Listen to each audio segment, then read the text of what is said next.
Way! It worked. Okay, let's see. First things first.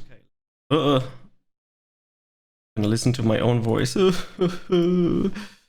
Sad. Okay, that seems to work. Then we're gonna see if this is going to work. That is going to work. Okay. And then after all of that trouble, we're gonna check if this is going to work. And it seems like this also works, which is fabulous. Right, then we can begin the continuation of Endwalker, the main story quest of Endwalker, and I'm curious what to see today. I don't know how long I will be streaming, but we try. Okay. Sea of Sorrow. Accept. You must confront those lost souls, yes, but you need not expel them by might of arm. A feather touch, a firm word, simple methods may send them away. Faint echoes, they are. As they are. We are the strength of sentiments that drives them, however, I mentioned emotions that do not fade even with the passage of centuries. And make haste, though yet distant, unwelcome guests draw closer. I will probably need to destroy them. I would guess. Classical 1 HP. Time to get my chocobo back. Very good. Okay, let's talk to him. Where? When? How long? Oh, we can just talk to the faded spirits, I see. Dreaming spirit. Was it truly so long ago? Apparently it was.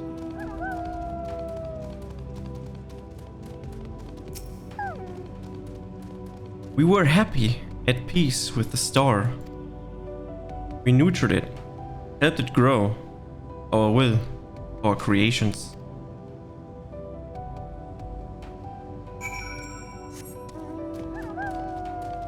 And then it all got destroyed.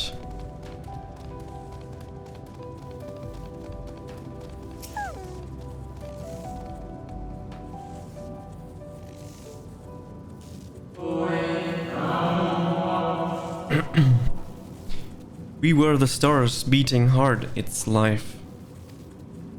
Every soul a drop of blood flowing through its veins.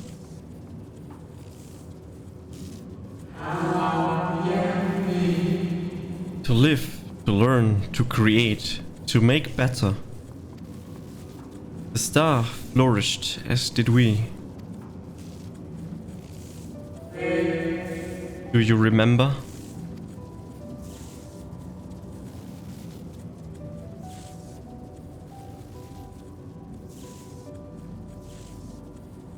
As the whispers die, the final spirit fades. No shadows of time lost long remain around the droning brand.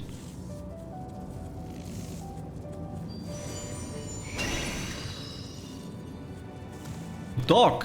What the hell? Golden dog.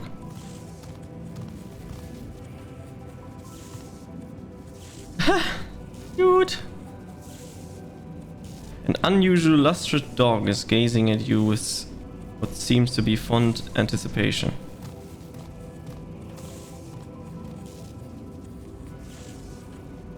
It appears to be waiting for you to follow it. Yes, I guess we're gonna follow the dog.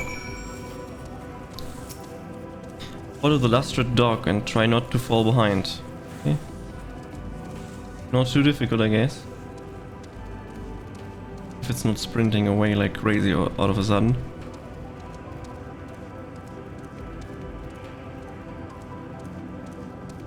But we're right next to Zodiac. I don't know what to make out of that.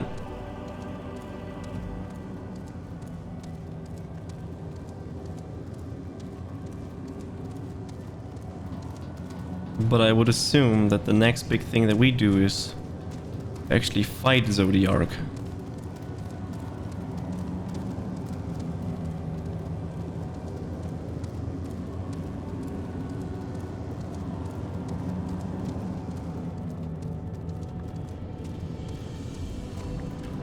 But we will see. Where is he guiding me? What is this place? I mean, yeah, we're on the moon, but what is this? Flowing water? And all that jank?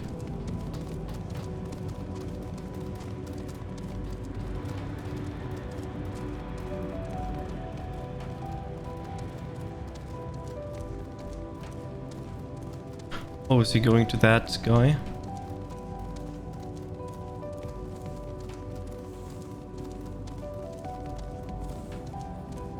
Doc silently regards the spirit that lurks near the brand. Temperamental spirit. We and the star were fulfilled. Wanted for naught, mourned for naught. So why? Why did it have to end? Oh yeah, and then suddenly fighting? Okay.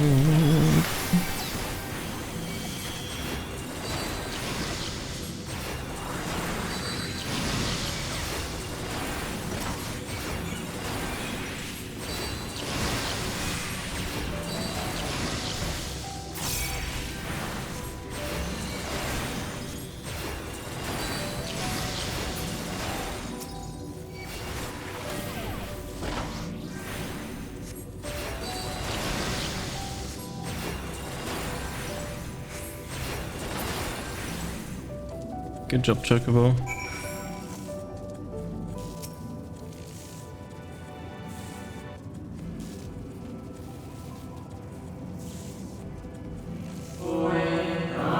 Final days taught us to fear a death forced upon us. The injustice of duties and the dreams left unfulfilled. The grief of unexpected partings.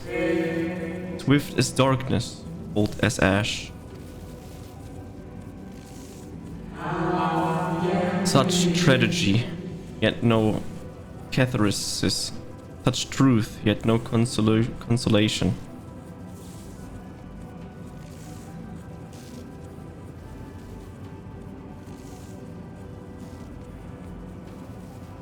As the whispers die, the spirit fades. All is silent and still around the numbing brand.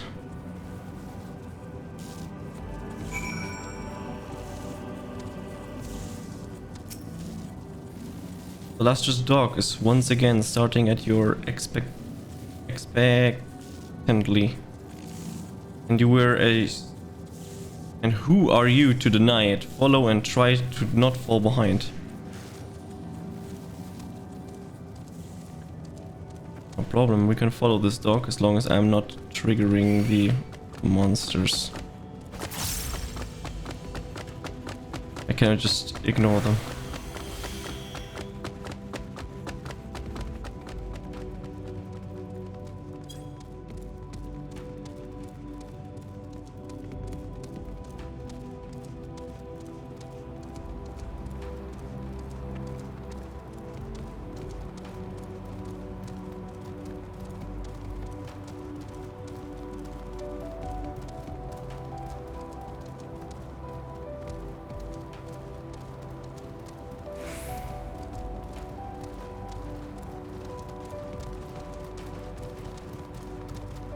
Dog, I'm faster than you. What the fuck is that creature? Lunar tender.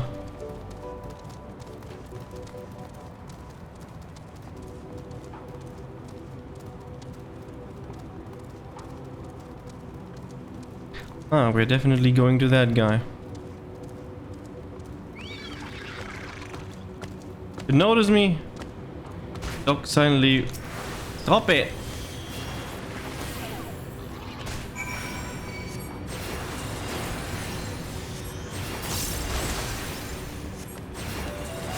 Dumbass lunar tender. Stop it.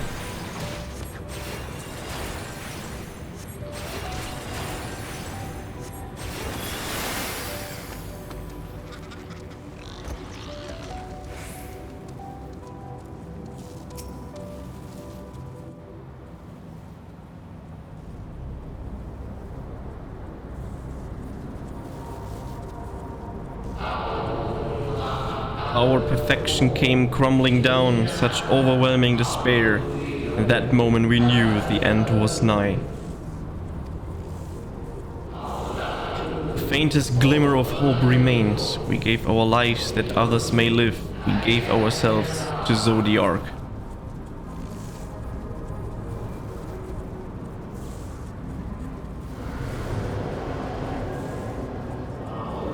Zodiac, our Lord and Savior.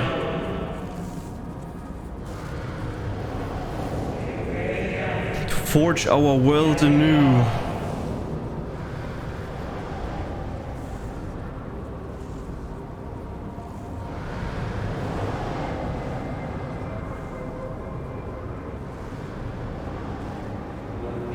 To live in love again.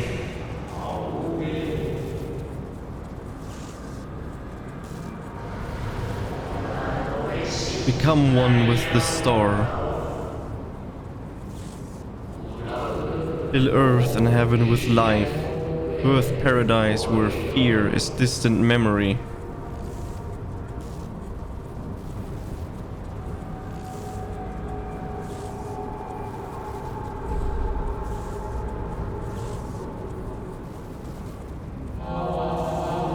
Pardon me, but would you be so kind as to step aside? Who's that? The Master Spirit?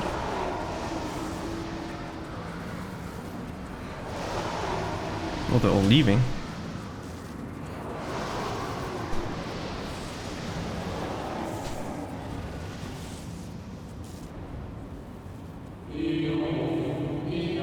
Ah, that unmistakable color, the soul of Azum. But not the friend I knew, I think. Nevertheless, you are you.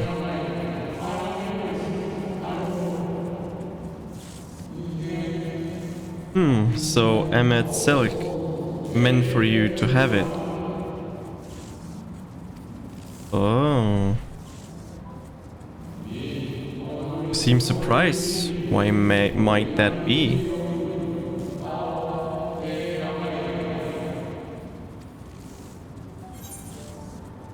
We meet again, Hylas. You're the receptionist at the Bureau of the Secretariat, correct? That's good. Let's see what the answers. Chief of the Bureau of the Architects and Facts. My name is Aetholadius.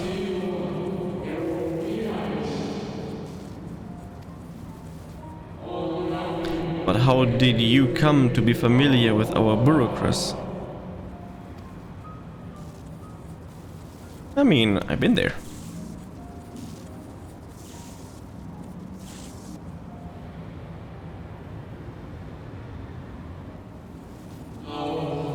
MXL created a shade in my likeness? And not only me, but all of the Emerald?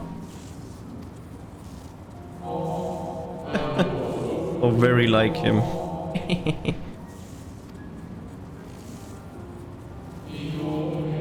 A slave to sentiment, even after an eternity.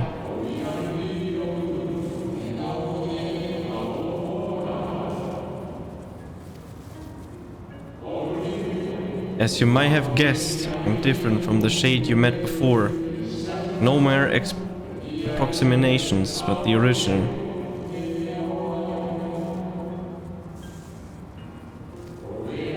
A soul sacrificed to Zodiac.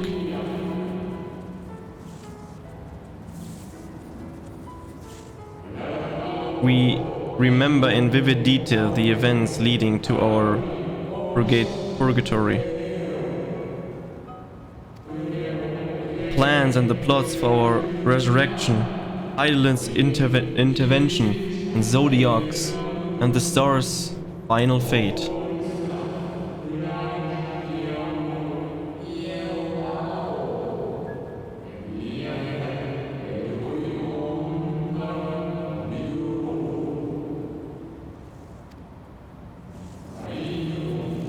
And then we drifted in a waking dream.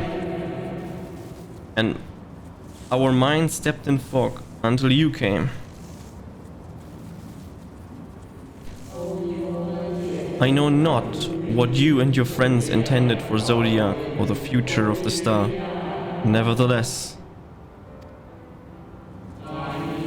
in you I place my trust and faith. In you I choose to believe, as MX Selk did. Believe in yourself, and all will be well.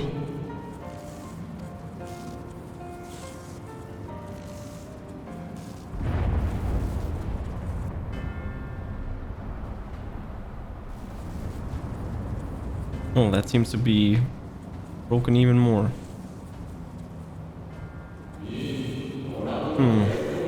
More new arrivals. Though a Fandania. Color, I know.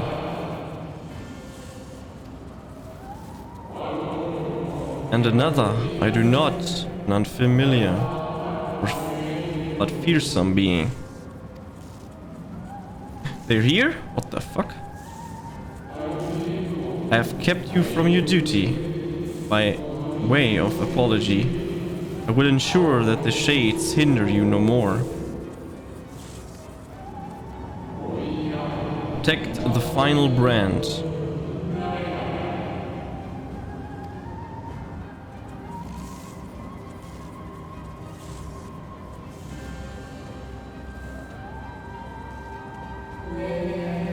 Fare you well, my new old friend.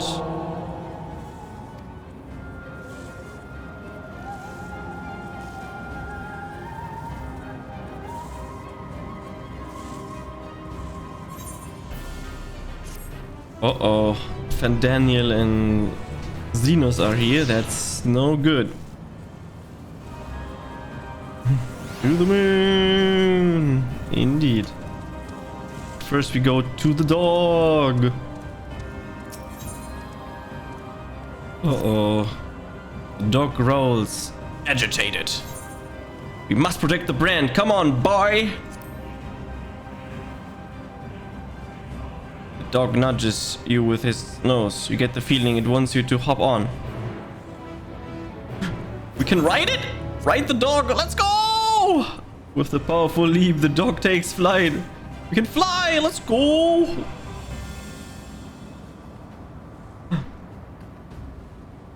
We can inspect Zodiac from above. I'm gonna land here because that's where the brand is. That is still intact. But I guess that Fandaniel and Xenos are already waiting for us.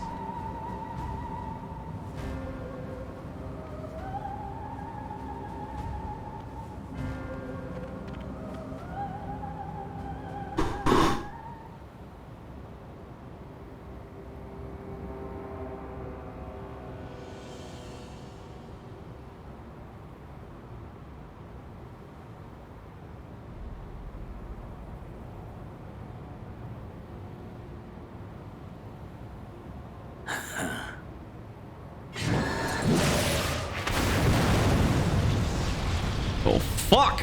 He destroyed it!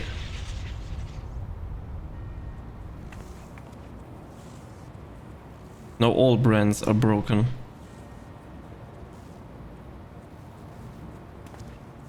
In the nick of time to savor the crowning triumph. Unbound and free at last. Arise, Zodiac!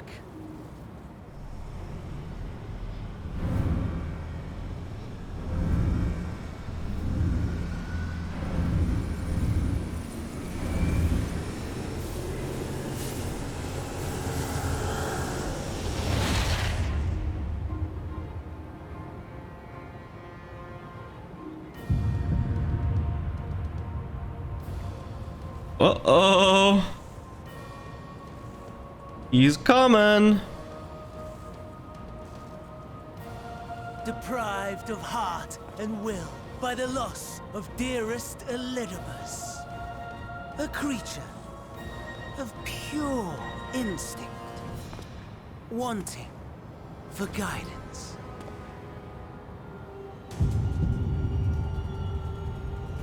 But powerful, oh so powerful, more so with every passing moment.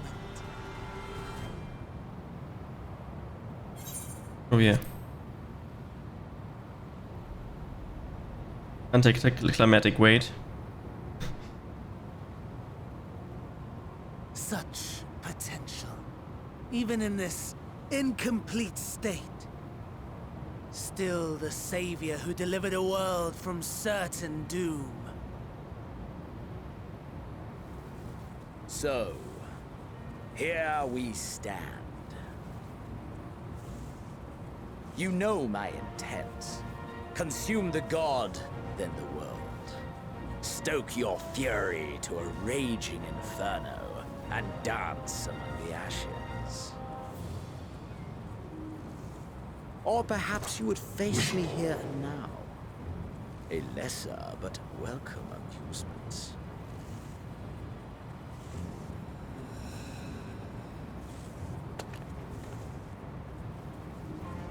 Yes, a taste to whet the appetite.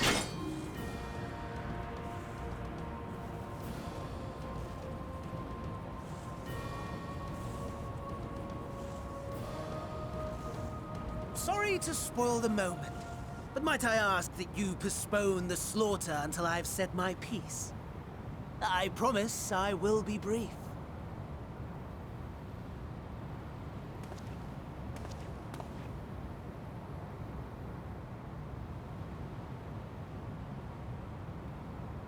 Do you remember when I told you that I wanted to die and take everyone with me? I meant it.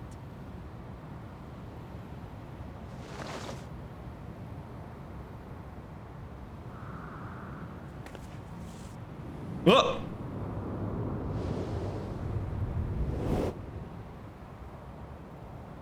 Or does he want to turn into Zodiac?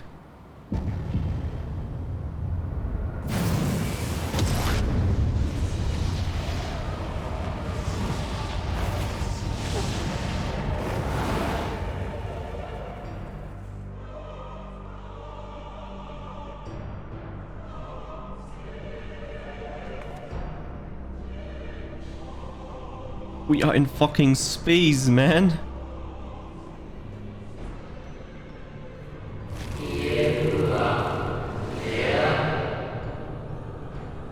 We are the savior.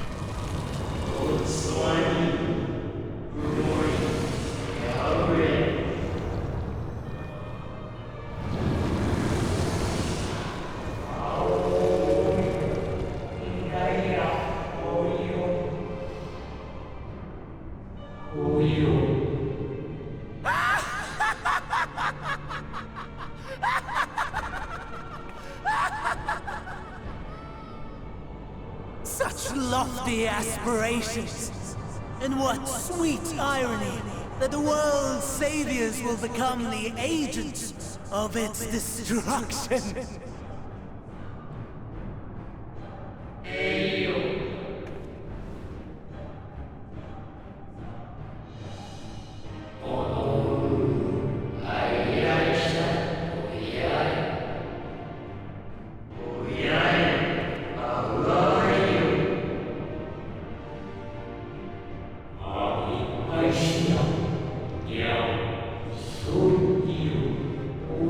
Wrong, wrong, wrong, wrong, wrong! Lies and delusion! The dead have no power over me. You will be silent. Silent as the grave!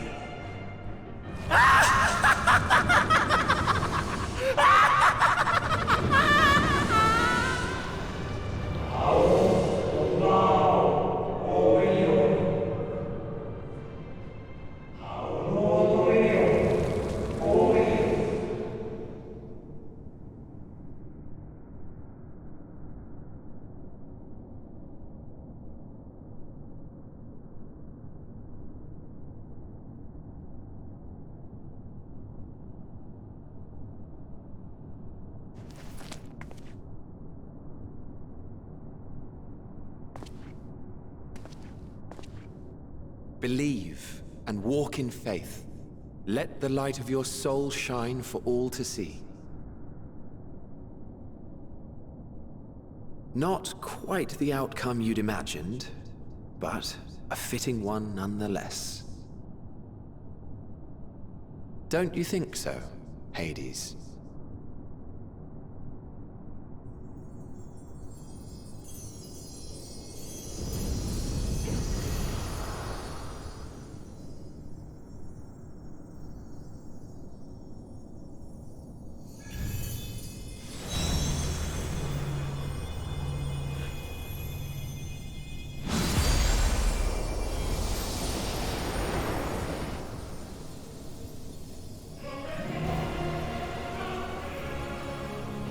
All I craved and more. Boundless power. Mine to command.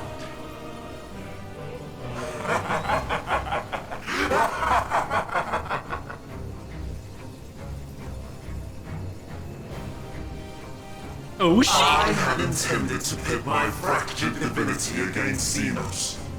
But a more tempting option presents itself. The greatest obstacle to my ambition. You will trouble me no longer.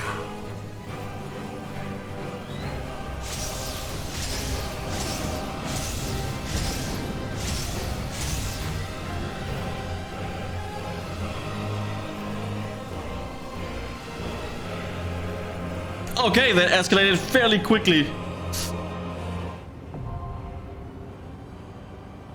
I guess we're fighting Zodiac.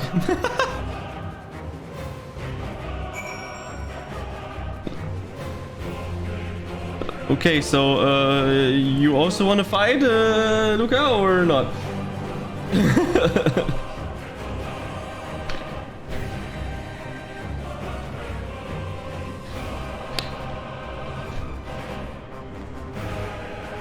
I know what that means. The invitation is coming.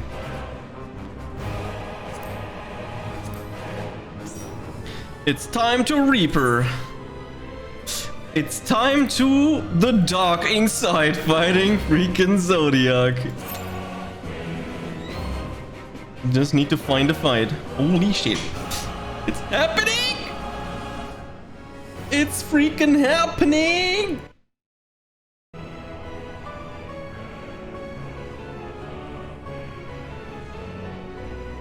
What I'm wondering is, what will they do if we actually defeat Zodiac and Zodiac is like fully done and not like some shenanigans, like he dies but he's not dead and comes back later 10 times the strength and shit. What actually happened to Van Daniel, if he like actually suicided there or not? The ultimate plot would be we destroy Zodiac and then later on he's not really dead and then he has like 200% of his power and is like OP as fuck and we just have to destroy him again. Because why not? Oh, we have no actions, by the way. Any action buyers?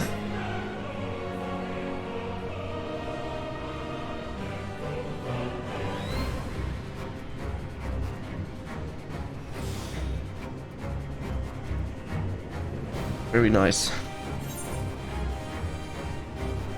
Let's put some food in. Yeah, this looks fine. Little smoked chicken. Let's just hope that we actually find a fight in the next 59 minutes. You can actually buy a lot of heat of the battle if you want. You can stack it up like 5-6 times.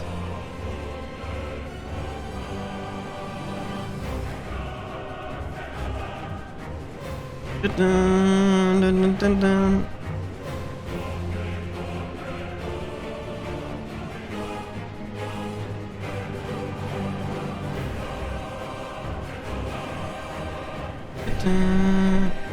Or you already bought 5 yesterday.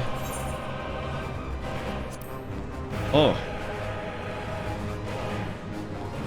Oh, nice.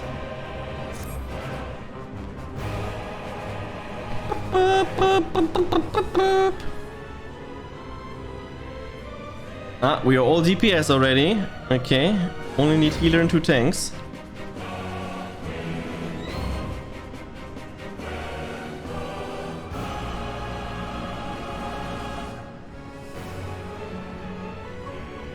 This definitely looks like an epic moment right here.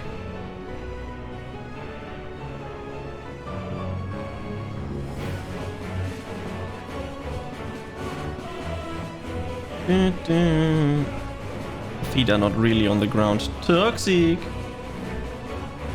Say cheese.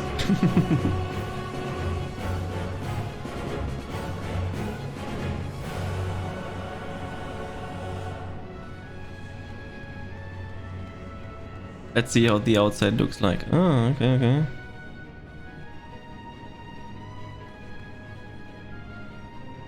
Oh yeah, true. Can't really remember the Realm Reborn music because it's been too long that I listened to it.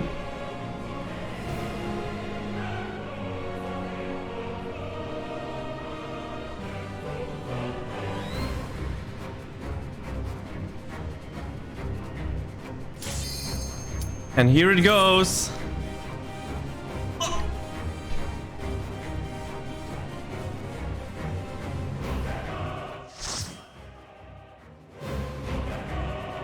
Maybe it would be a major spoiler. Okay. Here he comes. Dark Insight. Dun, dun, dun, dun.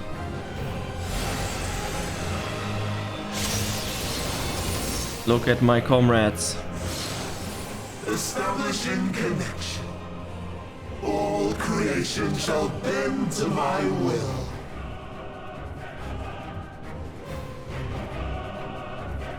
Time to die, cause I have no idea about any mechanic whatsoever.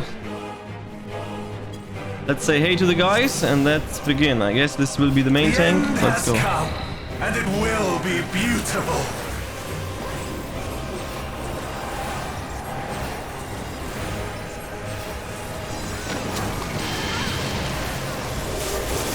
The marvels of circus were but playthings.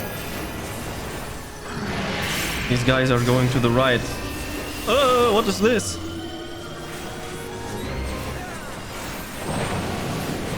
Hey, tank basta.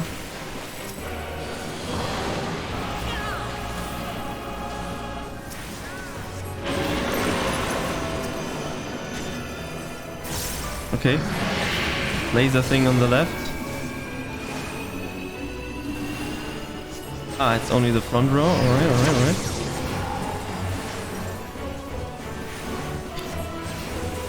Malice, become flesh. Oh, what is this? Oh, okay. They explode. Okay.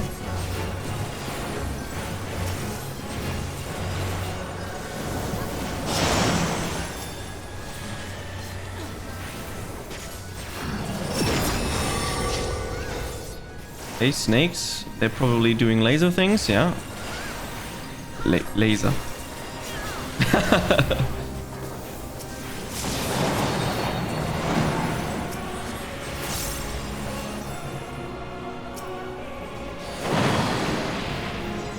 Will you live to see the end?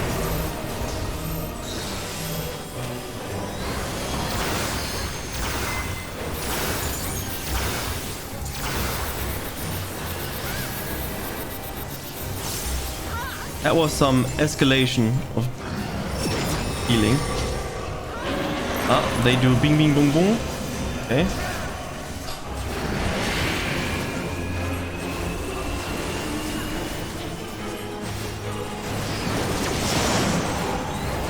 So far so good, I would say. Soon my hold over Zodiac shall be complete. Ah, Mine, I guess Fandaniel is trying to get him. mine.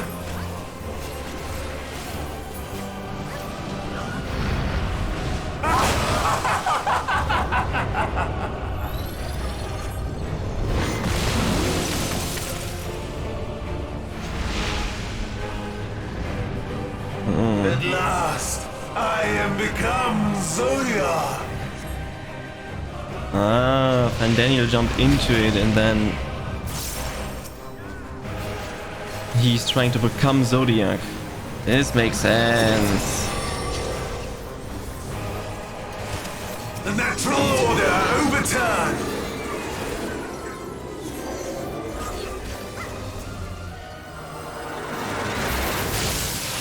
All in existence, bent to my will. Okay, why does he turn this around? Ah, and then they explode. I see. My life's work. Oops, My wrong button. masterpiece. Ooh.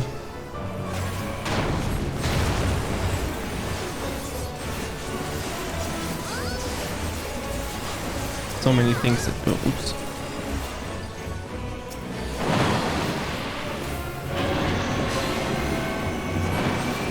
Triple Astorial Ray, okay.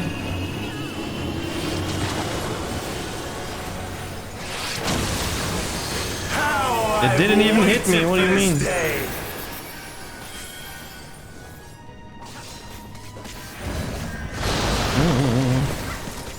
Best decision is always to just do what the others do, and you're fine. These Nakirinis. And then we turn around. No idea, just follow the people, I guess. All in existence, bent to my will.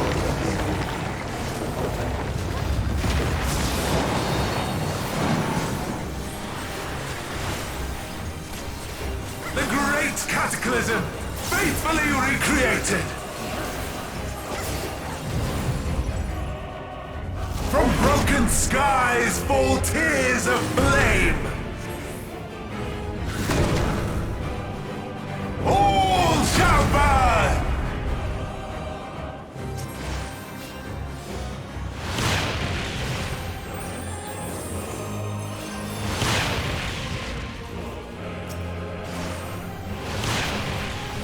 Will you live to see the end?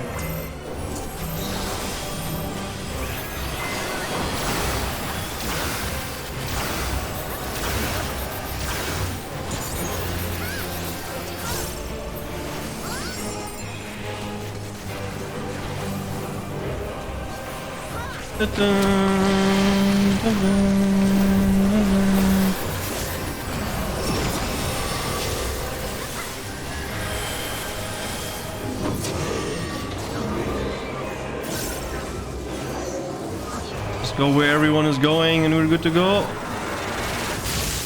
All in existence, bent to my will.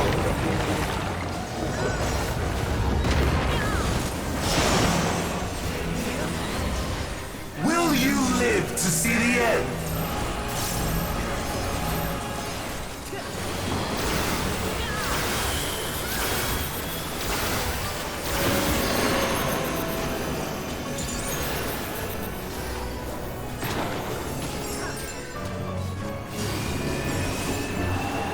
Oh.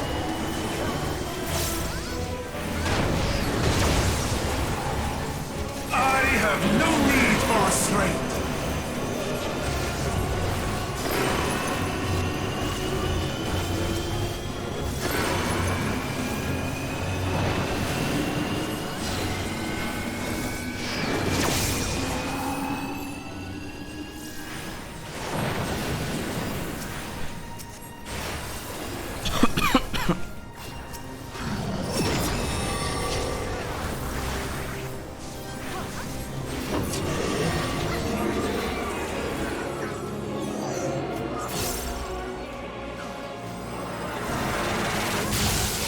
All in existence, bent to my will.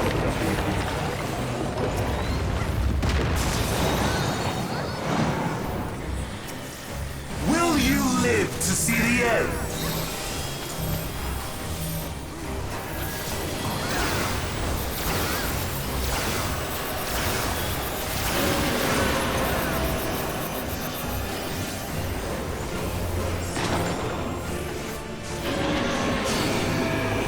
Triple Destroy Ray.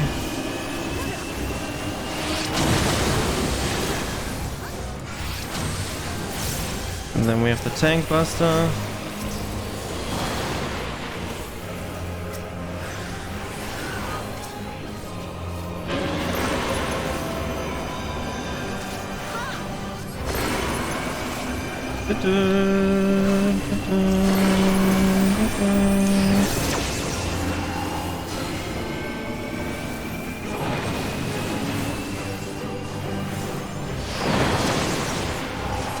Will you live to see the end?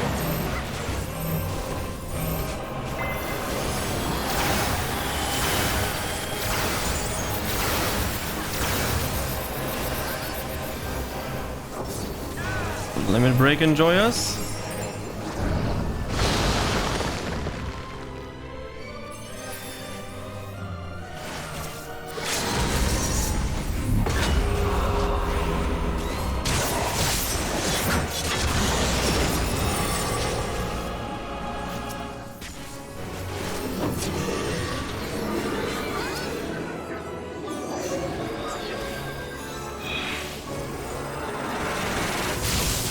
All in existence, bent to my will!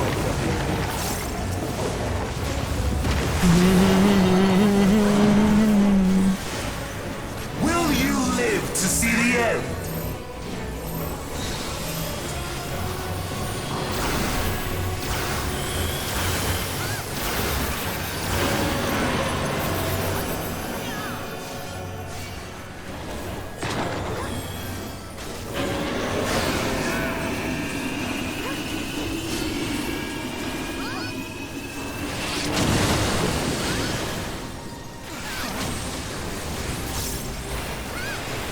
We did it!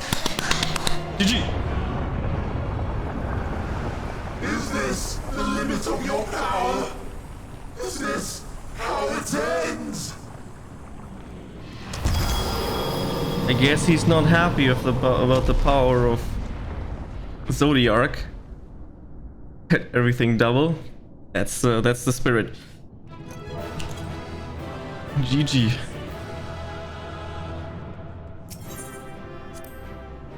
Oh, 2-player combinations. Let's go. Best healer. Told you.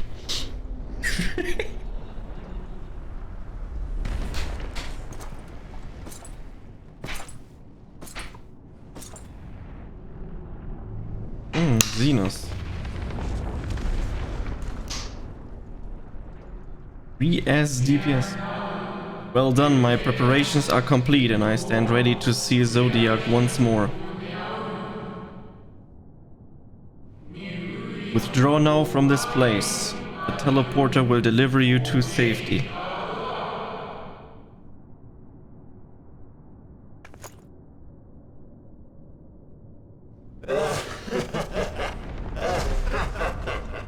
Incomplete and insufficient. Of course he was no match. Once again, you have left my best laid plans in ruins. Yeah, 100% Fan Daniel. There was... And played your role to perfection. Thus, sealing my victory. What?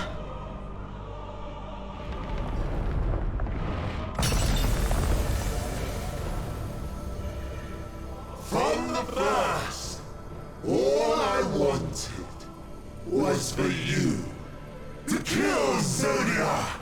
What? Why? Twas but one of many methods to achieve the desired effect. It would have been the same had Xenos died in my place. But what better and more satisfying way to ensure success than to take control myself? My sole regret is that you lived to tell the tale. Even so, I have fulfilled my heart's desire.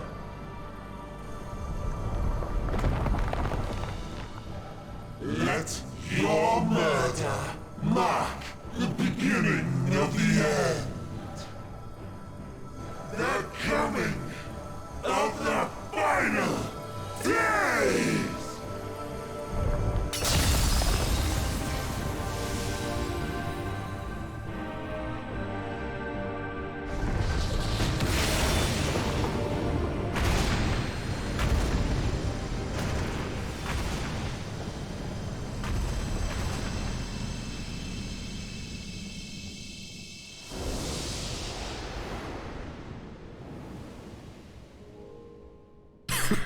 how quickly strength fades and blood cools. Old familiar sensations. So many lives, so many deaths. No different this. I close my eyes and slip into the dreamless slumber.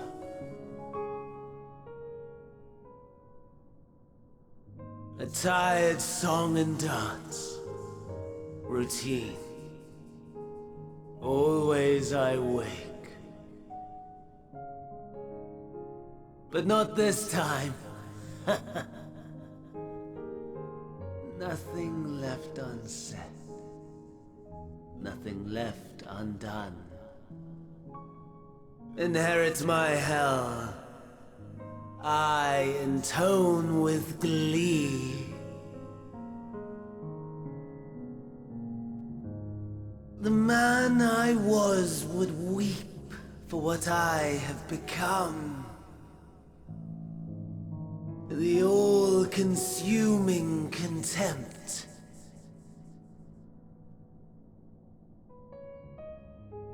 But I've the wisdom of 10 millennia to justify my answer to the question.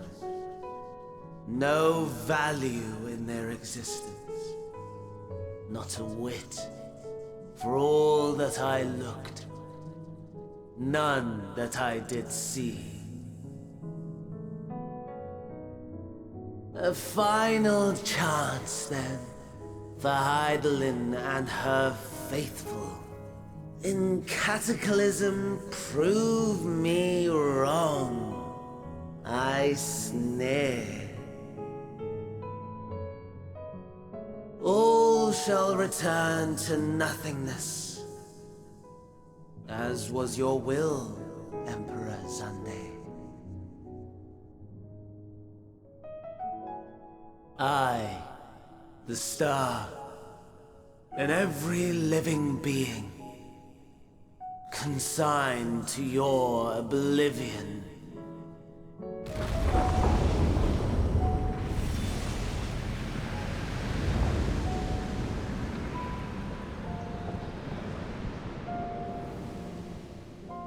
I have this odd feeling that I feel kind of bad for Fan Daniel. What the fuck? I'm a psychopath.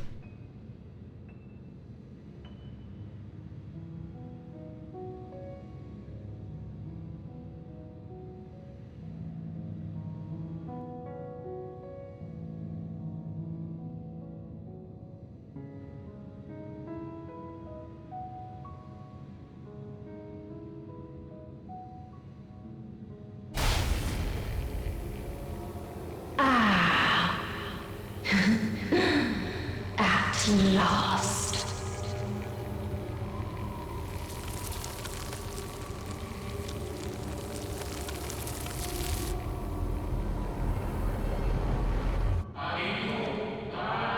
Deep breath, slow and steady.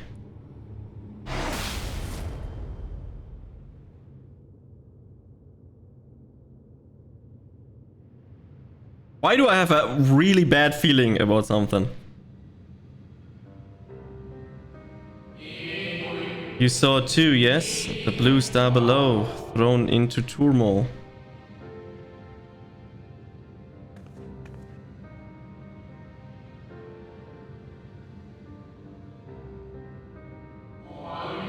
Then it was no illusion, all was truth.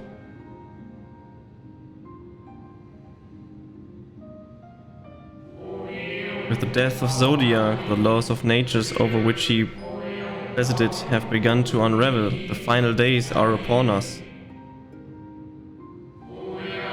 What you witnessed was an omen granted by the echo, a vision of the horrors to come.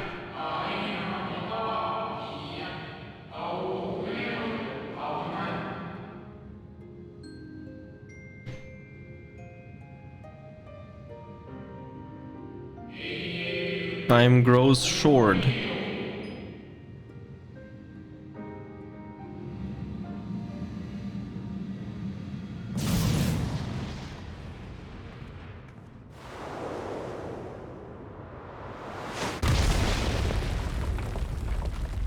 I guess that is Xenos.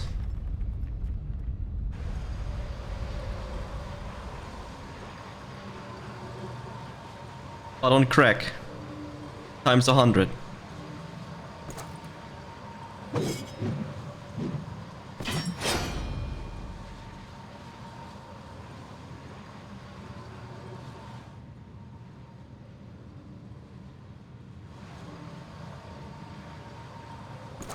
No. I'll find no fulfillment in a contest with you this day.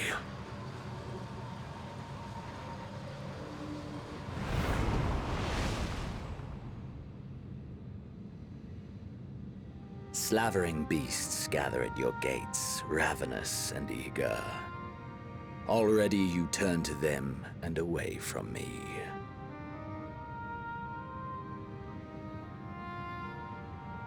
I must go forth once more in search of power far beyond the might of Shinryu. Power to make your heart run over with rage. For the eldest of primals was a betrayal of promise. A pathetic creature incapable of inspiring true despair. That's what I crave. Pure, unadulterated despair.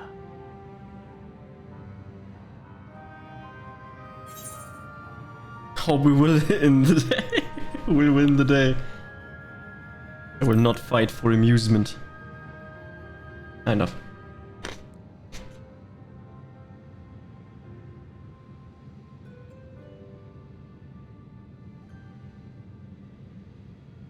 We shall see.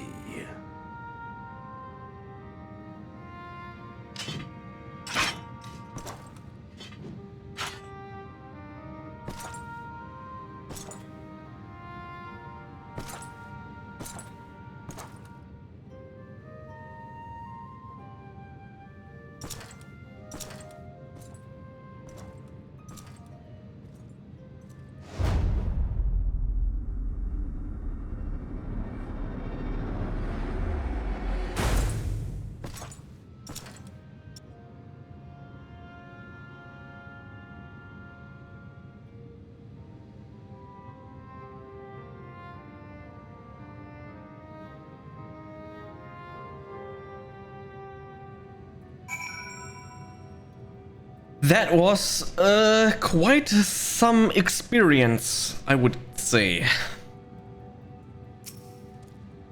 I sense his presence on the moon no longer.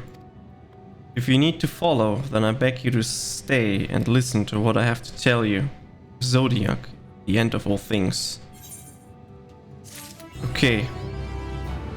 So, this is the craziest thing ever. But because Zodiac is gone now, Eidolon is the ultimate primal, and she destroyed the wood. Eidolon dead out of nowhere. Plot twist of the death.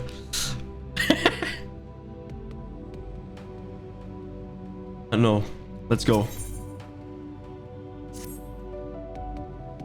Before we speak at length, I believe a change of surrounds is in order.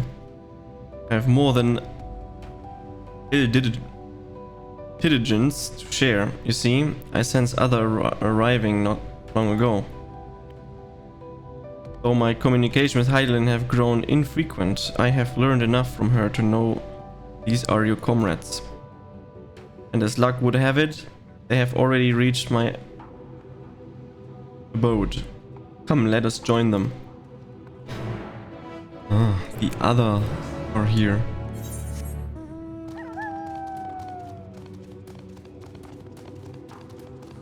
Okay, know that one of the elder primals, Zodiac, is dead. What's gonna happen?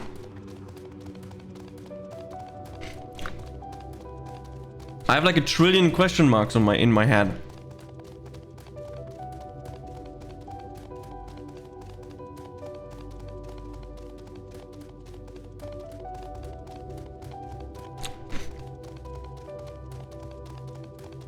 I mean, from the point of view right now, it's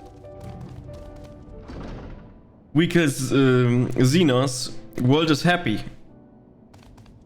But it's not as easy. Maybe you figure out why now.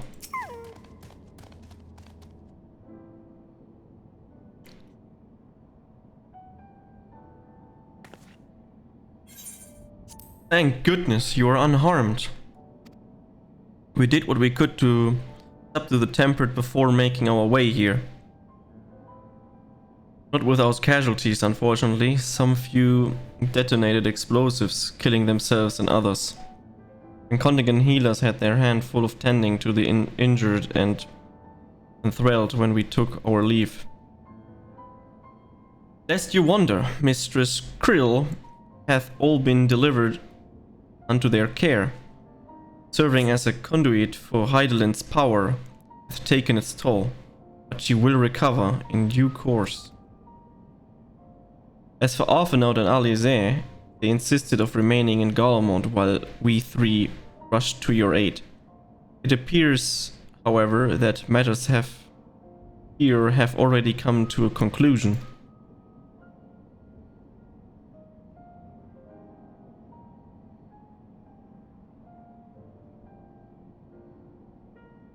But what manner of conclusion, if I may ask? And this is the ally whom Heidelin bade you seek out. He's not unlike the shade of Amorod. Not unlike, perhaps. This is the dumbest thing in this whole thing of these creatures from the Amorods. Sometimes they say 3 words in the text box and they talk for like half an hour. And sometimes they just make one noise and it's like 10 text boxes. Insane. Not unlike perhaps, but not the same. I was created by Heidelin, together with this place. It has ever been my duty to keep vigilance over Zodiac, or rather, it was my duty.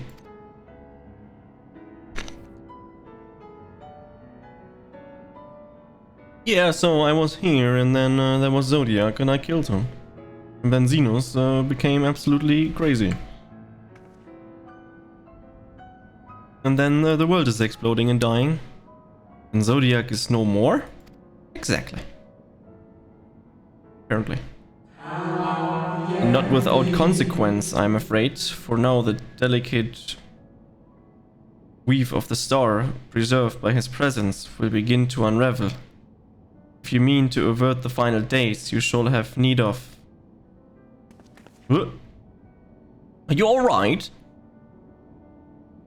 Nope. My attempts to forestall Zodiac's release have all been exhausted my strength. You might allow me to rest a short while. I will share with you all I can. Please do. You need not exert yourselves on our account. The crystals contain records of your time here, yes? May we pursue them while we wait? By all means, if you would review them chronologically, might I suggest beginning with those on the upper floor? I shall leave that to you, Gachi. You're just so lazy to walk up the stairs, come on. Well, I see what I can be gleaned from the crystals on the lower levels.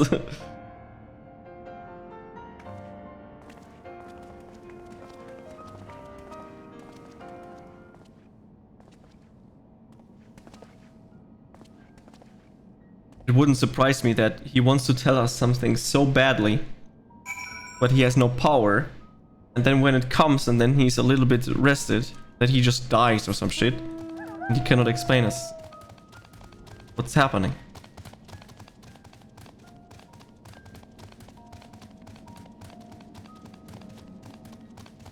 So many possibilities.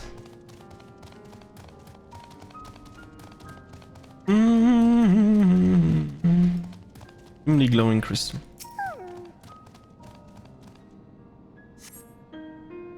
As you gaze into the crystal, ancient knowledge of Zodiacs flows through your mind. Daily summary, no abnormalities detected. These appear to be records of a long, lonely vigil on the moon, dating back to the beginning of Zodiac's imprisonment.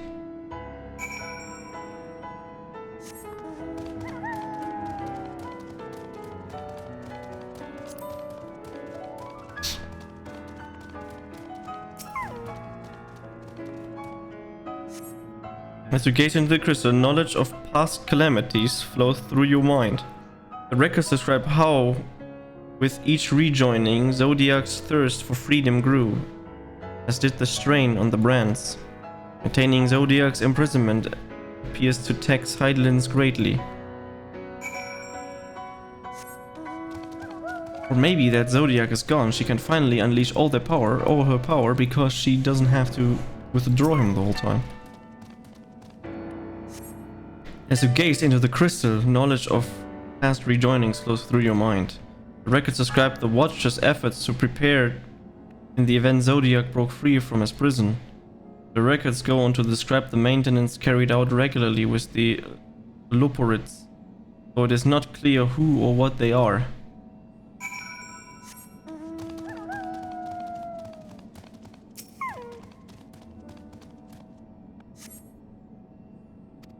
The record notes that the Watcher's musings with Elidibus is spotted on the moon, though clearly not for the first time. Elidibus been on the moon, okay. It is clear he and his brethren have a keen interest in freeing Zodiac from his prison, and yet they have made no attempt to destroy the brands. Perhaps they prefer he remain hidden from mortal eyes until the final rejoining. Perhaps they realize we could never dare bring harm to Zodiac, so long as he remains imprisoned.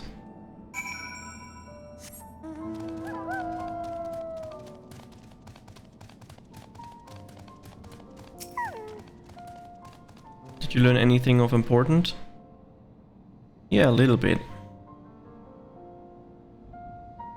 So, it was as we suspected. Maintaining the brands required a great deal of her energy and focus, and this cost has grown higher with every rejoining. It would explain why contact with her has become rather infrequent since the 7th Umbral Calamity. I too made a rather startling discovery. This heavenly body we know to be the moon was in fact created by Heidelin, and the Watcher said he was created together with this place. I thought he only meant this facility. Truly, Heidelin's power are far beyond anything I could have imagined.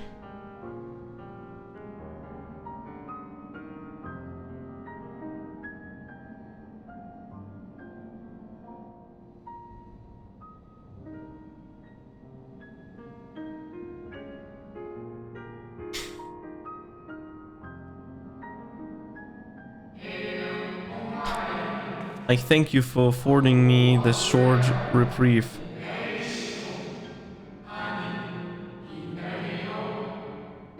See, now he talks like 10 minutes.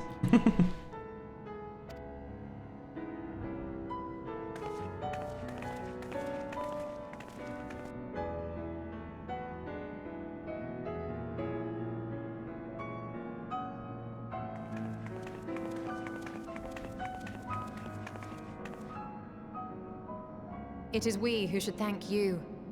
The records stored here are nothing short of extraordinary.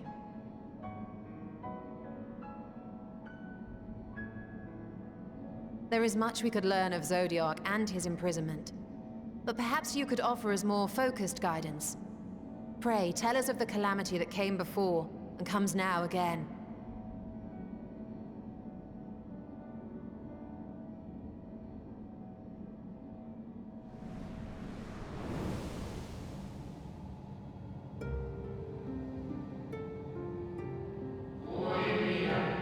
Oh no.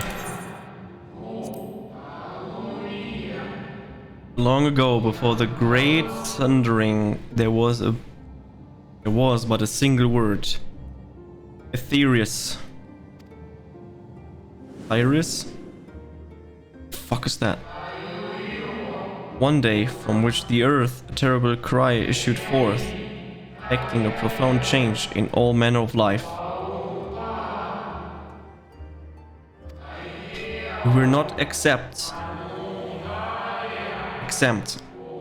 Our creation magics can rampant, giving shape and form to thoughts of hopelessness and despair.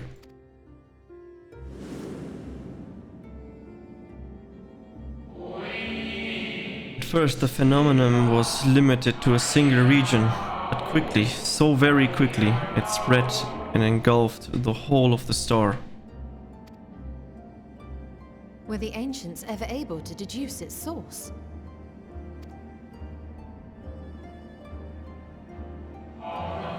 They were not.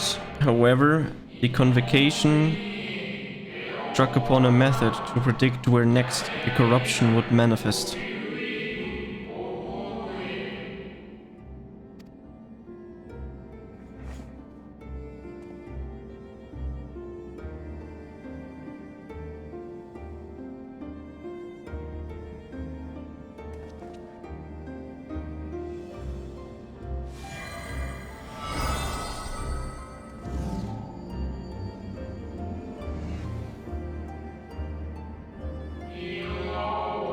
The etheric energy which flows through all of creation in the form of various currents.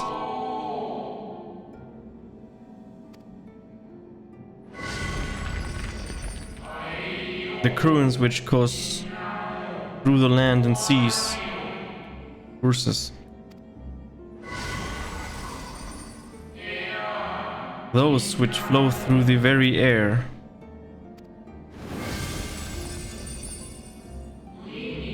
And those of celestial nature, which encompass both our star and this moon.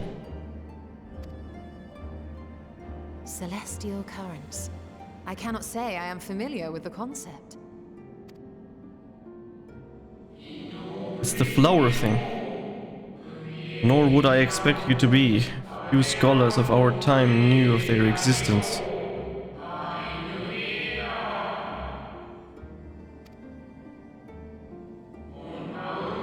Their invaluable knowledge helped us to better understand the nature of the calamity.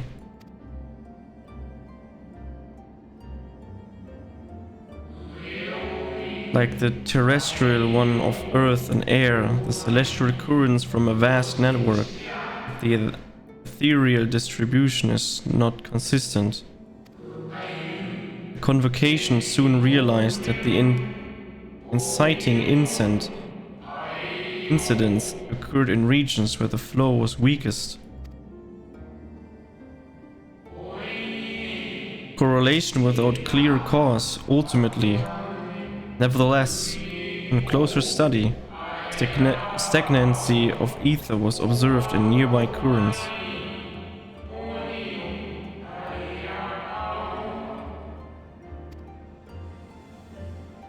And so they sought a means to harness the forces of darkness, of activity and growth. Thus was Zodiac conceived. No less a power than a god's could set right the laws of nature and quicken the flow of ether within the star. Precisely, with the advent of Zodiac, our end was averted.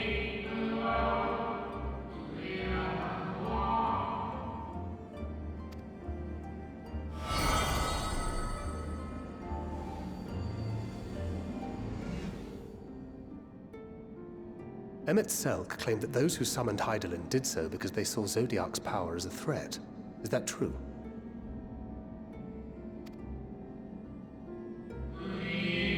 Indeed, there was a faction opposed to Zodiac's creation, but their aim was never to unmake him. They understood the continued preservation of the natural order was depending on his very existence. Until we could identify and address the underlying cause of the final days, he would need remain, for his departure would set in motion those apocalyptic forces once more. Hydaelyn recognizes this as well, and so rather than destroy, she sundered Zodiac herself and the star into lesser reflection, that she might confine him in this place. This explains a lot. And we just killed him. Ha! I could have sworn she beseeched me to banish the darkness, and what she told me in the Aetheroid Sea was false? Dude, I have no idea which one of the both actually happened and what happened not, so I just clicked the first option.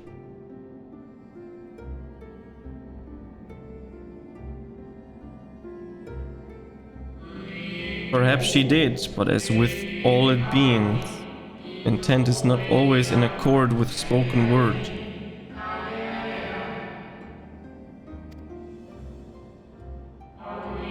Eidolon and Zodiac are both constructs of man. Approximations of perfection limited by our own imperfections. Zodiac was, without questions, the more powerful of the two, having been born from the sacrifice of half Aetherius' population.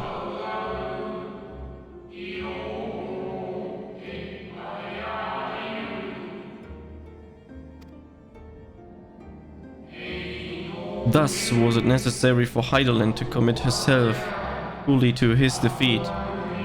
A still more effort was needed to confine him.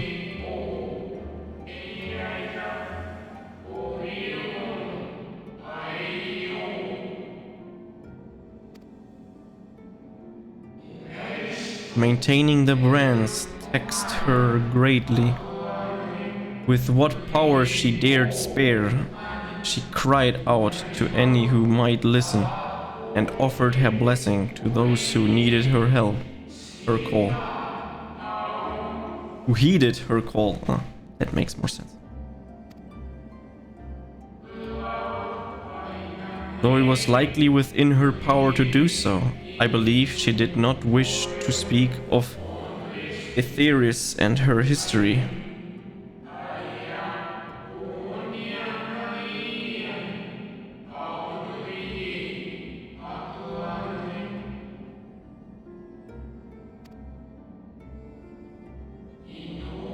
Like Zodiac, Eidolon's purpose is a reflection of her creators. They wish to look to the future and linger in a prison of the past. The Ascians set in motion 7 rejoinings before we came to oppose them.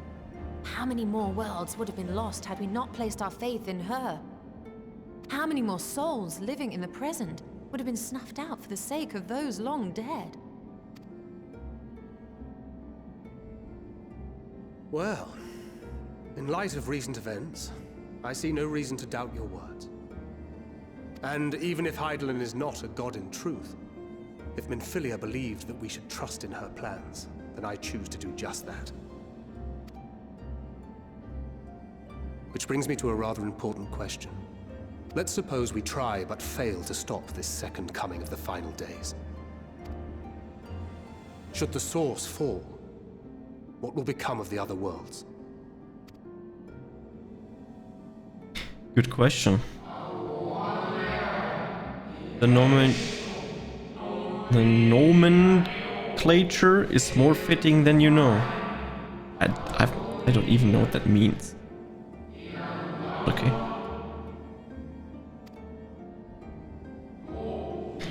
Bring ruin to the source, and its reflection will share in its fate. I understand that though. What the fuck?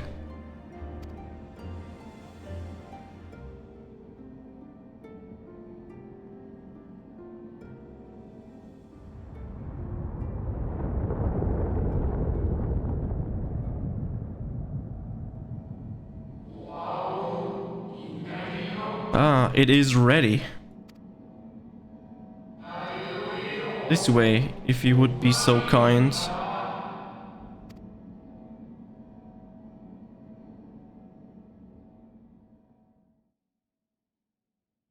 What is ready?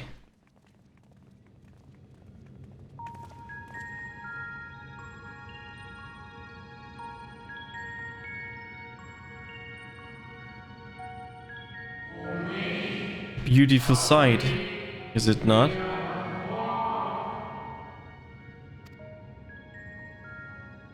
Yes, but what is it?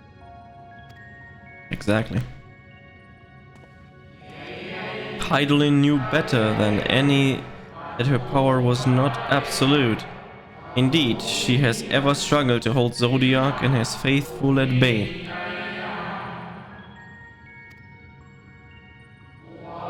She feared the worst and so made preparations in the event of his demise.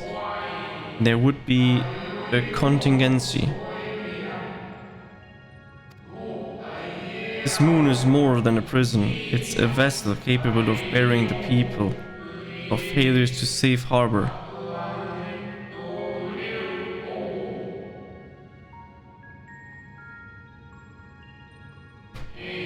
You need not go far to find its pilots. In fact, it should be happy to take you to them. And fulfill my final duty as the Watcher in the Dark.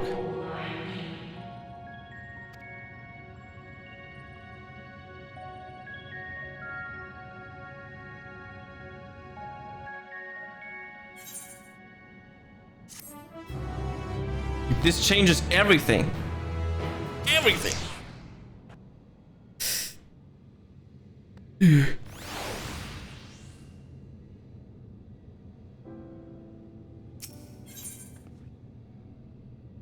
At long last, the Watcher is ready to fulfill his final duty. The time is come for you to be on your way. The crater at the heart of Mare Lamentorum, where Zodiac was imprisoned, is not so easily traversed. However, let us call upon Argus, the familiar whom you met earlier. He should have no trouble bearing you across. As Hydaelyn created me as the Gaola, so too did she create Argus as the guard. It is his nature to appear when needed, and yet he is nowhere to be found. Strange. Mayhap the imbalancing of ether has affected him. Let us make for the crushing brand, attempting to call upon him here. You need but recall the path you walked with Argus before, and you will find your way. If he labors in the service of Hydaelyn's plan, I see no reason not to do as he suggests. Will we make for this crushing brand then? Yep, we should. Oh, we have to go through the tunnel section again, I see.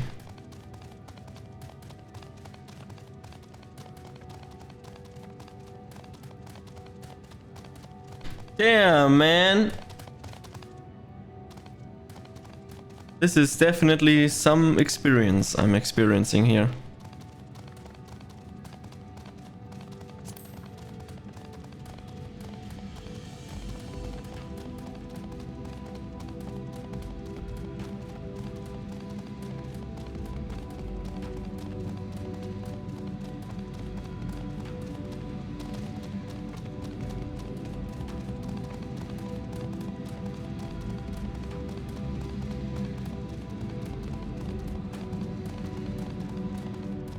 I don't know what to make out of that.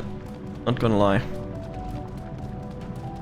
Basically, the moon could hold the whole Earth with people as a shelter if shit is going to shit. I hope I understood that correctly.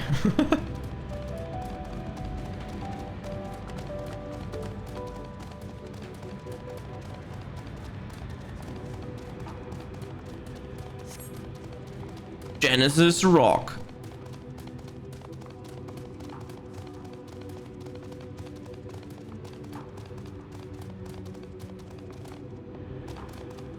Of course not. Go up all the way. Toxic.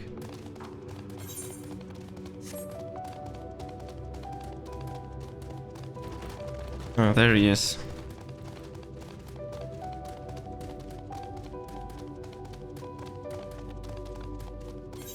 Oh, is that a new weapon coffer?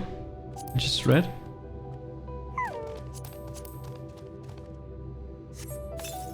It's probably better than mine.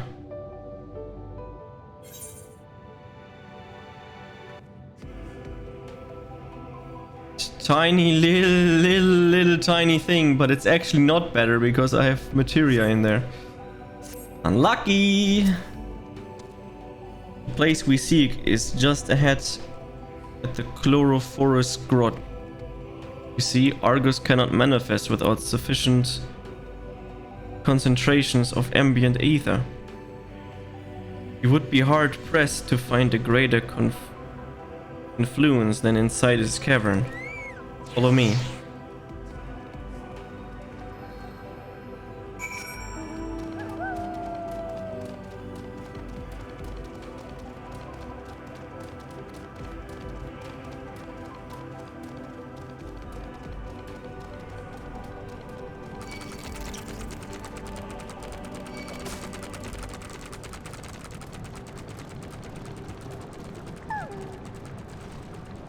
Hopefully the Weepers are going away. Yes. Okay, perfect. Yes, here will do nicely. The lunar spongoi draw ether from the ground, which is then dispersed in the air. At present, however, the ambient energies are not quite sufficient for Argus to manifest. Might you will be willing to spare some of your own to help the spongoi along? Yeah, can do that.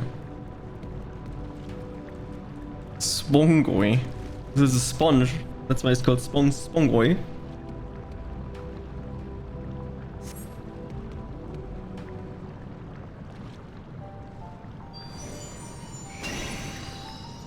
Ah, the dog is back.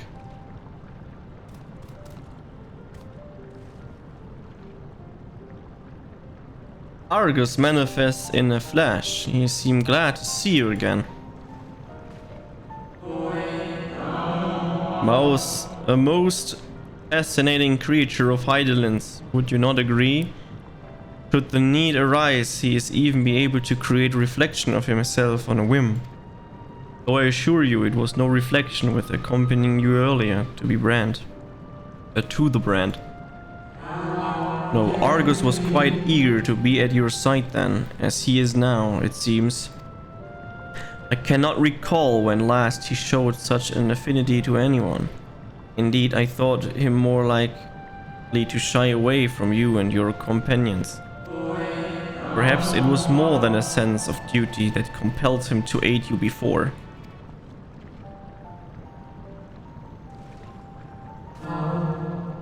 As for your companions,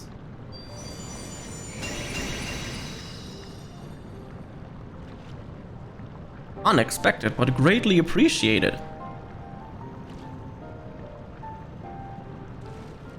I believe we are all ready.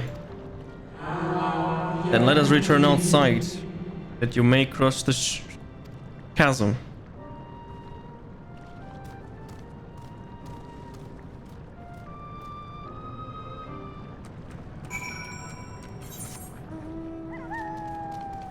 Oh.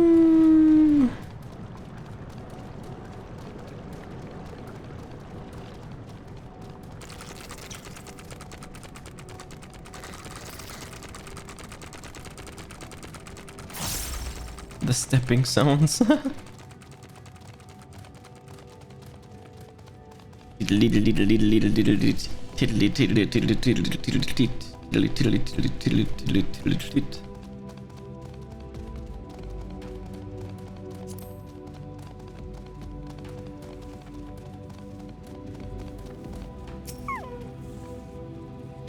Your destination is the structure that's there across the cradle of darkness. But climb onto Argus' back and he will take care of the rest. Once you arrive, it should not take long to find the ship's wrecked crew. The facility is designed to rouse them from their slumber in the event of Zodiac's destruction. Heed their counsel. Together you may guide the star and its people to a kinder fate. This is where we part ways. But now that I shall ever be watching and praying for your success. Our allies' assurance notwithstanding, cannot be certain what awaits us on the other side. So perhaps it would be best if we do not all go at once. I propose the two of us cross first while Thancred and Oriana wait here. Okay. Onward! A maleficent ether, yet promenes from the greater remnant of Zodiac's most like.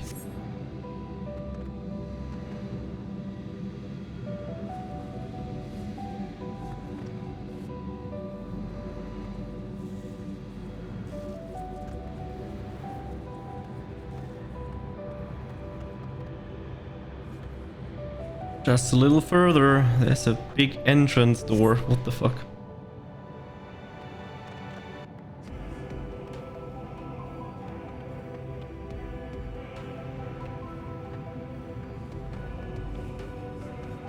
Oh, Eileen Scarlet, I know that person.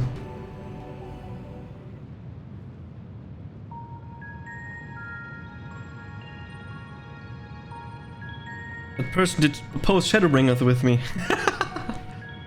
The structure is enormous, though that is hardly surprising given the size of the average Amarotan. Apologies for the wait. Right then, let us head inside and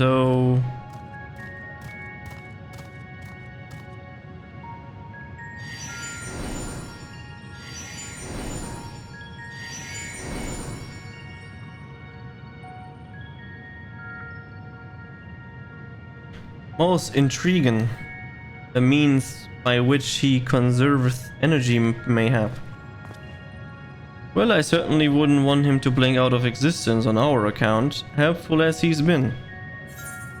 Thank you, Argus. We'll take things from here. Stay here where it's safe, alright?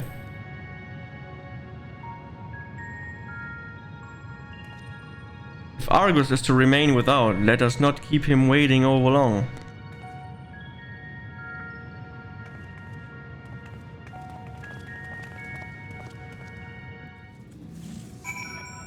So will this be it?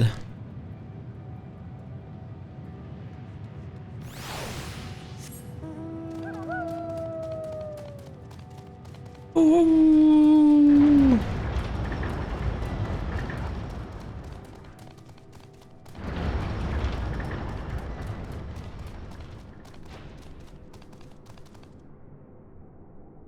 What in the world is this? Okay.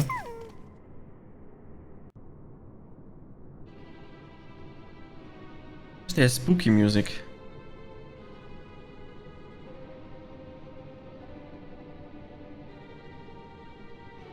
It's fairly empty, that's for sure. Our moonship pilot should be around here somewhere. Is that right?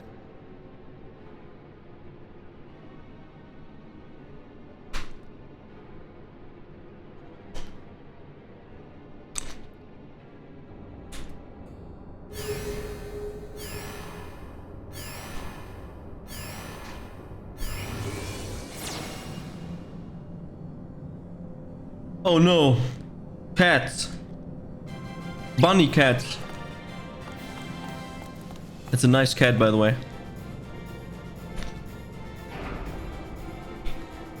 Even though it's a bunny. They're so cute.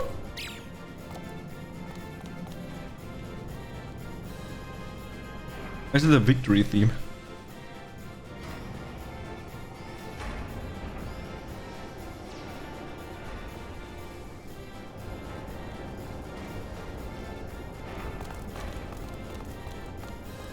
Oh my god, they look like this army.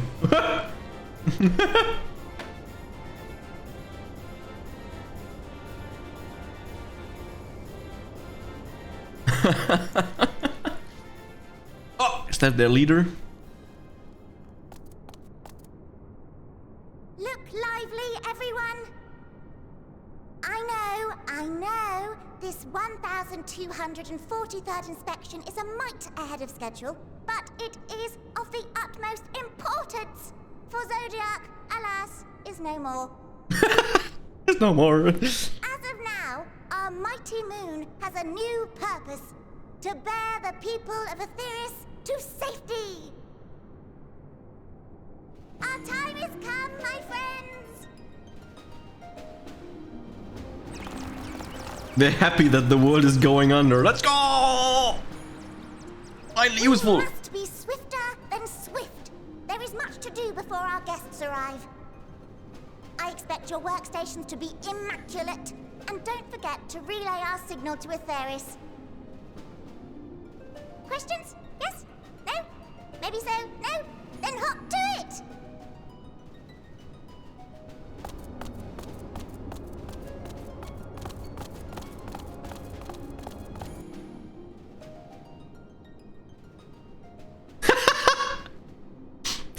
It was a rather curious crew she hath chosen. Their endearing forms intended to ease the passengers' hearts, perhaps. Perhaps.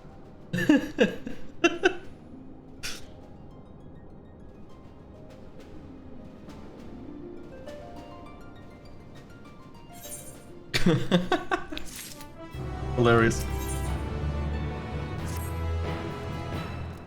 The quest name.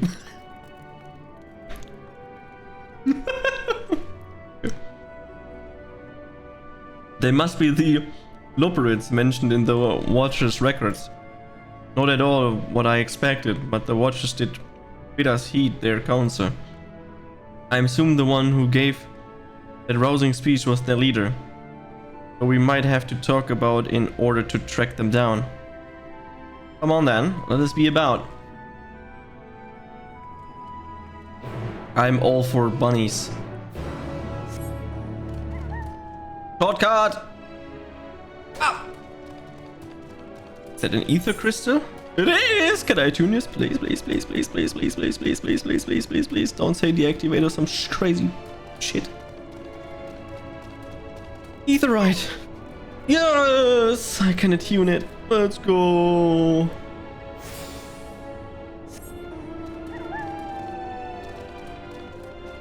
There's a gemstone trader here. Okay, I'll talk to that guy.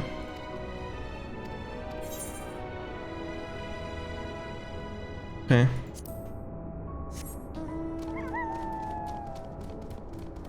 Chipper Loperit.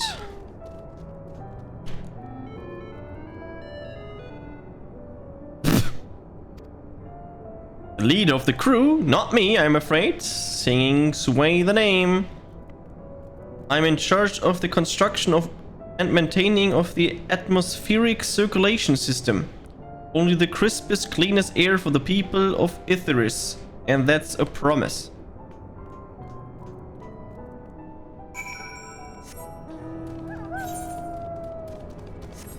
Oh, oh!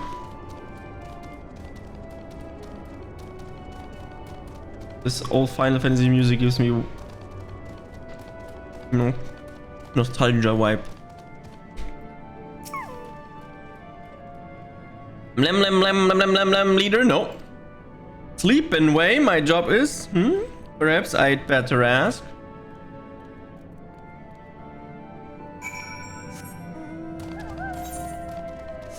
He's there for the people that they can sleep well. Best bats, the best sleep they will ever have their entire life.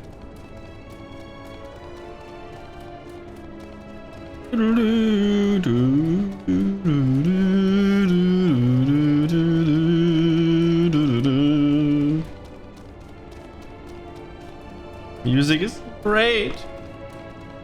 Yeah, best sleep with the FF4 theme. Couldn't agree more. What up, Manu? It's nice. Look at them, they're so cute.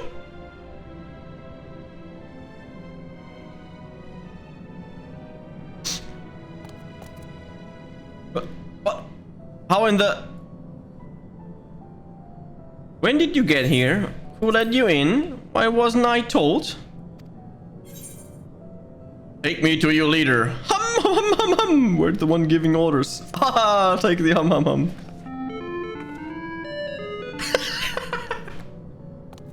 What was that supposed to be? You're humming? If one call you can't even call it that.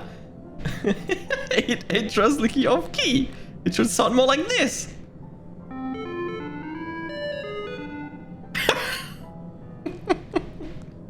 As leader of the Loperus, cannot allow substandard attempts at musically go unremarked, even if you are a guest. But being the magnanimous sort that I am, I'll forgive you this once. On the leader. Well, well, looks like you beat us here. Your friends, I take it. Is that all of them?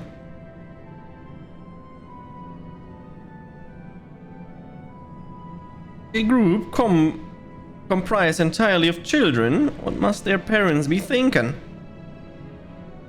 This isn't a nursery after all, though perhaps we should build one, or did we build one already? No matter, you needn't worry, your pretty little hats. All be well, I promise. But goodness me, we shouldn't be standing about gawping. I must take you to meet the others.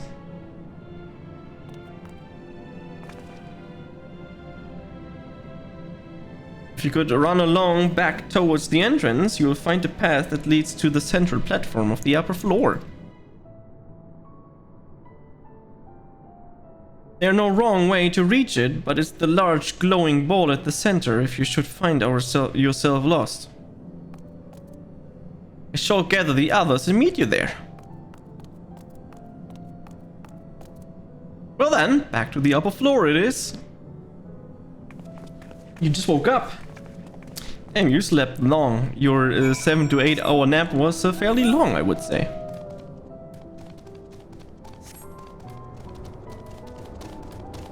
Oh, and the Garnation. Do I get up here? Oh.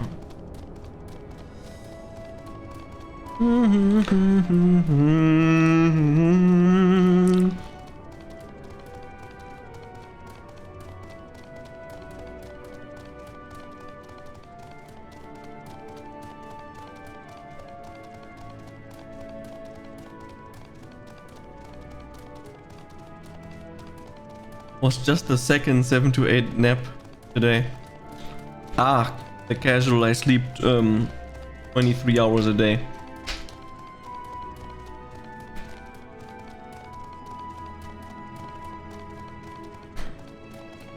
Less sleep, more FF14, my friend. Mm-hmm.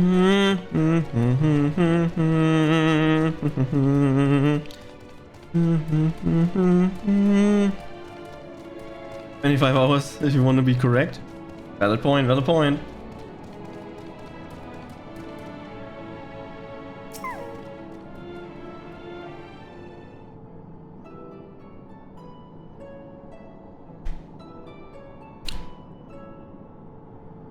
Right, of course. Introductions are in order. The voice so cute! My name is Livingway, and we are the Loperits, created for the express purpose of commanding this ship and bearing the people of Aetheris to a brave new world. More specifically, I am the one whom she charged with the execution of her most vital plans. You might say I'm her right paw. Livingway's the name. Map reader and navigator of the heavens.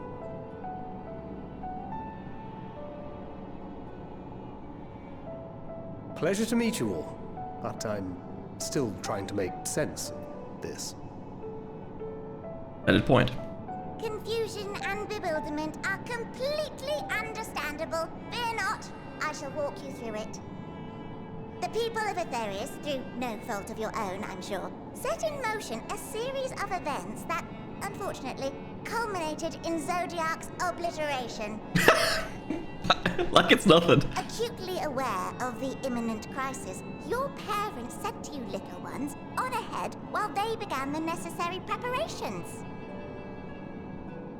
What parents? What are they talking about?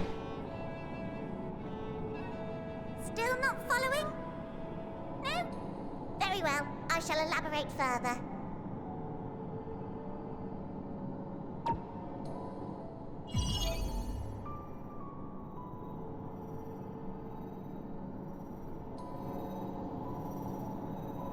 Here, have Atheris, your home, and the moon, where we are now.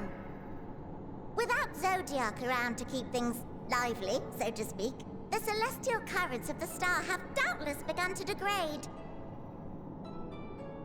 A calamity of apocalyptic proportions will be visited upon Atheris, bringing an end to all life.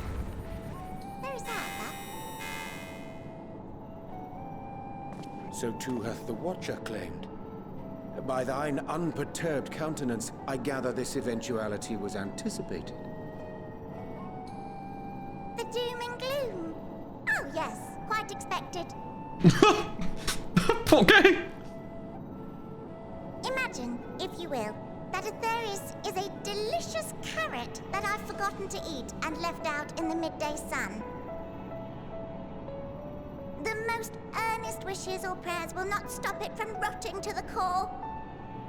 So sadly, there's nothing to be done but to abandon said carrot, Atheris, in case the metaphor is lost on you, to its grisly fate. And this moon will serve as the vessel to deliver us to a new home. Just so! We will gather up as many people, supplies, and resources as our stores will hold. And then, once everyone is aboard, it's off to another star. Easier said than done, admittedly, for one does not simply hop from star to star on a whim. Which is precisely why we've spent countless years constructing the most propulsive of propulsion systems. We ought to make it to our destination in 2 shakes of a rabbit's tail.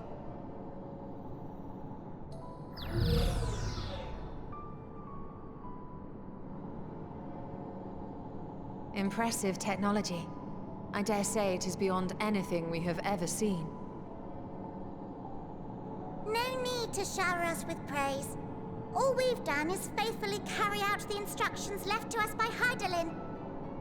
Back in the old days, when she was still just Venar, she was dedicated to the study of the world and its inner workings. And the Watcher, the real one, not the simulacrum you met, was one of her fellow researchers. We and this wondrous vessel masquerading as a moon are products of their knowledge and know-how. There's certainly more to you all than meets the eye. Might I ask where exactly you intend to take us? We identified a few promising candidates for resettlement some time ago, but we cannot guarantee that they are fit for habitation. Moreover, the ship can only travel in short bursts. We intend to go down our list, hopping from star to star, until we find one suitable for resettlement.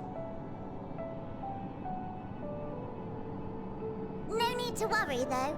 The vessel is being refurbished with accommodation for an extended stay as we speak.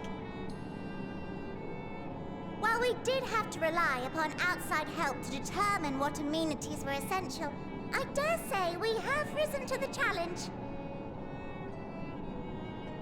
Help? From who? Good question. From you and yours! Who else? Each time we woke to perform regularly scheduled maintenance, we were greeted by the resources you sent us. What better way to learn about preferences and proclivities of our present-day charges? Ah, but you're still adorable little children. Perhaps your elders were responsible for the deliveries. The people from Sharlayan. I'm not sure what led you to conclude otherwise, but I can assure you that we are all grown men and women. And I very much doubt my elders know this place exists, much less how to send you so much as a starlight missive. What? Then who in blazes let you on my moon? Hydaelyn! Hydaelyn herself led you here. You don't say! Well, that's really not children. Then why are you so small and stunted? Like little baby carrot people. That's the little rabbit people. Well, Amarotines were a great deal taller. In the present day, persons of such prodigious size are exceedingly rare. So, you're saying everyone's not like the Watcher?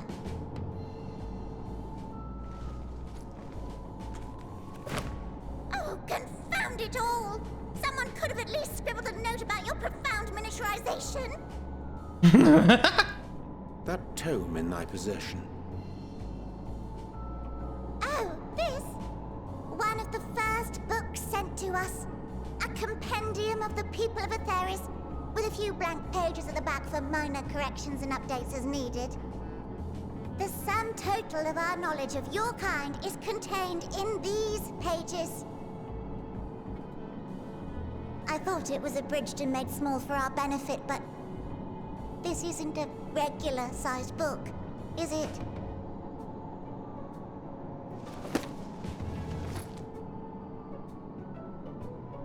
Yeah.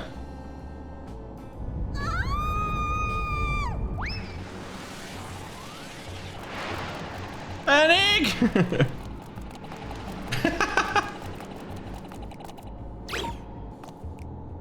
Building Way, can you hear me? Yes, we're all very busy. Change of plans. I need you to rebuild the domiciles at 1/3 the scale. All of them. Yes, all of them, and but me no buts. See to it with all speed. Perhaps you could tell us a bit more about your terrestrial collaborators.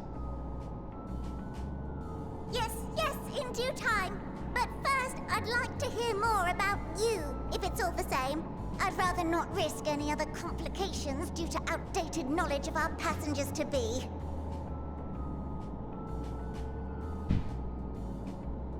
Sure, someone can do that, while we have all the other questions.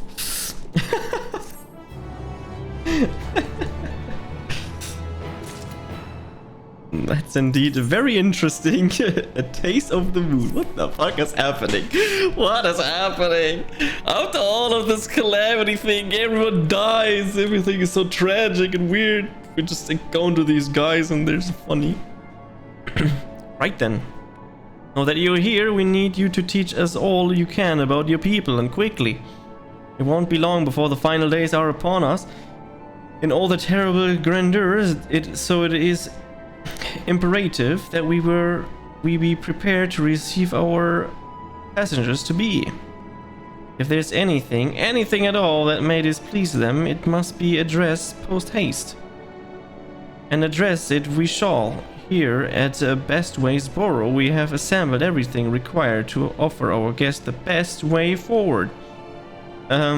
We have produced myriad elementals we understand to be essential for the day-to-day living, and I wish to hear your opinion on them. I'm sure you all worked upon an appetite, so why don't we start with food stuff? Meet me at the Carotorium and we'll see about filling your bellies. And now they give me the crystals to eat or some shit that we don't eat, so does not one for enthusiasm. The notion of Aetherius rottings to its core being a matter of course is rather concerning though. Nevertheless, let us take this opportunity to learn more of the Loporits and this vessel. I mean, yeah, the world is dying, but let's learn these bunnies. Why not? Sounds like a good plan.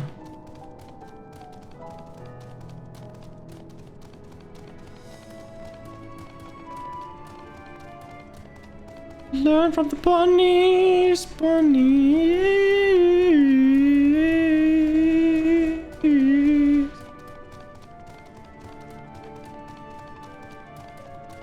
The question is where to go though.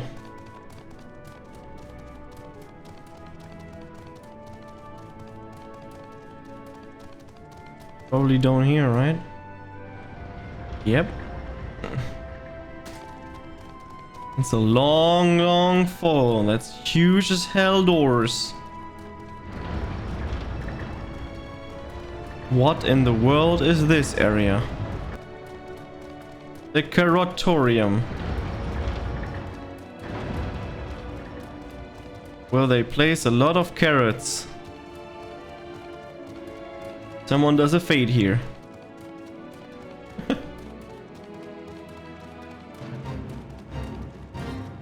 They joined. I don't want to join the fade. Oh, why the supporter taking me? Stop it! Oh, the music!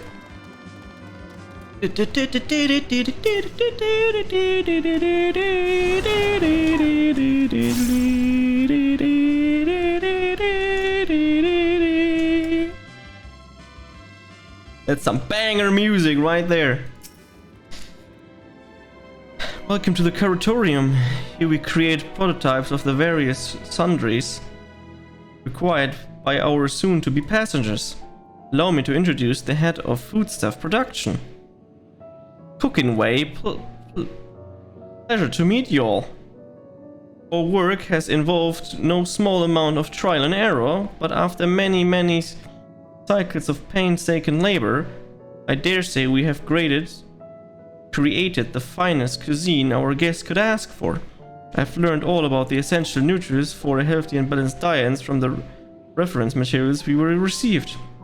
I've practically worn the words from those invaluable pages.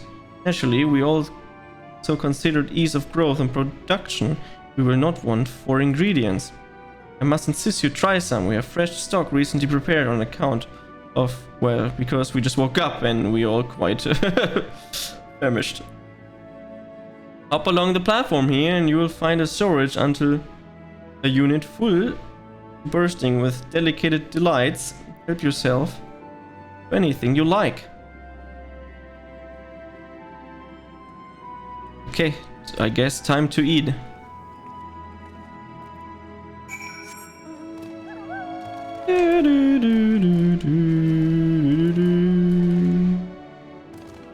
Jump on it.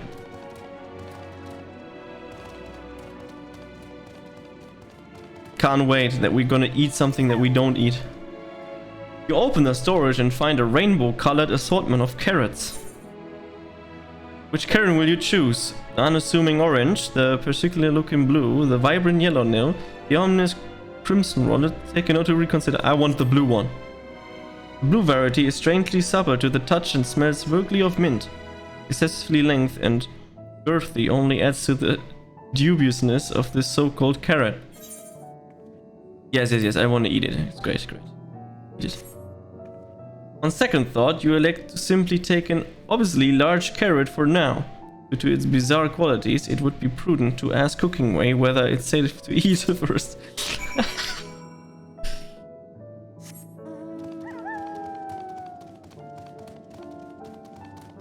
Can I eat this? You would definitely say yes.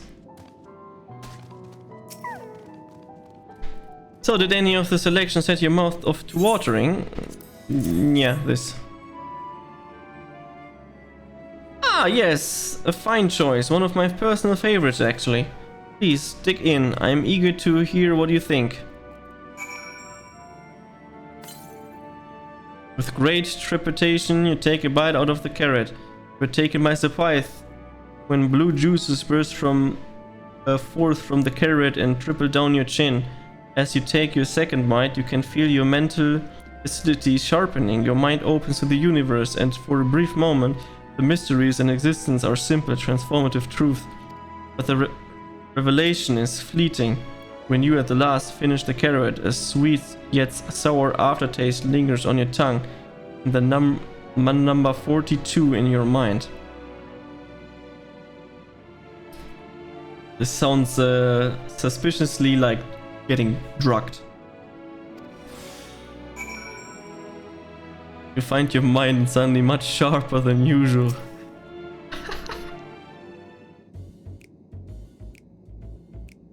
What do you think? Unlike anything you've ever tasted, yes? Philophasis carrot improves mental fortitude. Something of a shock at first bite, but it's well worth the enhanced power of cognition. We have plenty of other varieties too. Bleeding carrots to improve blood flow, dream carrots to help with sleep. So you see, we have a carrot for every occasion. These carrots are extraordinary, but what if I don't like carrots? I can certainly see the demand for this in Charlian.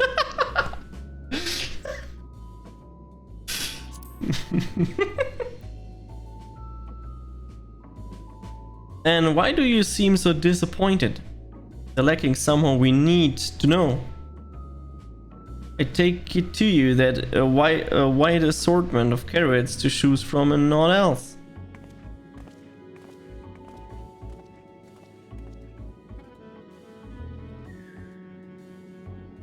If I might ask, what exactly did the collaborator share with you about cuisine on Aetherius? Aetherius, surely you are aware we have an abundance of dishes and food you could emulate. Of course we are, but well, it was only quite recently that we established contact. Even holding a conversation with the struggled first, so I imagine I was surprised when they sent a mountain of books and documents with no clear instruction. The sheer amount of information was overwhelming. If it wasn't for the encyclopedia I found, we have been at a loss where to begin. And so we decided, rather than divide our resources to prepare a variety of middling and potentially unsatisfying meals, it would be more efficient to devote our efforts to the production of a single perfect food. It's all well and good, but man, carrots live on a raw carrot alone. Have you considered cooking them? You mean steaming, boiling, roasting and the like? I suppose we could prepare the carrot in other ways. But our primary concern was efficiency, and what's more efficient than sinking your teeth into a carrot fresh from production. A rather strange approach to take for one named Cooking Way, isn't it? Well, technically speaking, Cooking Way isn't my given name. When first created, we were all named in the old tongue, you know, the otherwise impenetrable parlance the Watcher speaks. After we received a great tome of words, a dictionary, that is, from all our collaborators, we learned your language, adverbs, gerunds, present continuous verb, conjugations, just the basics. Then we found the term related to our given tasks and used them to form new names. Aren't they helpful? No, not really, but it does explain a great deal. Wherefore didst thy kind deem such a change necessary? When the rest of your people arrive, we want to be certain they understand immediately what each of us does. You'd never be able to pronounce our original names anyways. I see. I hope our critiques, such as they are, were helpful to you. Though, if you should decide to preserve flora and fauna from Aetherius as well, you should be able to offer the passengers a more balanced diet. Until such a day, one I pray comes sooner than later, it would appear there is not but carrots on the menu.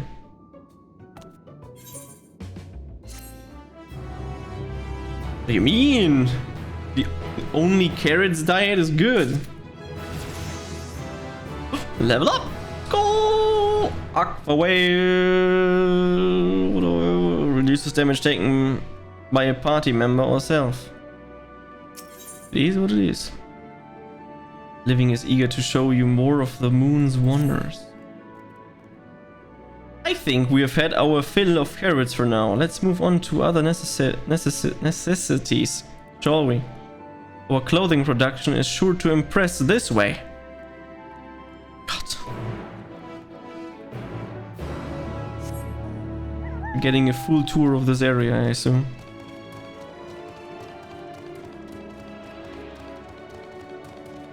Let me listen to the nice FF4 battle sound.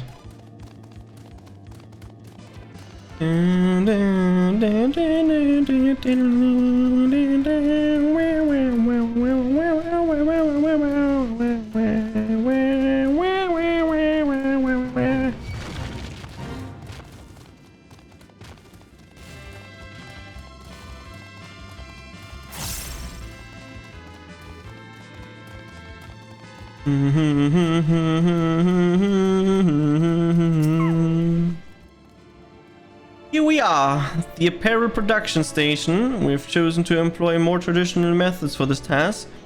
Creation magics. Heidelin, in her infinite wisdom, blessed us with the same affinity for magic here where people possesses. We have other amazing talents, of course, and I know you're dying to hear about them. But I will regale you with the details another time. That said, we did run into a spot of trouble at first. Our magic alone was not sufficient to see our work done. In the end, we discovered crystallized aether was a wonderful catalyst that could provide us with the extra vis we needed. May how resourceful. Ah, the sweet sound of recognition. You will also be impressed to hear we have read all about your habit of changing attire to match your chosen profession. For the sake of efficiency, I presume. This also has been taken into account with our designs. But why take my word for it when you can simply try on our clothes? Make yourself known to the worker and they will see to the rest.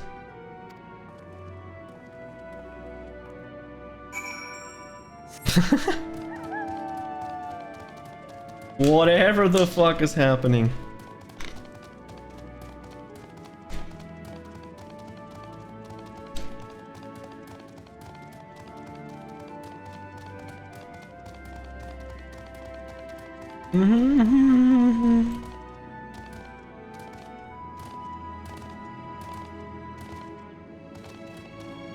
Restless Luperit. Ah!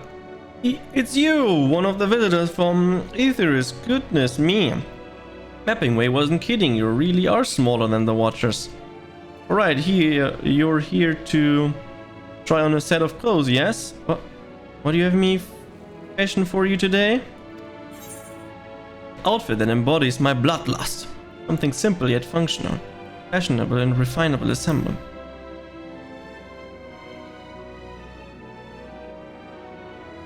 Fashionable! Right! This will only take a moment. Let's see.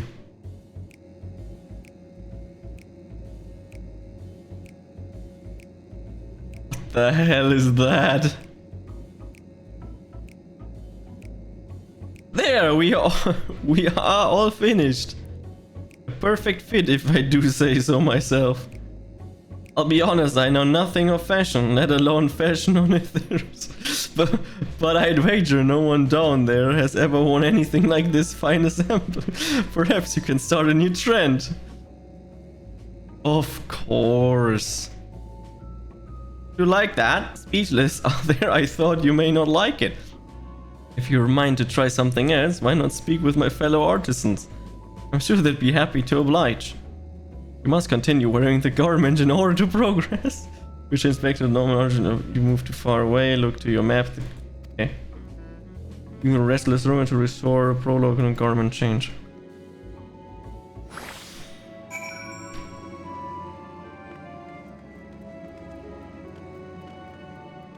What is this fashion wear? It's just all the shit randomly put together. Guys. Dress for the occasion.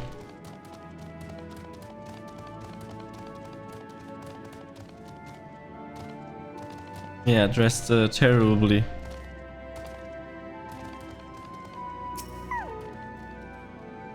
Ah, no one said you'd be coming. How can I help you? You wish to try my clothes, really? Oh, of course, it would be my honor. Did you have anything in mind? Got anything a little more flair? I'm looking for clothes with altogether different design. Surprise me. Surprise me. Let's go. I think I can handle that. Let's see. It should do.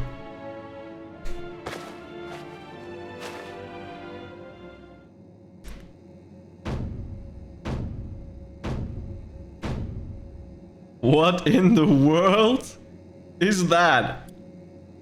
Some of my best work yet. It's a relatively new concept, incorporate an idea that have never been tried with clothing before. Fragrance, can you smell the carrots? Sniff sniff. Ah, simple divide. Simply. Oh god, why? I was worried how the concept would turn out when you put to the proof, but it looks stunning on you. Wouldn't you go and show living way? I'm sure he's eager to see what we have come up with. Oh my god.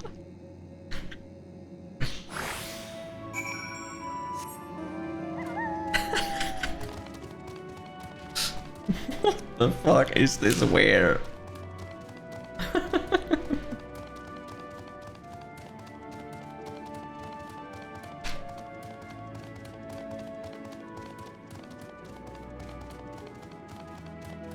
I took everything that you have and just put it randomly somewhere. My, don't we look splendid?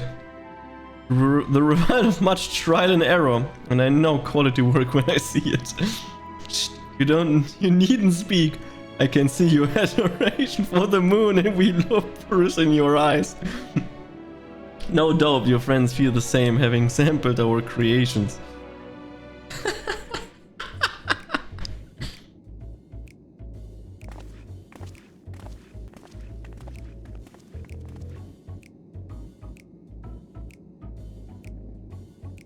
Sorry, I have kept you waiting.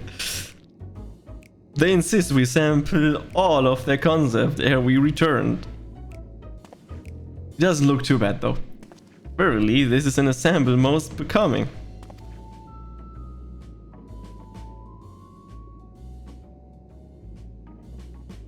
Ah, we have the thing because the watchers have them as well, I see. I think the past time we could return these clothes.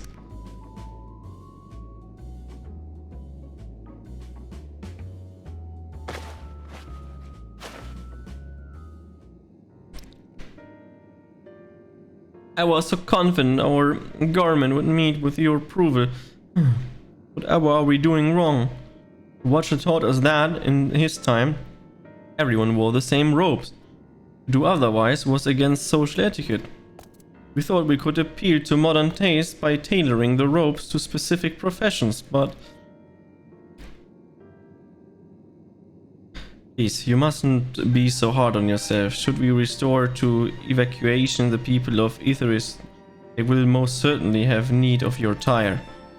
It is clear and you spared no effort in addressing our needs, but you must understand that we are not quite so homogeneous. Speaking for myself, what I wear now better suits my taste, even if it is of inferior make. But there are others who choose may be influenced by traditions or personal experience, rather than make assumptions for the whole. You must consider the individual and their potential preferences. I fear we've underestimated the complexity and diversity of your people. Even if we had memorized every tome we received, I doubt we'd have fared much better. Maybe we're doing a disservice trying to shower you with our baubles and frapperies, thinking it was for your benefit when you're better off on your own. There's some more with whom might agree. People who prefer to keep others at arm's length, even when they know they shouldn't. In one such former fool, I'd like to ask you a question. The plan is evacuation and escape the final days. Did it account for the reflection of the source as well? Not that I'm aware of. We were born of Heideland's love for Etheris and the salvation of the people on the star, and that star alone has been our aim. Truly, it's better to devote ourselves to saving one world than to divide our efforts across 14 and risk failing them all. I suppose you're right. Living way might have leave to explore best way borrow unattained. You have given us much to think about. Why, certainly. Until later then.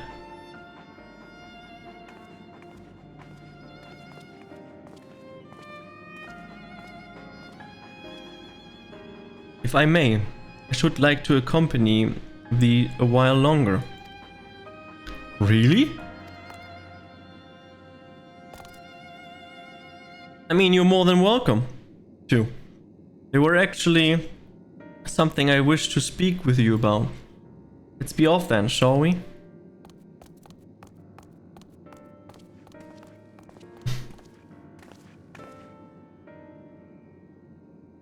That was kinda strange, not gonna lie.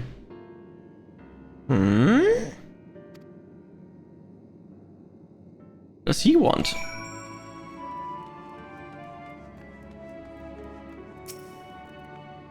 My apologies, I wasn't trying to spy or anything.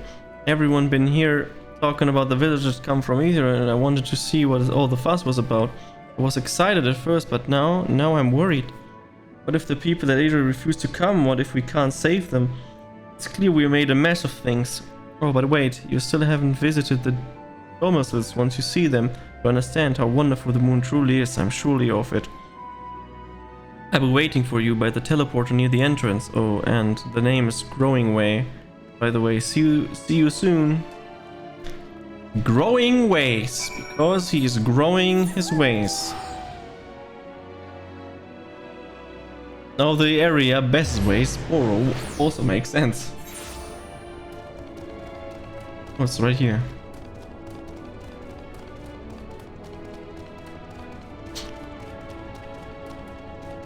Oh, the airman.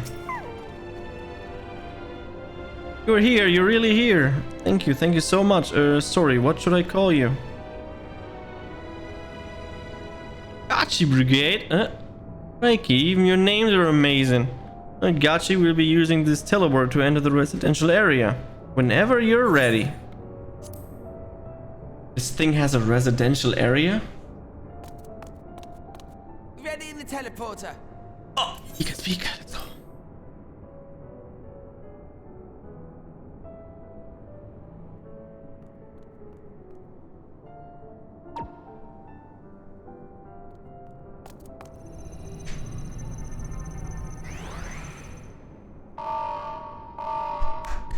Damn, doesn't work.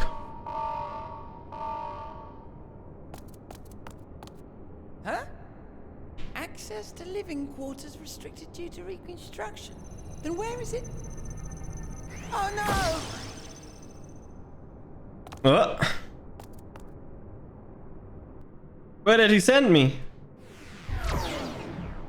Oh, just up here. I see. A private audience, as thou didst request, for reasons I know not.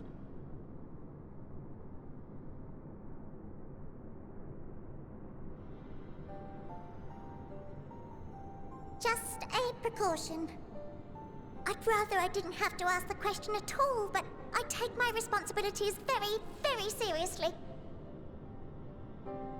Do you and your friends, by any chance, find our accommodation wanting? Be honest, brutally even. 'Twould be ungracious of me to belittle the efforts of thee and thine. Lovely sentiment, really. But the disappointment is writ plain on your comrades' faces. It's all the more frustrating since no one will come out and say what they find wanting.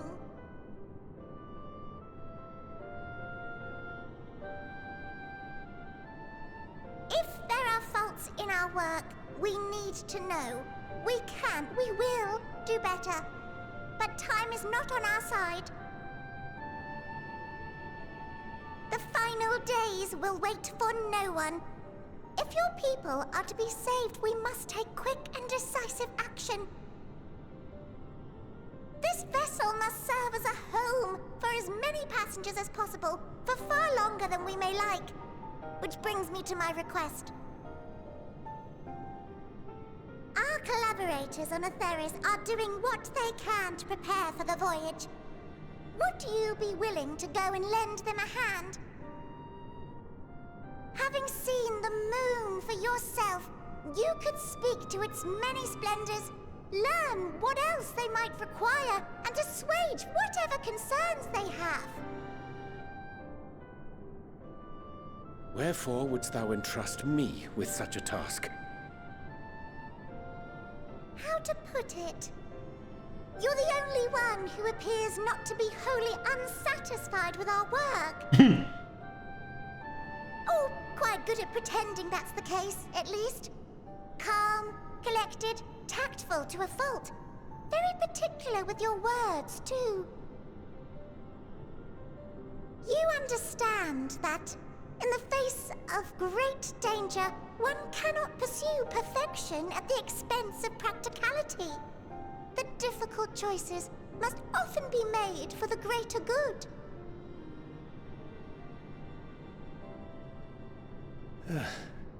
And so fate doth conspire to set my feet upon this path once more. Come again?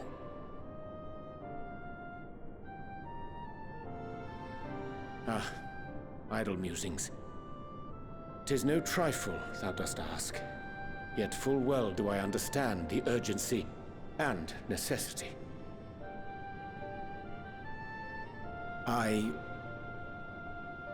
Oh, dear me! Dear me! I was terribly sorry for the mix-up. It's a bit of a malfunction. I hadn't realized the residential quarters were inaccessible, you see. But you're still in one piece, so all's well that ends well, yes?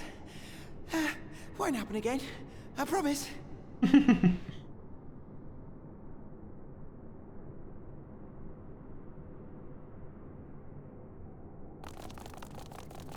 Oh, we don't know what he said. What did he say?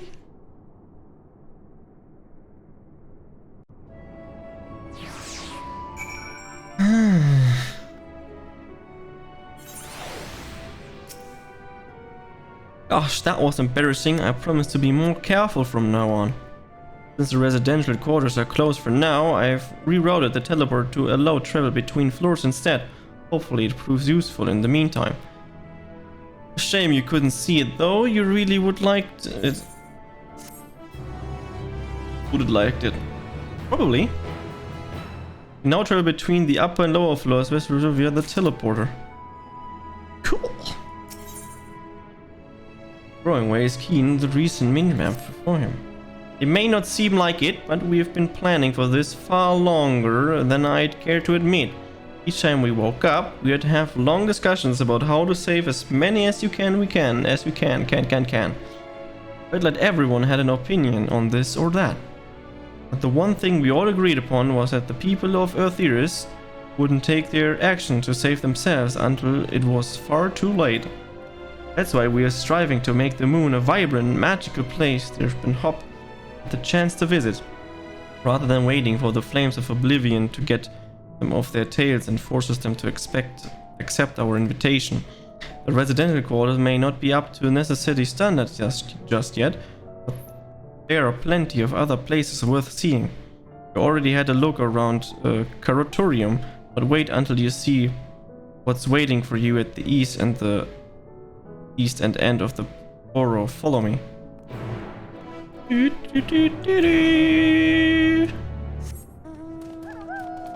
I am following you. Let's jump down.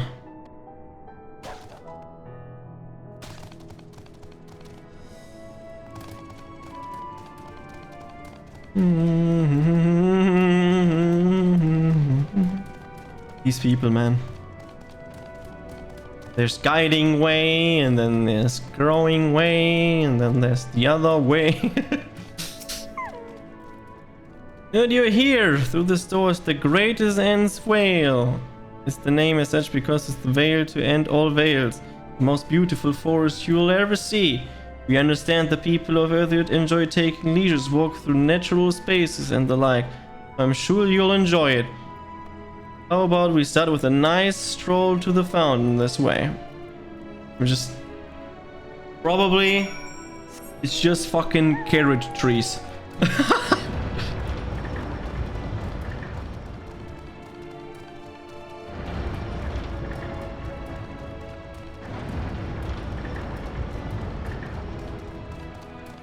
Oh, it's actually trees.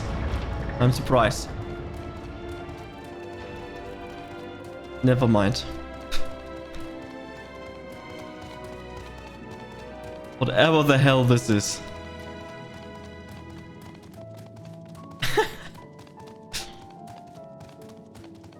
There's no trees. What do you mean?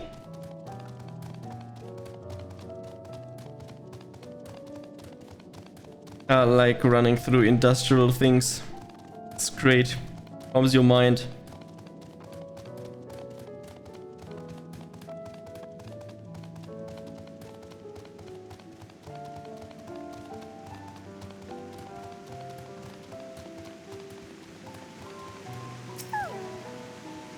Sure, what do you think of the forest? Isn't it positively pleasant? Simply sublime?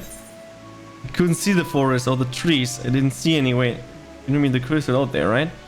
This is transcendent of buying your face and sugar with take the second one. Right you are. Our forest is made out of crystals and constructs, dotting to the landscape as far as the eye can see. Building this place was a challenge, let me tell you. Since we were born here, we have never seen trees in person before, let alone a forest. Information sent by our collaborators was quite enlightening. But after much deliberation, we have decided to use crystal constructs in place of living trees. And thanks to our atmospheric circulation system, the place produces air as clean as that you would find in a forest on Earthreus. The fountain here behind us, powered by the rather large crystal adorning its top, plays a vital role in supplying us with fresh water. Much time and effort was spent making it most spheric of spheres, and I dare say its unparalleled roundness speaks for itself. I enjoyed nothing more than a nice long stretch and a spot of realization whenever I come up here. You look like you could do with a stretch yourself.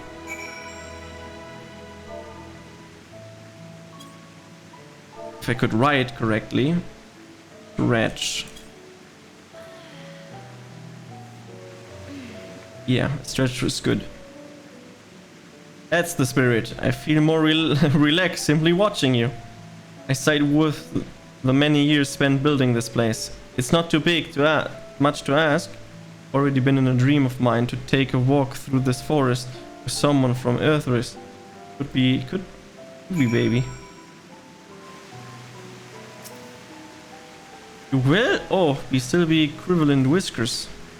Drawing is now accompanying you. Okay, then let's go.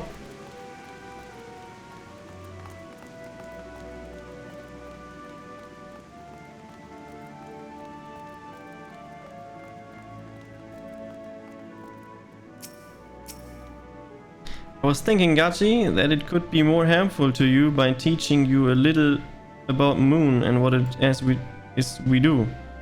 When we were first created, the Moon's sole purpose was to hold Zodiac, and there was absolutely nothing to be found here. Eventually, Heidelin gave us a first task. Furnish the Moon with a propulsion system capable of facilitating travel to other stars. It sounds impressive, and I suppose in some respect it is, but it was only possible thanks to all the knowledge Heidelin shared with us. We also had a lot of time to get it done. 6,000 years, give or take. But anyway, let's keep going. Nice. A comfy 6,000 years. Classic. This may come as a surprise, but we didn't begin building the habitat areas until after the propulsion system were ready. Considering how long it took, I wish we had started sooner. Who would have thought we'd need 4,000 years to make all this? It certainly wasn't work you dare rush either. We had to create infrastructures and countless supporting systems, some of which wouldn't be operational until hundreds of years later. And then there was this brief period where our productivity came to a scratching halt when the bizarre red satellite was sent up from Ethereus, the Elegance Mischief, I think. We thought maybe some new nefarious actor was colliding with Zodiac. All we could do was stand and brace ourselves for the worst. I can't tell you how relieved we were with the Heidelin informed us its destruction. Oh yes, there was much more enjoyment humming that day. He's like, they're fucking robots.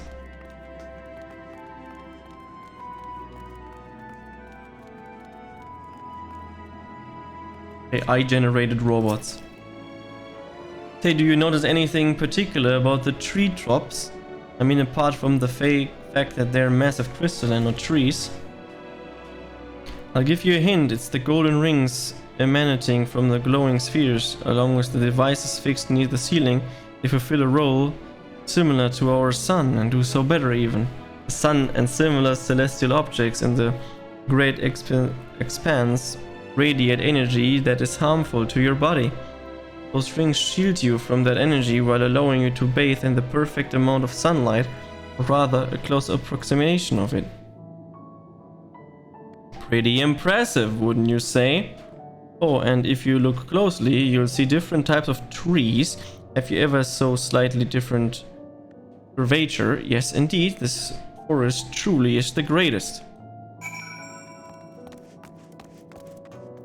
True, true, true.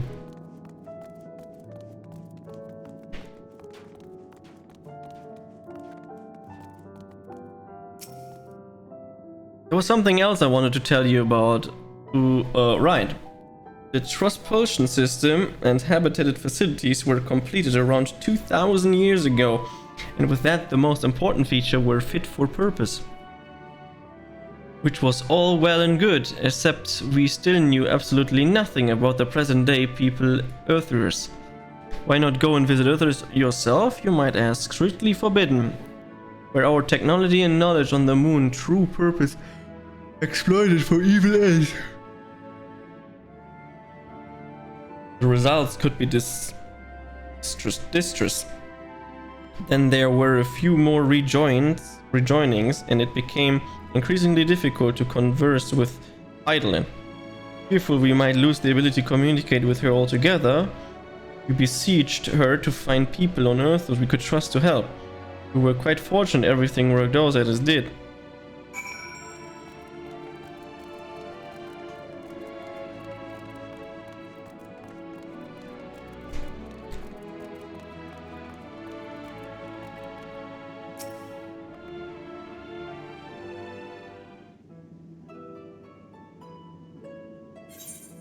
With the exception of the routine inspection and maintenance, we remained asleep and waited. Hopeful Heidelin would find someone who would help us. Eventually she did, and though her power was warning, we were able to speak to them directly for a short while. We shared with them everything we could, including our knowledge of the heavens and the means to travel here to the moon. They certainly didn't waste any time with what we taught them. No more than a few years after that, our collaborators found a means to convey messages and supplies to us from down below. With all the letters, books, and other resources they sent, we learned enough to start making more meaningful changes to the moon. And now you're here, hopefully enjoying yourself as much as I am. I knew you would like the greatest ends Vale, I knew it.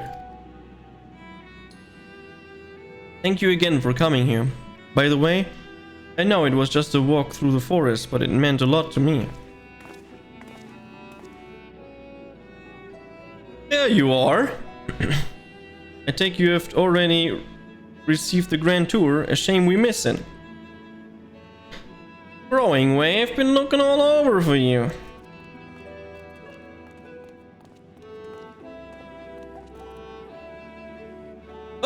Is this about the teleporter to the residential area? Oh, never mind that. We have more pressing matters at hand. I will be calling an emergency meeting shortly, and your attendance is required. Really? I can't imagine why you need me there, but if you insist. You won't be away long, so you all are more than welcome to continue looking about the borough. Now come along, Growing Way. Probably to beam up all the people. Before we arrived, you seemed to be in the midst of rousing conversation with your guide. Did you learn anything of importance? Just that they're very old. They've spent 12,000 years preparing for this. With the appointed hour fast approaching, I can certainly understand their restlessness, but still, it remains to be seen if the people can be pursued to evacuate when there are yet no signs of the final days. What's more, the technology of this place defies imaginations. I doubt there are many who would radically come to terms with living in such surroundings. Whoever these collaborators are, unless they are possessed of the world's most charming personalities or a means to forcibly evacuate people, they will meet with a great deal of resistance. Indeed, even if faced with annihilation, the decision to forsake all one knows cannot be made lightly.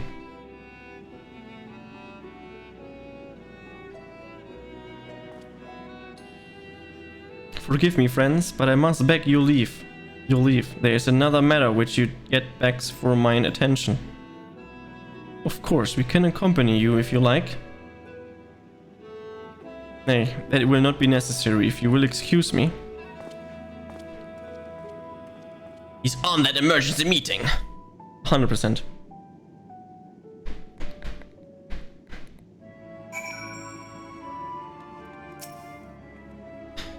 It's clear now that the difficult decisions lie ahead of us. Preparation for the evacuation of the Earthians is indeed crucial, but I am not yet willing to forsake our world and its reflection. I trust I am not alone in my reticence.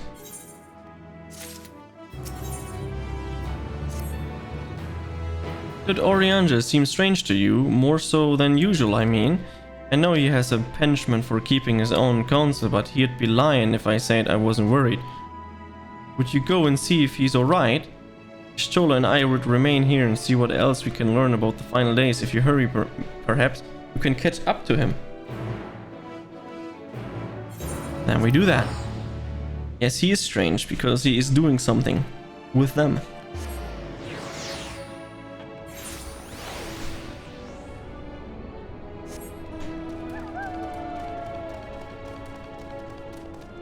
The good old camping way.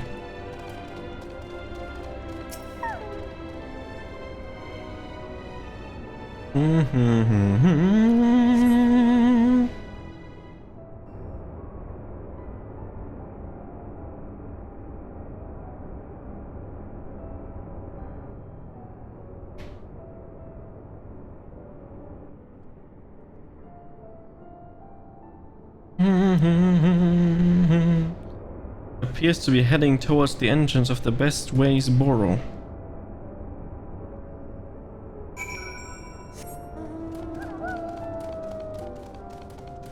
Then let's head there too and see what he's up to.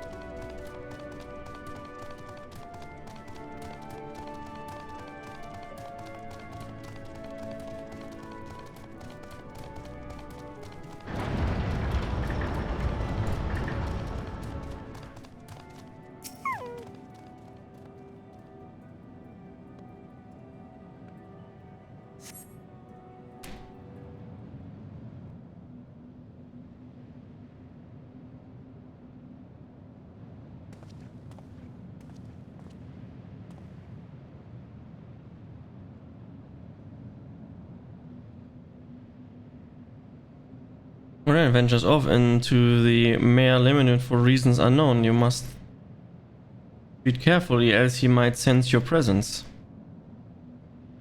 Health mission! Following in a safe distance, the objectives will unfail in your notice. Okay.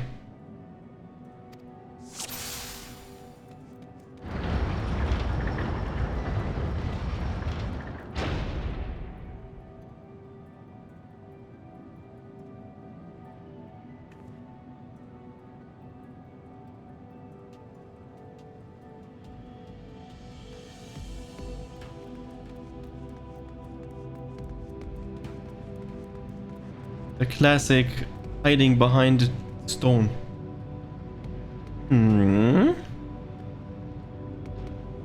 Hopefully it's not an unnecessarily 500,000 kilometer trip again.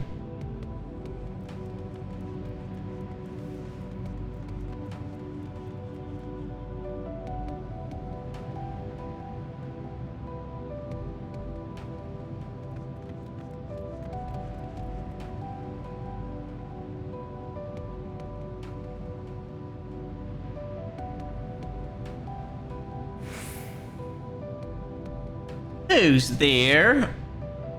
Not me. Then he runs away. The classic.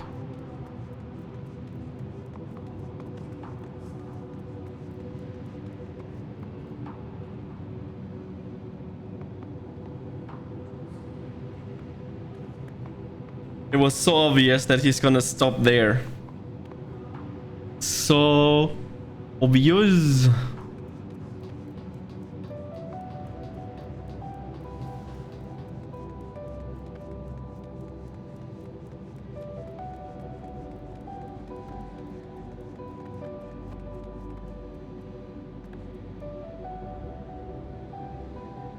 I was 1 pixel away for duty complete.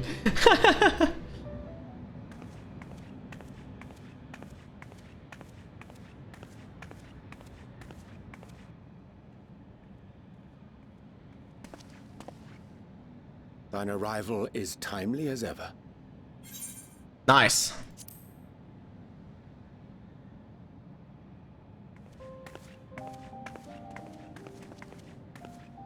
Thou didst chance to overhear my conversation with Living Way, I presume? Hmm. 'Twas not mine intent to move in shadow.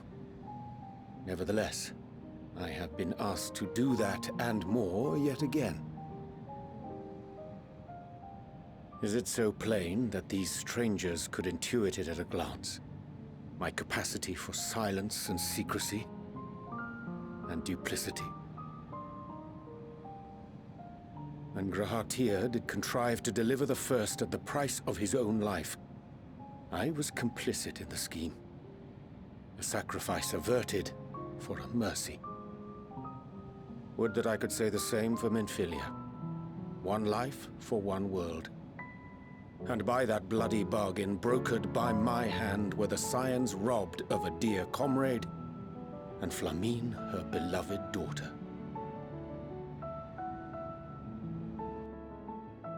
Two souls, whose selflessness was beyond measure, whose resolve was unshakable. They would not be moved even had I thought to protest. But protest I did not. Far from it. I pushed them forward. No effort did I make to seek out alternatives. Ones that would not demand such terrible costs.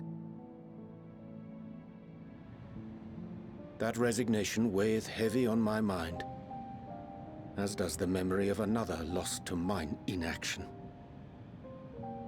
Dearest Moonbringer, who did face death unflinching, that we might secure a means to bring low the Ascians.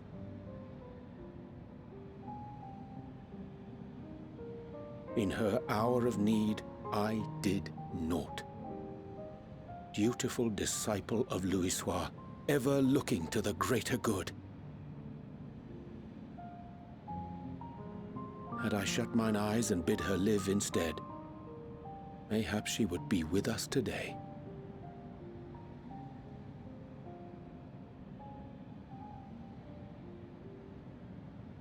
Selfish wants born of everlasting regrets.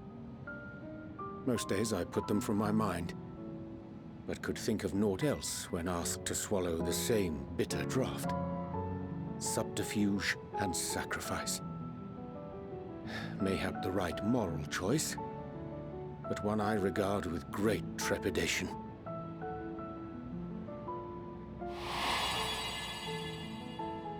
The calamity of Amarot was a tragedy beyond reckoning. One which must never again come to pass.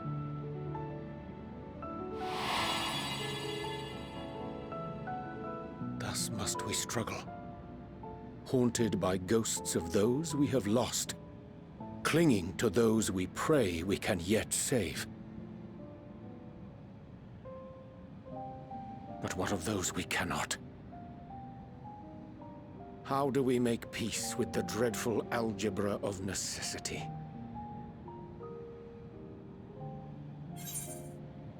Sometimes there's no right answer. Have faith in yourself and your decision. Take heart and protect well those that you can. What would have had to wait of the cost? The second one is a good answer. Sage counsel indeed.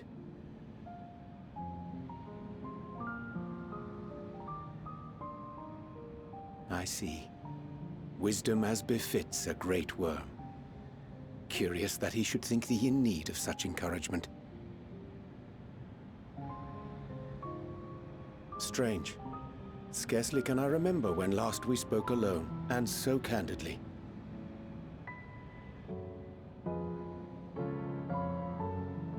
I thank thee. For all my supposed skill with words, I find it difficult to express such private thoughts. As for the Loporit's proposition, I will take time and consider how to respond. 'Twould be to our mutual benefit if we could converse more openly with our aspiring caretakers. A concern I should be glad to address on the Scion's behalf.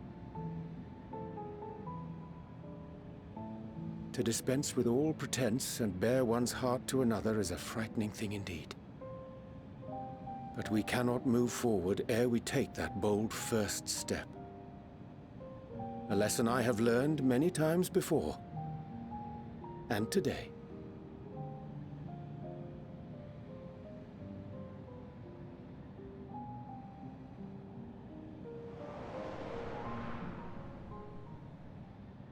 What are they saying? Curse these ears! I've heard bugger all! No matter. We've got our plans.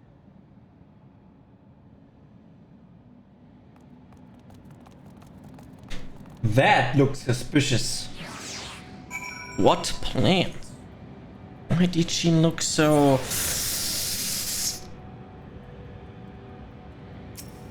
evil?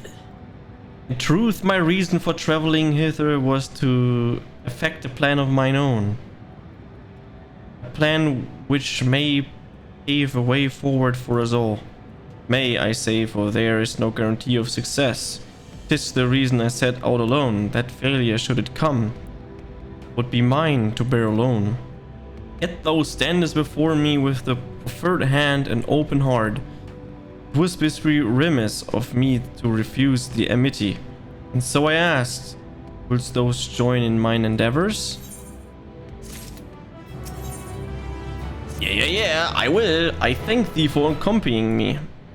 'Tis a simple plan in truth. We shall not be long away from Bestway Borough.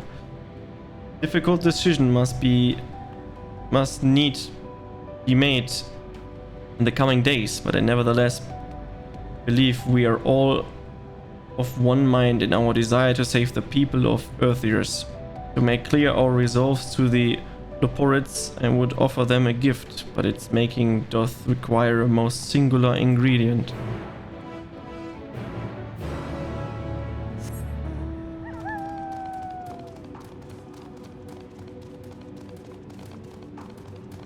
Loving ways, darlings. What in the world is this area? Ah, an abundance of sponjoy, excellent. I chanced to spy the aggregation with the Crossing Zodiac's erstwhile prison. Using a spell taught to me by the new Mu, I believe they shall suffice for the gift I would fashion. Magic requireth considerable concentration, however. Might I prevail upon thee to stand watch whilst I perform the incarnation? Sure.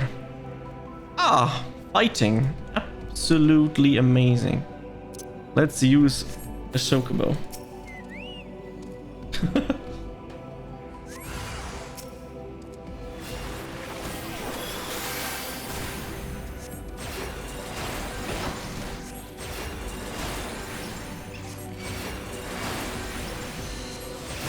Just a random fight. More of them.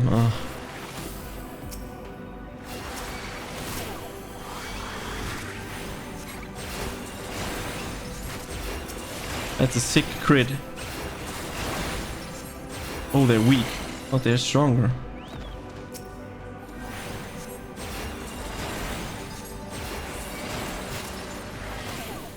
This one is stronger again, of course.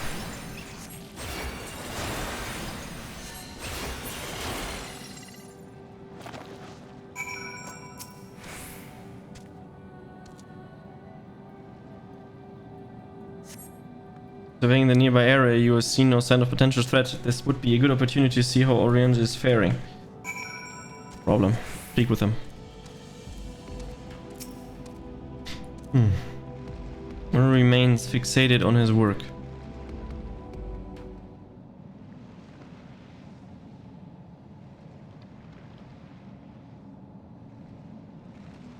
There, 'tis done! A magic ink, every ounce as efficient as the crafted by the new Mu. Rare is the occasion I would conjure mine own, but is nevertheless a most useful skill. The resulting product is admittedly possessed of no preternatured properties, but its hue is one mine own choosing, which I pray the Loporian will appreciate.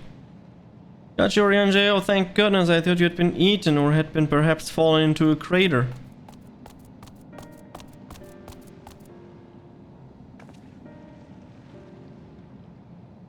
Ishtola had been looking all over for you, Gachi. She said she needs to speak with you about something most urgent, dire even. She was also quite clear that she wishes to speak with Gachi alone, which means I'm afraid you must stay behind, Oriange. But worry not, I just so happen we need our help with an errand.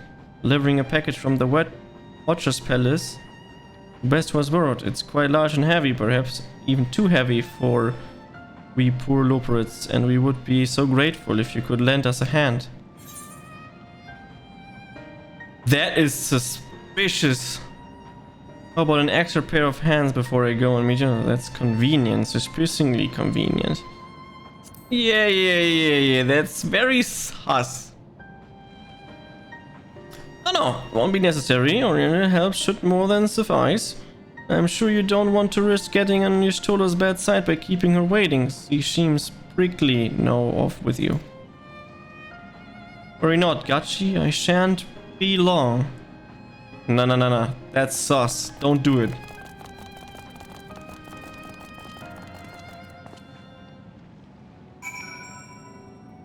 Speak with Y'shtola. Nah. They're gonna do something bad with him. Something terrible. They're gonna eat him or something.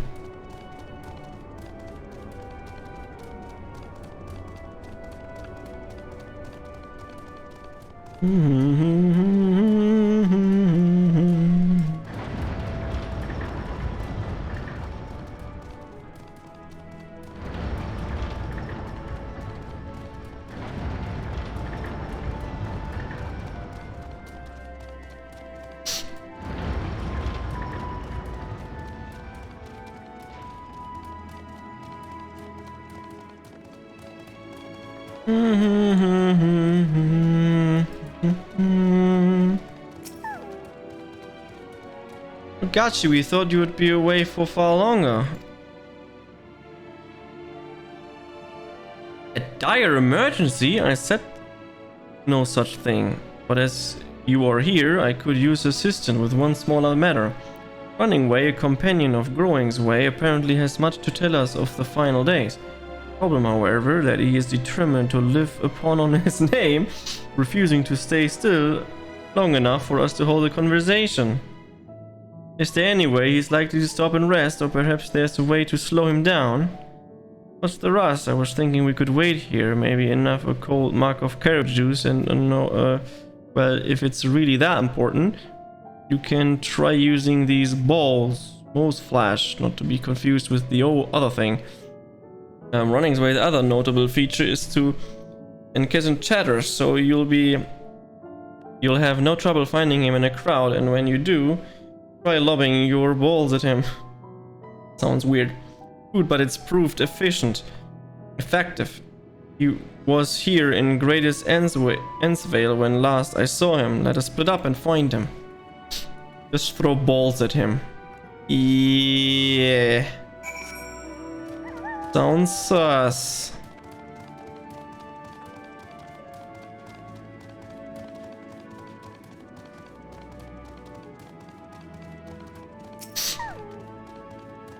Search in the surroundings. Oh, rabbit. He's quite chatty.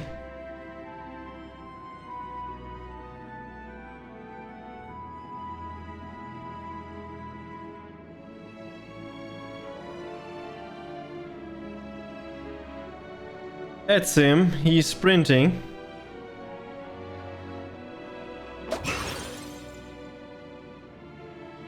Oh, that's smart. If that was meant to be a joke, it isn't funny.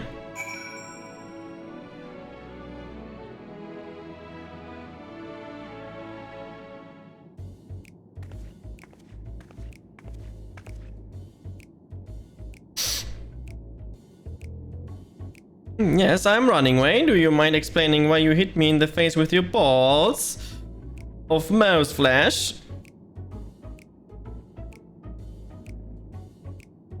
I'm highly knowledgeable about the final days. Ah, that's the most ridiculous thing I've ever heard since I woke up. Who told you that joke? As if we've got time to look into the final days when there's so much to do before the great voyage. It's true that Heidelin did impart us some knowledge of the event, but I know about as much as any other operator around here, less probably. I don't know why anyone would think I'm funny to go around telling people I'm an expert, but they'd better hope I don't get my paws on them. Sorry I couldn't be more of a help, but if there's nothing else, I've work to do. And I'm off!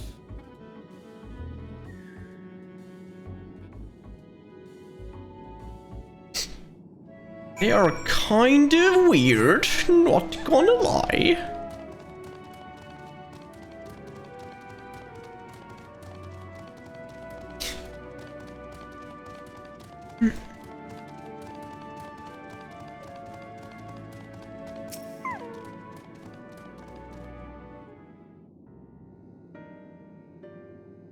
I could find neither hide nor hair from him. How did you fare? I found him. So he knows no more than the others. Care to explain yourself, growing way? Well, you see, I misremembered. Yes, that's it. I misremembered. Terribly sorry about that. Afraid I'm drawing a blank, though. Try as I might, I can't remember who I was thinking of. On an unrelated note, what of Orange Air? I assume you spoke with him earlier, but did he say when he'll be returning? On this way, on the Watcher's Palace with Living Way?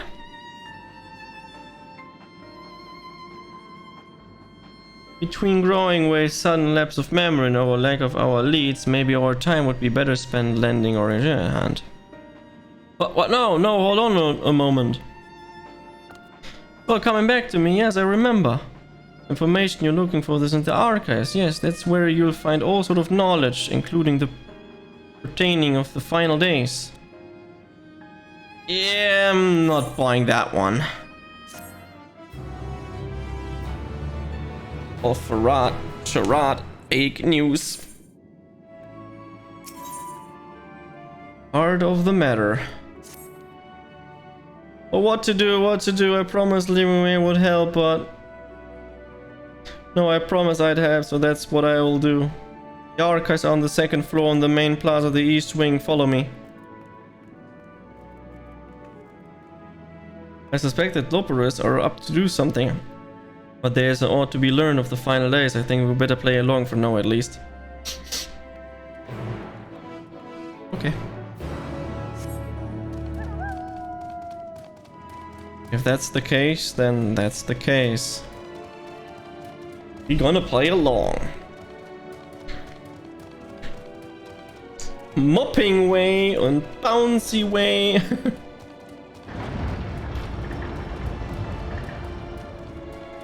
And sloppy way. And lots of ways. Let's take the elevator thing. Guiding way.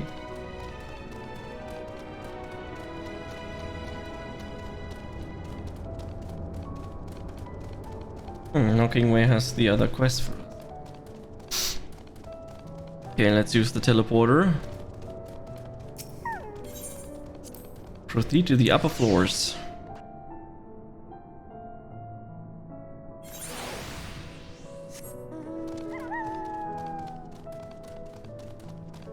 So much running here.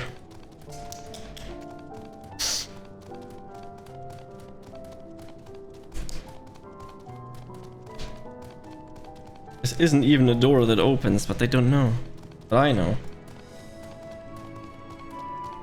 Where's three-way?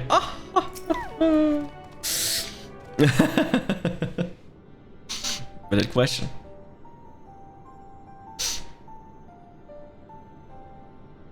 The archives are right through this door, but it seems to be locked.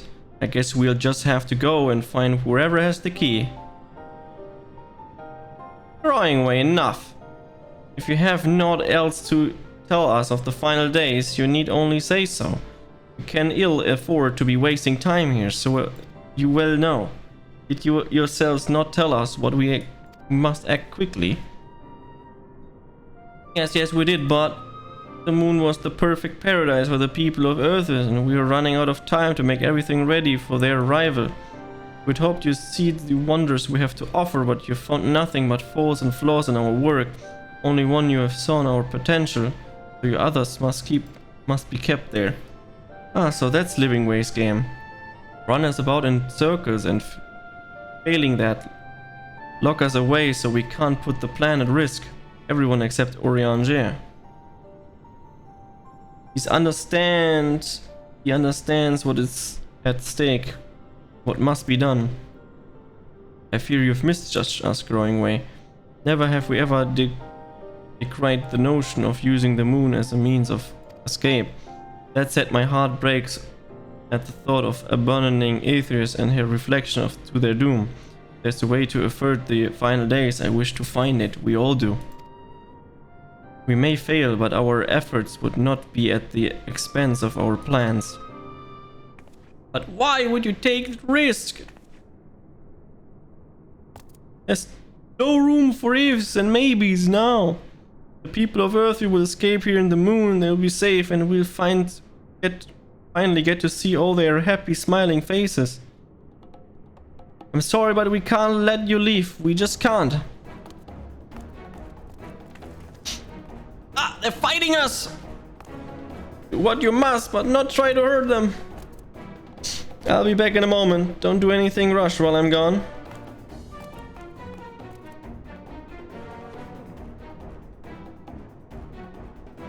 If we dilly, they'll overwhelm us with the sheer numbers. I say we knock these ones out, split up, and make our way to the exit. Agreed, let us reconvene where Argus awaits outside. Yeah, and I have to fight the three. Of course. You are under attack. Impossible. Bam! Carrot and Rune.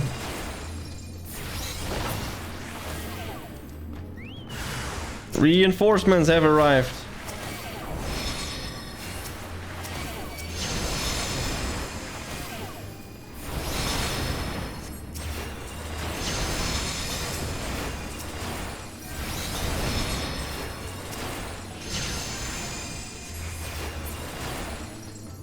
She's too powerful.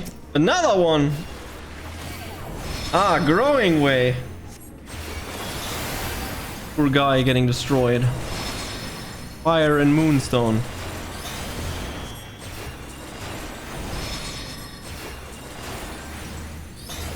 Growing way, I'm sorry that I have to hurt you. We're so friendly. We have to save them.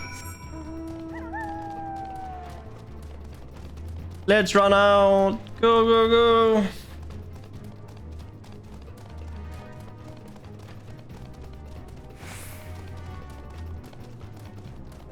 An ether current. While I'm here, let's take it. Dramatic escape. Oh, ether current. Oh.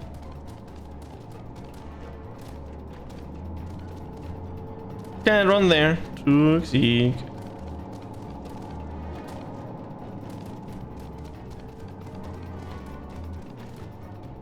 Let's zoom down.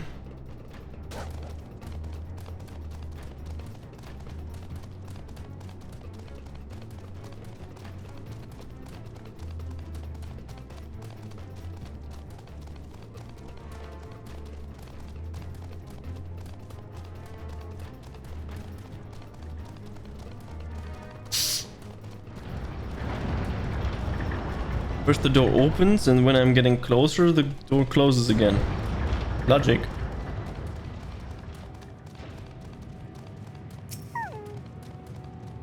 Good, you're here. You must hurry to the Watcher's Palace and the fine Orianger. And let me just teleport to the ether current.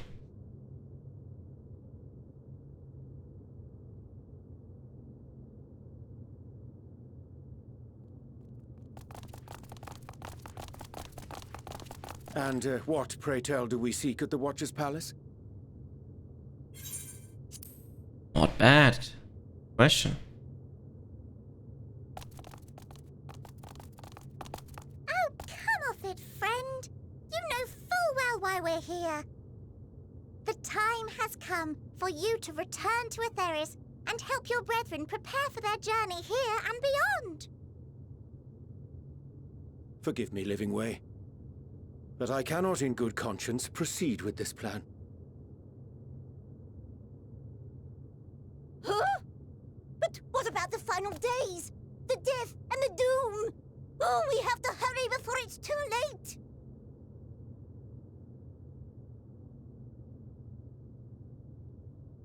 Your unflagging commitment to your duty is endearing, to say the least.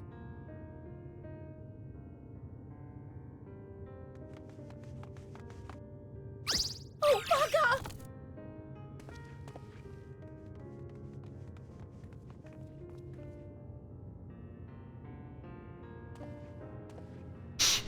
Be at ease. They bear you no grudge, nor do I. How could we, having come to understand your purpose? For millennia, you and yours worked tirelessly towards the singular purpose of this heavenly vessel's construction. An arduous feat by any measure. It is clear you have spared no effort. Why, your very names are a testament to your dedication.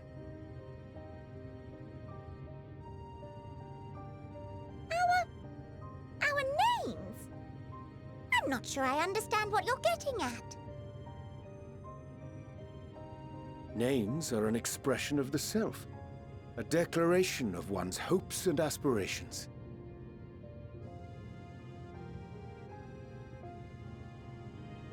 Your use of contemporary, uncomplicated nomenclature doth ensure clarity of purpose. There can be no doubt that your love for the people of Aetheris is boundless and pure.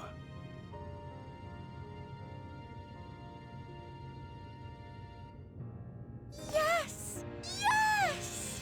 A most mellifluous phrasing! We Loperids were born of Hydaelyn's love for Aetheris. That shining, shimmering blue jewel, brightest star in the sky, brimming with life and possibilities. And we just killed 4 of them, or 10. For as long as I can remember, I've toiled in anticipation of the day when this vessel might be needed. All I've ever wanted was to meet those she cherished so dearly, to serve and serve well. That goes for all of us, don't you see? So help us help them. Lead them here where we can keep them safe. If there's anything wrong with what we've built, we'll fix it. We'll make it right.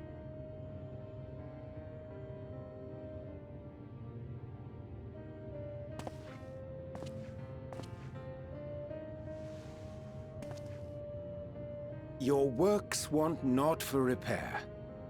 Yet there remaineth much for you to learn of men and your own kin besides. Singing Way, thy name bespeaketh more than the simple marriage of rhythm and rhyme. The songs of Aetheris are beyond counting, and span the length and breadth of emotion. Maps are monuments to man's pioneering spirit and his devotion to charting the furthest reaches of our star. Many have devoted their lifetimes to exploratory pursuits, to venture unto the highest mountains and the deepest oceans in search of unknown frontiers. And thou, my friend, I do not think we've met. My name is Pudding Way. Oh, cute! Pudding Way! Pudding Way? Yes, indeed. A name of deep and abiding significance, I'm sure, but one perhaps better communicated through delicious deeds than tasteless words. A judicious application of fey magics at a later juncture may be appropriate.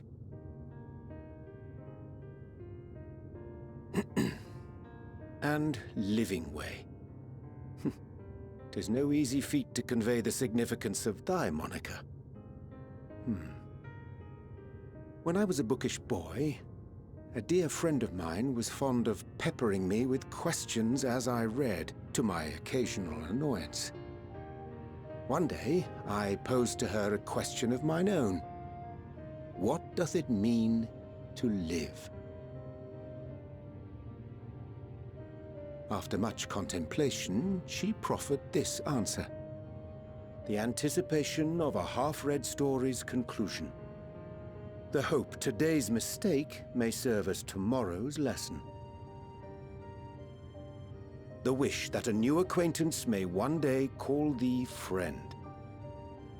She believed it to be all these moments and more.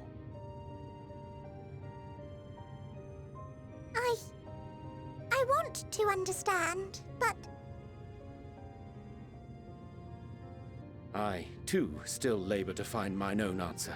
'Twould be my pleasure to assist you and yours in embarking on a journey of self-discovery and enlightenment.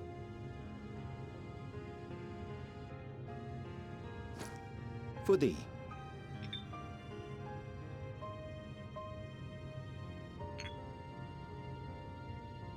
Ink as blue as the waters of Aetheris. Made in haste, though I assure thee, the quality has not suffered for it. The people need not be persuaded by honeyed words.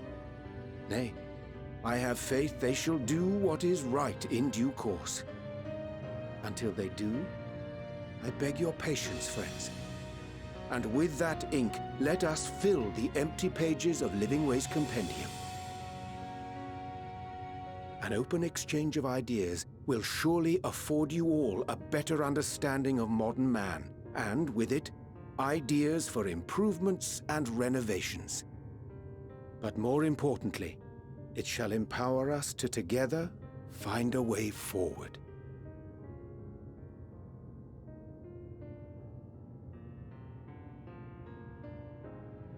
I hope you're right. Thank you for this lovely gift.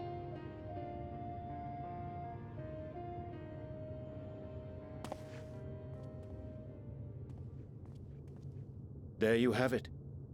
I shall remain with the Loperites to ensure that all is in order. Though we must needs prepare for every eventuality, you would all agree that the evacuation of our star is a last resort. To accept failure is to accept the demise not only of our star, but that of Reen's, of all reflections, and the souls that call them home. Which is why I have every faith that you shall fight to the last, that such drastic measures may prove unnecessary. Should the worst come to the worst, and I pray deeply that it won't, I'll take comfort in knowing preparations were made under your watchful eye. Aye, thou mayest be assured that if calamity cometh, not a soul will be left behind, if being the operative term.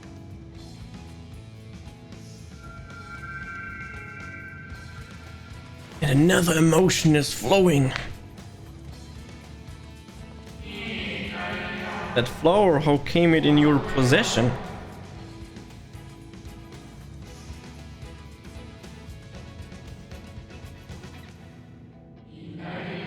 Oh, very like her. Oh, Heidelin gave it to me.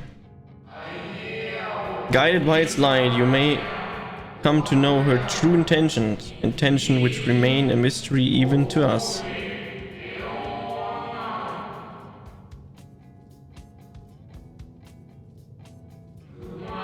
In our time we called it Elpists.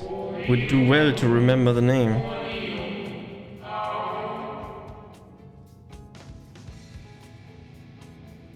Forgot it already.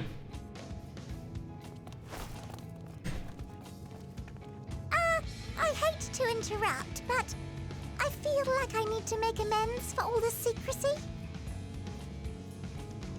Think nothing of it. We haven't been the most gracious of guests. Do convey our apologies to Growingway and the others. Yeah, we just knocked the fuck them out, man. But of course! And when next we welcome more guests from Aetheris, we'll have learned to be much more hospitable hosts. Oh, and circling back to the matter of inappropriate secrecy, we ought to discuss our benefactors. Agreed. The Charlayan Forum, yes? What? How did you know? Now everything makes The more sense. I heard, the more obvious it became. The Forum's aims align closely with those of your anonymous patrons. A telling coincidence would be an understatement. Though had we not taken it upon ourselves to peruse certain restricted tones in Labyrinthos, we might still be unaware of their plans. No, we But know! let us continue this discussion upon our return. I dare say we have kept Alphino and the others waiting long enough. We just tell them, yeah, we were on the moon, we did crazy shit, we met a lot of crazy things. We killed Zodiac, the world is dying now, the final days are now finally coming. And yeah, the Forum guys, they were working with the people on the moon. What? Classic Sunday. 'Twas war relief to living way was pleased with my gift of ink. Serve and serve well. Thought their knowledge may be lacking. They boundless love is blessing without peer. It will be no easy task to prepare them for what must need to be done. But gladly do I embrace this duty, even if it doth necessitate that we part ways for a time. Forgive me my absence, but I have to utmost faith in you, in all our fellow science. When next I return to Aetheris, I pray if I find you all in good health and good spirits. Returning home! But before we return home, I'll go and return to the toilet. I'll be right back.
Okay.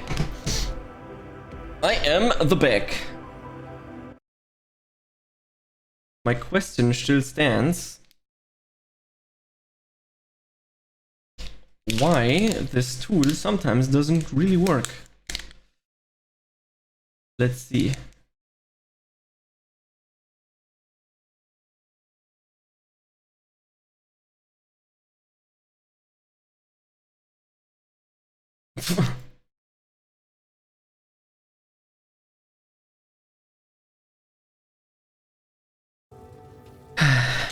Let's go. Accept. With the Loporis in Oriange capable hands, we needn't worry about affairs here in our absence. Knowing now the face of their earthly collaborators, there is much to discuss with Orphanon and the others. Let us return to the Tower of Babel. Our battle for the star will soon begin in earnest, and we must be prepared. That sounds like a decent idea, not gonna lie.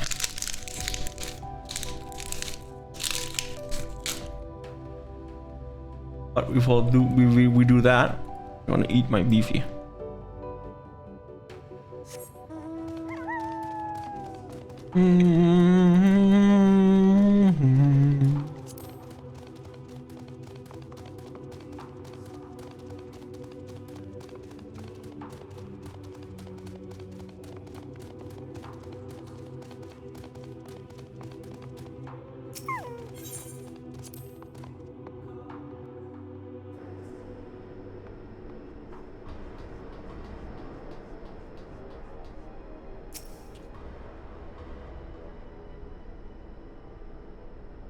God, I can scarcely believe we went to the moon and back.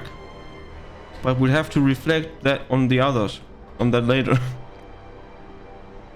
Right now we need to head back to Camp Broken Glass and deliver a thoroughly detailed report to Lucia. I'd like very much to know how everyone is getting on here as well. That only just began to treat the Tempest prisoners when we left. I share your curiosity, but warning our allies of the final day is of greater importance.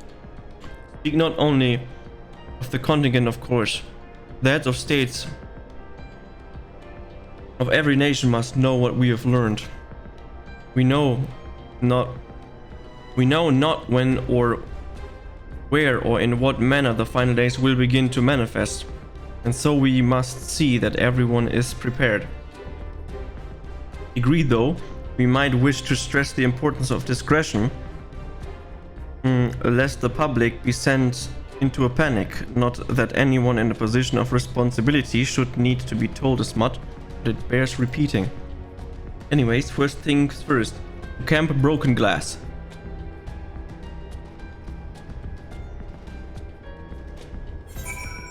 So that we can teleport there.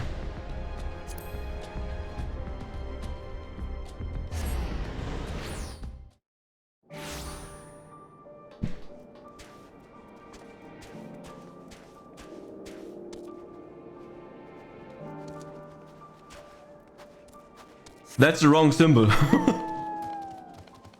Not doing the blue quest right now. Main quest.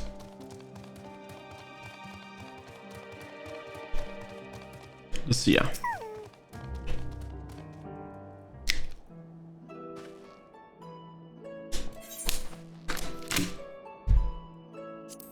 It's good to see you all again. No worse for your lunar adventure, I hope.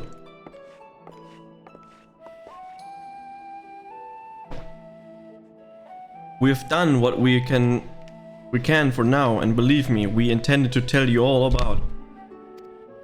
But before we do, might you tell us what's become of Galamon in our absence? To succeed in subduing the tempered inside the Tower of Babel took many lives, many alive. But combined with those who were already in our custody, numbers required care has grown exponentially. The inclement condition here have made it difficult, if not impossible, to treat them all here, and so we have petitioned to aid of the aligned nations. Some are understandably hesitate to proffer assistance, particularly those that were but recently subject to imperial occupations. That said, several others have agreed to grant them refuge for treatment. With the assistance of our fellow Science, we endeavor to see them safely transported and subsequently cured of their tampering. Will all that temperate be relocated? Not all, no. We have sufficient shelter to attend to those whose treatment has begun, and enough healers have volunteered to remain until their patients have recovered. Julius is one of such patients, though he is not yet fit to recover visitors. Truth be told, it was a miracle he and those in his company were not harmed in the chaos. If not for Alphanaut and Alazier timely assistance, I dare say none of them would be with us today.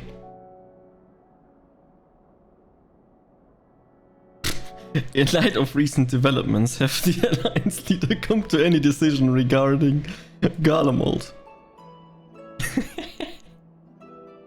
Given the tremendous ramification of what has happened here, it will take time to determine what must be done. Sorry. The panting back to the hero, and the hero's like, It's just 10 out of 10, I love that. In the meantime, they intend to work with the Eastern Alliance to keep a close watch over the provinces. We have other news to share. Shortly after Anima was defeated, we received reports that each and every tower has vanished. For mercy, the process was apparently not quite as violent as to you experience in Safnium. Those who were trapped within them have been rescued and received treatment. To hasten this endeavor, the beast tribes have received instruction in the magics needed to cure tampering. Master Matoya is no doubt thrilled the Mother Pork's efforts here affords her so many visitors. Yes, we are grateful for her ongoing efforts, as well as those of our comrades near and far. As for the contingent, several of our members have been granted leave to return to their homelands after the transfer of Tempered has been completed. Lucia and I will remain, along with the small force, to continue offering aid to those here in Garlemald. The Empire may be no more, but there are yet those who call these lands home. I believe that accounts for recent events here, so what of the moon and the Telephoroi? So yeah, we killed Zodiac and now everything is going to shit. Final day is happening even faster than we thought, and we should do something. The final days, gods, I've prayed our victory would mark the end of our troubles. There is still much we don't know, but the Alliance leaders must be told. Would you be willing to contact them in our stead? Yes, of course, I will send word forthwith. We'll also release your fellow Science from their present duties, that they may return to Shalion. Your energies are better spent finding a means to avert the coming apocalypse.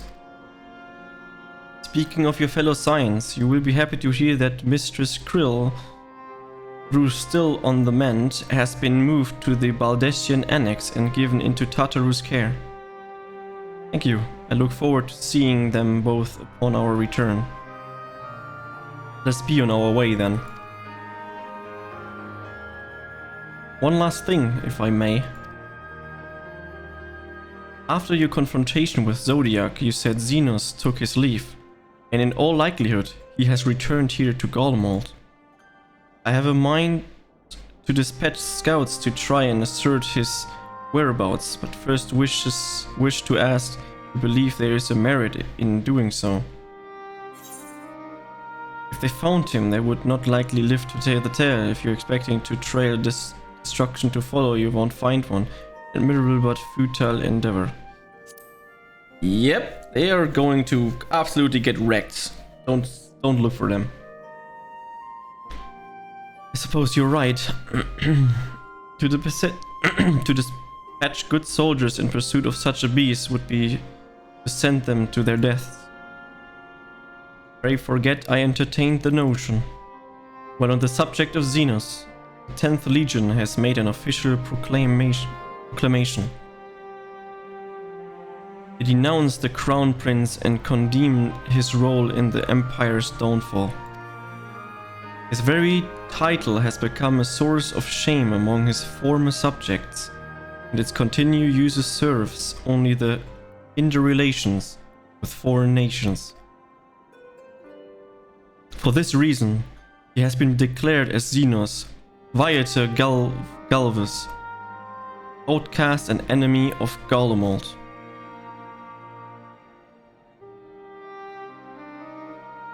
And Daniel is no more, and now his own people turn against him.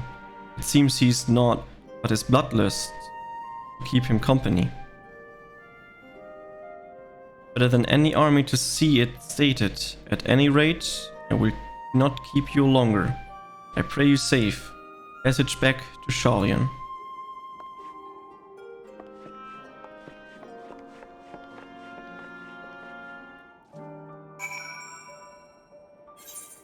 Then we'll head back to Sharlayan.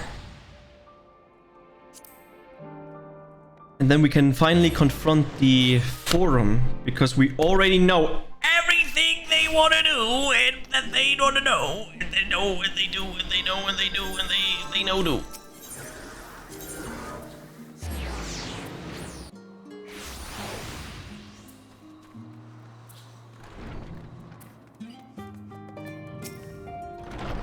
Welcome back, Gachi. We were so terribly worried about you. But it is plain I have caused my own fair share of worry, and for that, I apologize. Heidelin called me that day when you entered the Tower of Babel. The pleas were faint but desperate, and I knew at once she required a vessel to carry out her will. What came after feels like a dream barely remembered. My body flowing through the live stream towards Garlemald. When I regained consciousness, I was all aged and frostbite, exhausted of aether. So exhausted, in fact, I could only laugh, for it was in that moment I understood what I was wearing from the Tower of Zod. More than that, I could have laughed at a time like this, so we prevent Zodiac from being unleashed upon the world. I'm curious to know what else took place there on the moon. Yeah, we killed Zodiac and the final days are happening. Perhaps we should wait for the others to join us before you give your account. Let us reconvene in the main hall once they have arrived. Nothing major happened on the moon.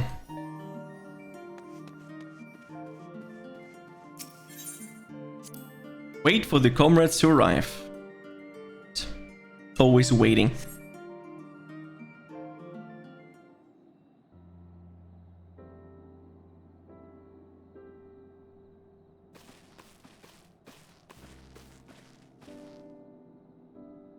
Sorry to have you kept you all waiting. Not at all, we understand you've been quite busy. Will Orianja be joining us? No, he's still on the moon. Duty keeps him away. I'm afraid though, Gachi can explain why then better than I.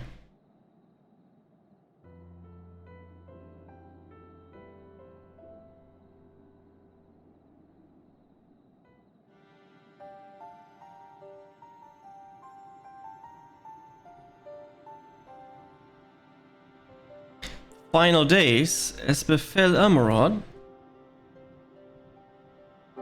and we are to escape via the moon, out of the source and its reflection. I have no intention of standing by while the world falls to ruin. So, how do we stop this? Unfortunately, we have no answer at present. If the celestial currents have grown stagnant, As was the case in the time of Emerald, the solution would be to alter the flow of aether throughout the entirety of the star. The ancients accomplished this by summoning Zodiark, sacrificing half the star's population in the doing. It should go without saying that such a sacrifice must not, cannot be repeated.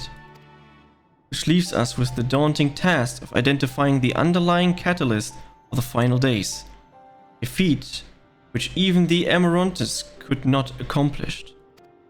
Unfortunately, we found no clues in Mare Laminatorum.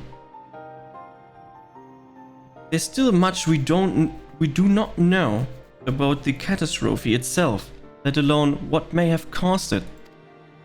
The final days were marked by the corruption of the Emeraunters' creation magics, but we command no such power, which invites the question, what havoc is in the store for us? If we knew that much, perhaps we could draw some parallel with the events of the past, and thereby form a semblance of a plan. Perhaps we should start with the forum then. Having worked with the Lopricus in secret all this time, there is surely more that they can tell us. Forgive the interruption, but I've urgent news. The forum is holding a public assembly in the plaza outside, some sort of announcement.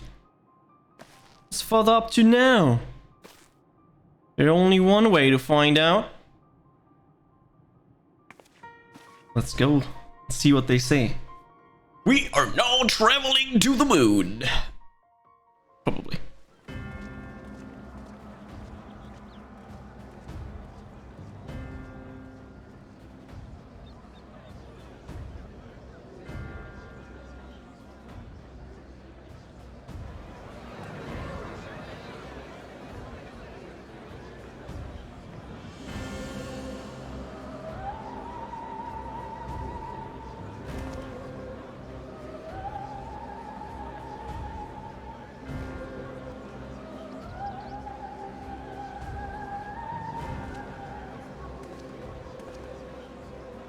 Order! Order, I say! Order!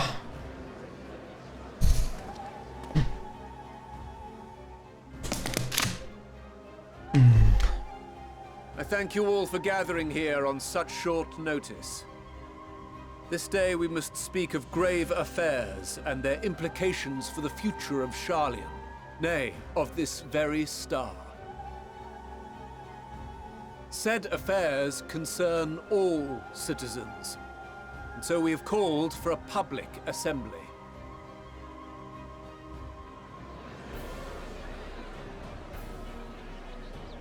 You may have heard rumors of the Telophoroi and the havoc these madmen wreak abroad. Under normal circumstances, we would pay little heed to petty disturbances outside our borders.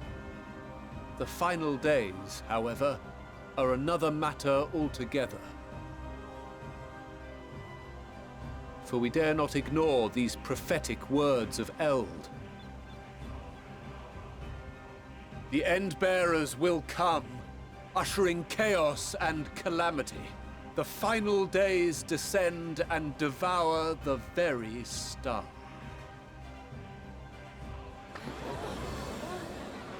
I've never heard this prophecy. Is it true? Will all that really happen?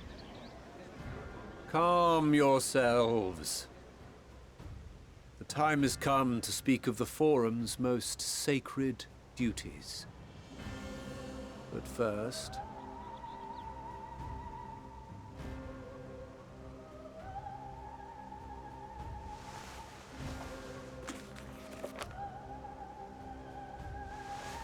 Give voice to the voiceless. Let bindings be unbound. By unanimous decree, I declare the enchantment broken.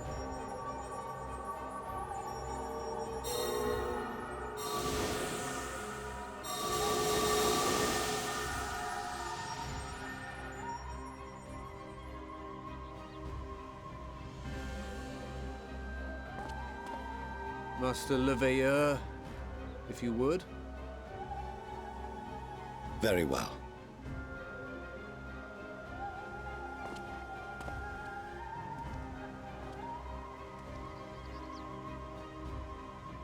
"270 years ago, our forebears began an expedition in the Dravanian hinterlands, in search of a route to access the ethereal sea. This much is public knowledge. Their findings, however, would become the Forum's most closely guarded secret. What those researchers discovered in the hinterlands was not a passage unto the ethereal sea, but the very heart of our star, and Hydaelyn herself. She spoke to them of a calamity that would extinguish all life, and of a means by which we might be spared. The moon. 'Tis in truth a gargantuan vessel built to serve as sanctuary for her children, and deliver them from this doom. Much like Njunkref's hope in ages past, it will bear the people of a world in the throes of death to a new home. Needless to say, this will be no small undertaking. To facilitate the great work, the Forum has maintained close contact with the servants of Hydaelyn, who presently reside on the moon. Convinced that the foretold end was all but inevitable, we began amassing a wealth of knowledge, not merely for the betterment of our nation, but in preparation for the journey to come. You reveal this to us now? By the gods, how long do we have?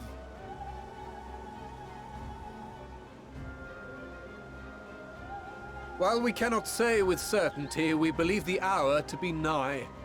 We received a transmission from the moon suggesting as much not long ago. Which is why we must in earnest begin preparations for the Great Exodus. For his impressive contributions and the leadership he demonstrated during our withdrawal from Dravania, we have elected Master Leveilleur to oversee this initiative.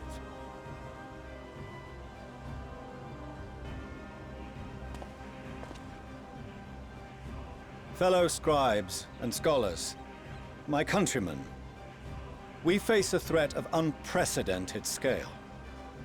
We must challenge the trials before us with composure and conviction if we are to find salvation. The wisdom of Sharlayan has ever been a shining beacon in the darkness, and so it shall continue to be. It is our solemn charge to see our heritage preserved for future generations. For those who will come after, we will brave a new frontier.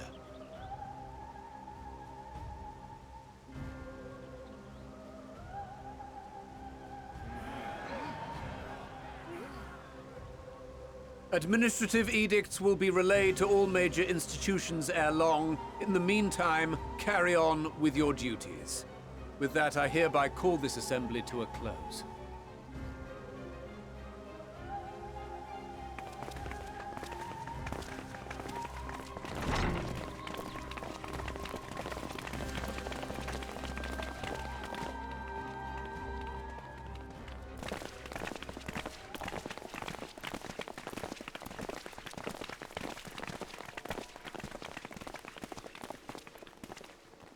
Do you remember what Mother told us when we visited home?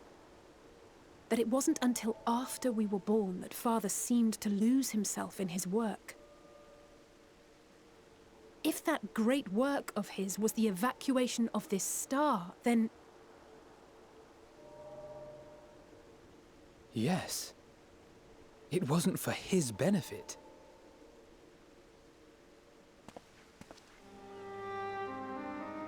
Would you mind waiting here a moment? I wish to speak with Father before we leave.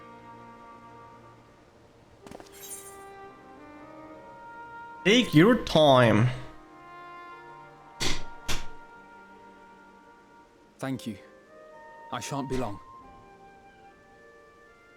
If it's all the same to you, I have a few choice words to share with Father as well.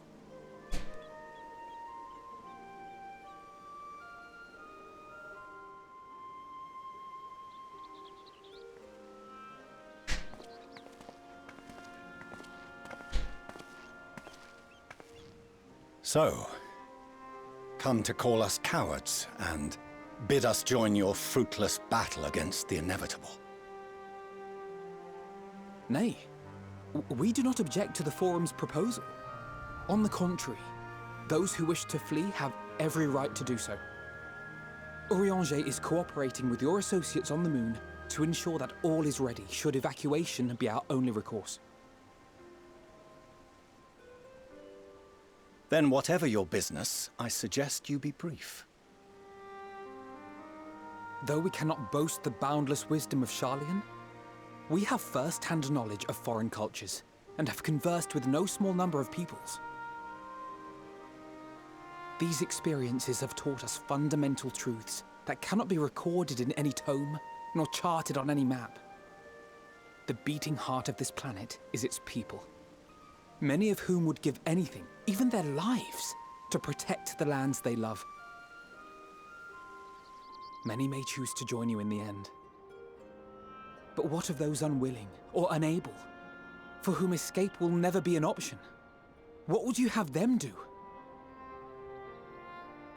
To ignore the plight of those one might conceivably save is not wisdom, Father. It is indolence.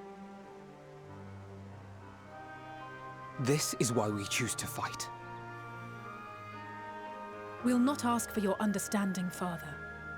Only that you don't turn a blind eye to the good we have done. That we can still do. We're not children in need of protection. Hold fast to your principles and let the world burn if it please. But we believe there is still another way. And if there is, we will find it. You see if we don't.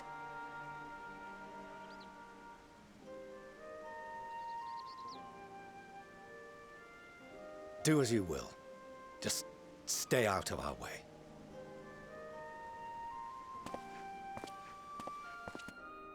This hit him right in the fields.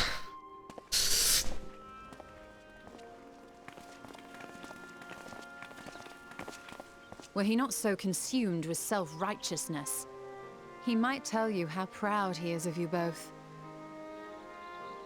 Bold words call for bold action, and there'll be no turning to your father should plans go awry. As if I ever would.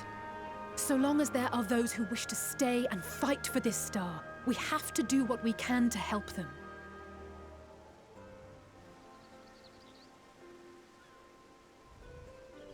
And if we're to do that, we'll need to be well rested. Wouldn't you agree? And having triumphed over what we once thought to be the source of all evil, I can think of no one in greater need of at least a dozen winks.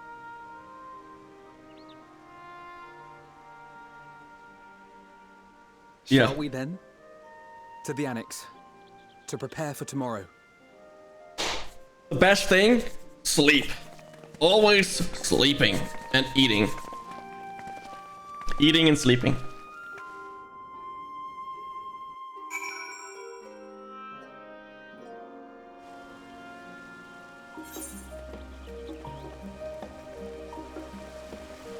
Let's go.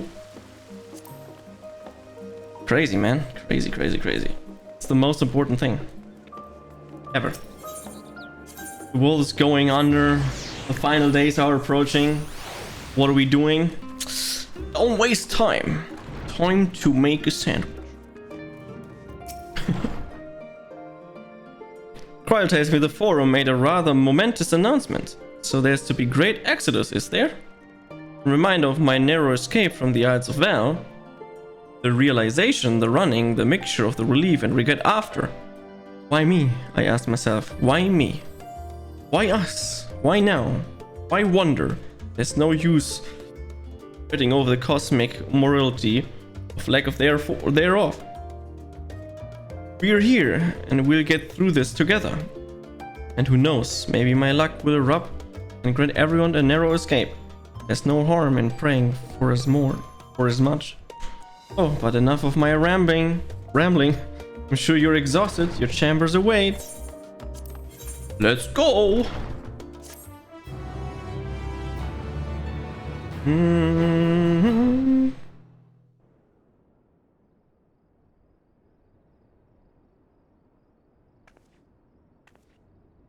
Maybe Heidelin is gonna come.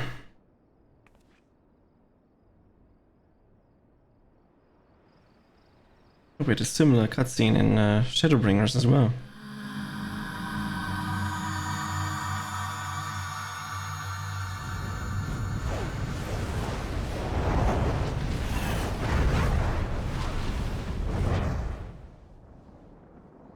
Oh! Moon was on fire? Or was this just an optical illusion?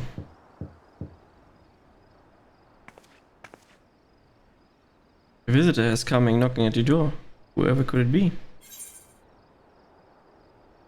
It can't be... It's Gra.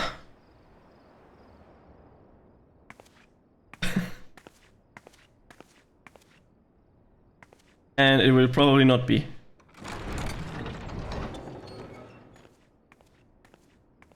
Oh, apologies. I didn't mean to... If you could spare a moment before bed. Probably it could have chosen anyone and it would be that person. This may be the last quiet night we have to talk for quite some time. Go ahead.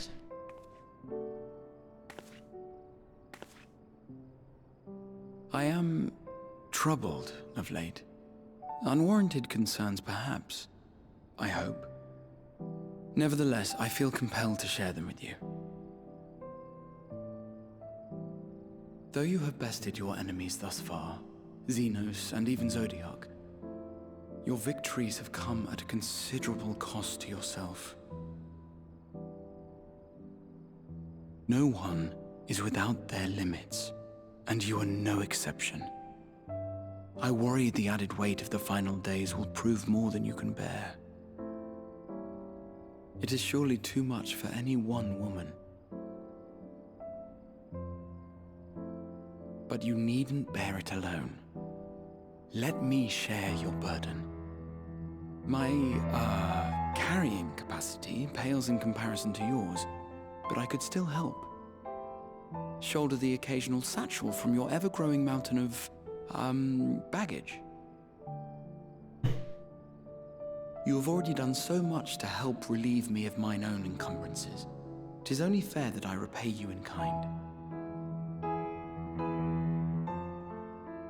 Of course, it needn't be only troubles we share. Moments of joy may seem few and far between now, but there will come a time when we look back fondly on this journey. The inquiry at the Forum, our march through the snows of Garlemald, our impromptu dinner in this very room. All of it. And that is to say nothing of the journeys yet to come. To the ends of the world and beyond.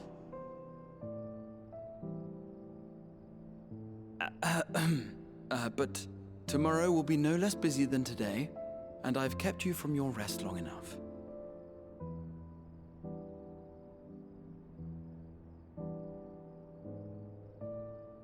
Sleep well, my friend.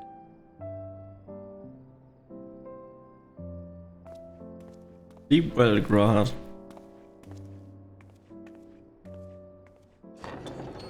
Sleep well.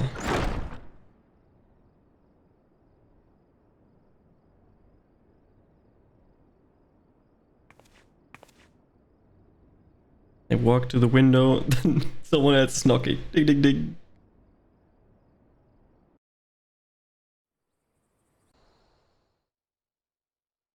Short while earlier in the Alamega Quarter.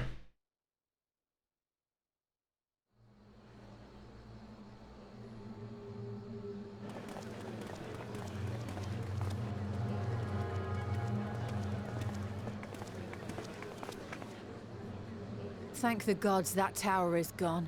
The sight of it was enough to make me sick. Thank the Ilsebar contingent, more like. Word is, they fought their way into Garlemald and toppled the bloody thing themselves. Not just the one, neither. All the towers have up and vanished. Aye, I heard the same. Commander Aldin and his troops helped keep casualties to a minimum, too.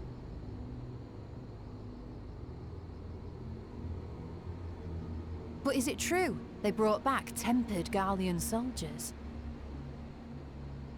As Commander Aldin tells it, they've a treatment for that now. But don't you worry. Cured or not, they've no plans to bring them into the city proper. I see.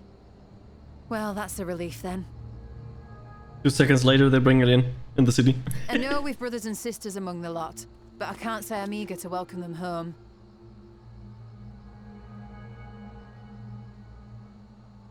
Wanted to think about it for a while yet. They're to be looked after in Alagana for the time being.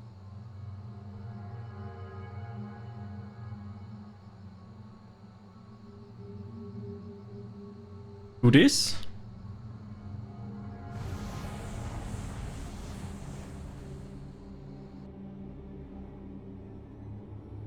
Nani?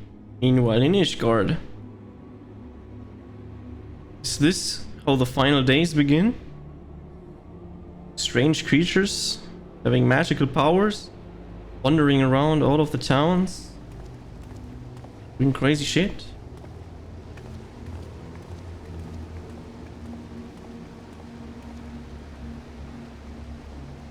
Ah, good friend from Alazay. Another day, another commission of paramount importance.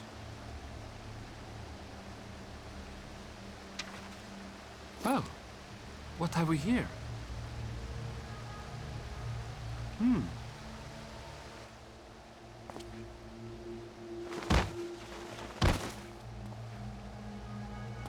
Hey, are you all right?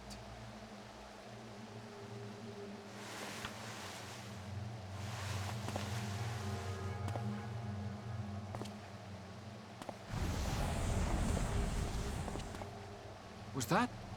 No. The shadows play tricks, nothing more.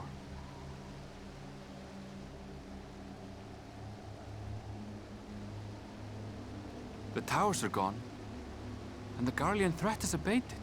Yet, why does it feel as though it's about to get much, much worse? Planet now starts to die.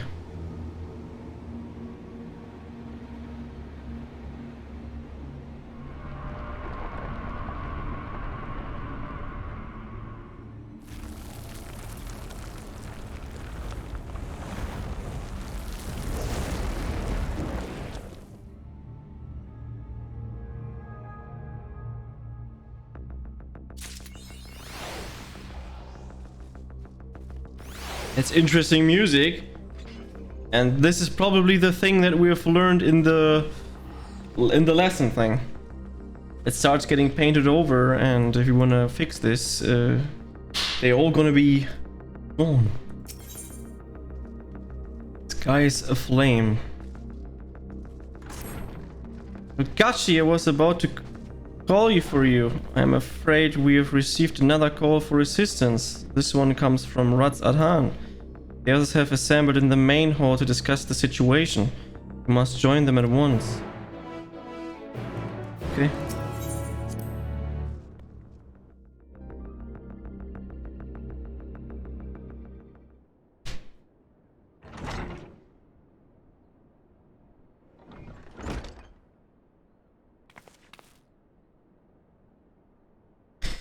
Ah, there you are.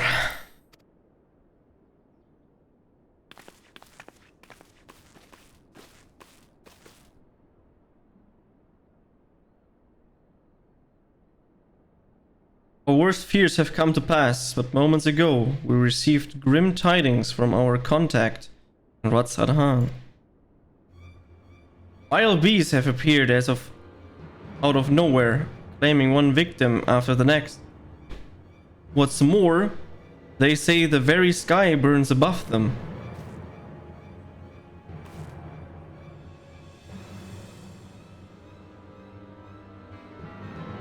Good gods, are the final days already upon us? It would appear so, sadly. That is all the information we have at present. No doubt the people of Radzahan are busy fighting for their lives. And we must go at once. They need our help.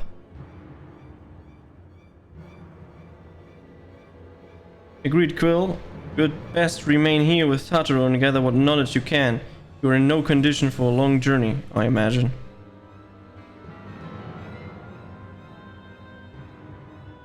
Very well. Similar phenomena may have been observed elsewhere, and if so, you must know about it at once.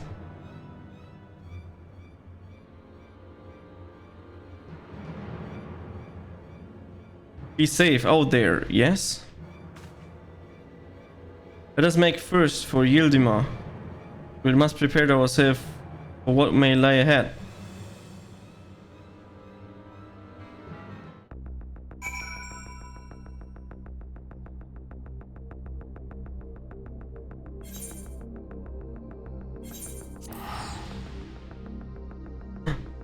Ah yeah, this is where the ink was on the world map.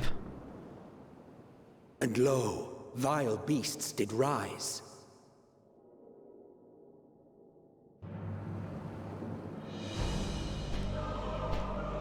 Yep, that's how the final days look like.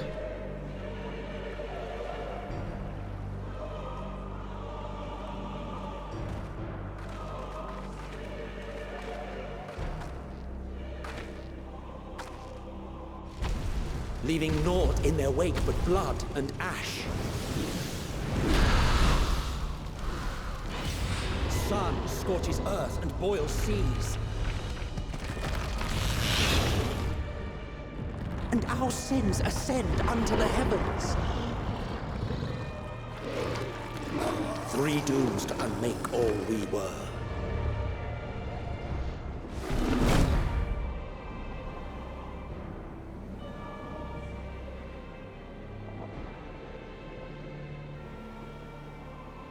The sky burns. The final days are truly upon us. My friends, I trust you have heard the news. We have. What can you tell us of the situation, Your Excellency?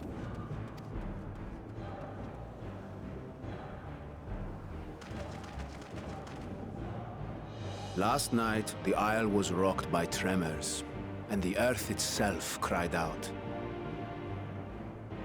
Aloft, the heavens began to burn. From all about, unholy beasts, the likes of which we had never seen, came forth in fury and rage. No. To say they came forth would be inexact. The people of Radzat-Han themselves transformed into these baleful fiends.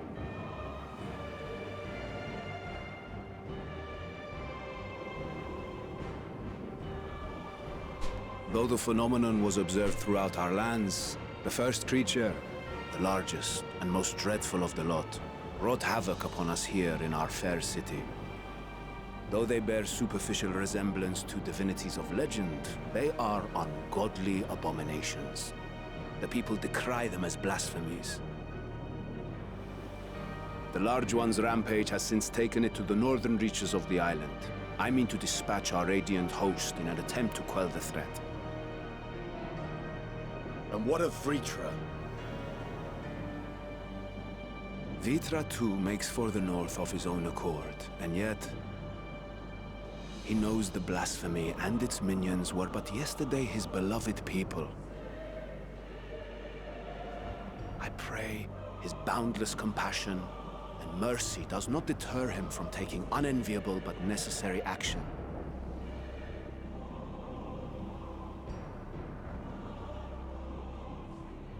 Understood. I ask that you allow us to aid you in quelling this threat. You would risk your lives to help us yet again?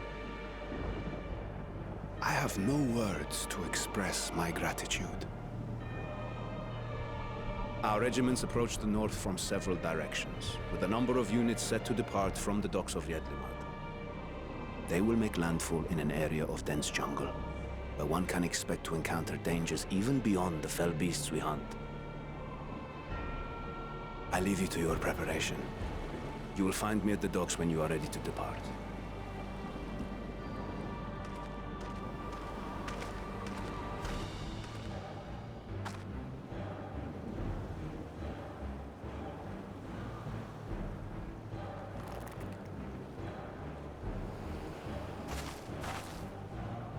We're as prepared as we'll ever be. Let's go.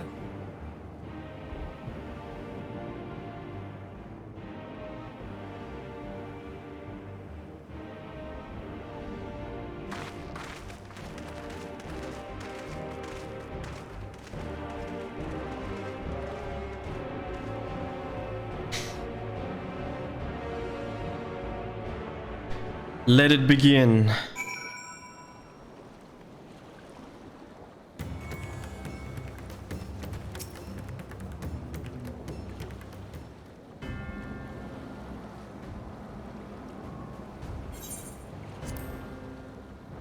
Everyone has assembled, yes?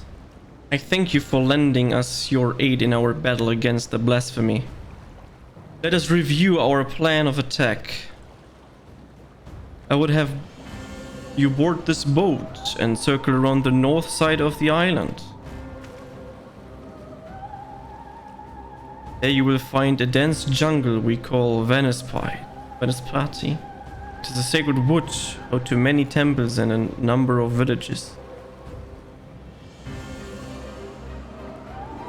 Vitra and the Radiant Host have gone there ahead of us.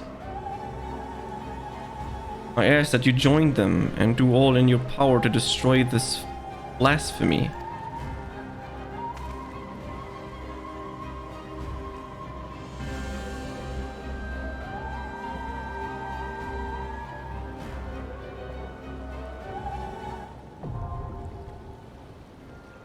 Venispati is now accessible. Luca! You wanna run this?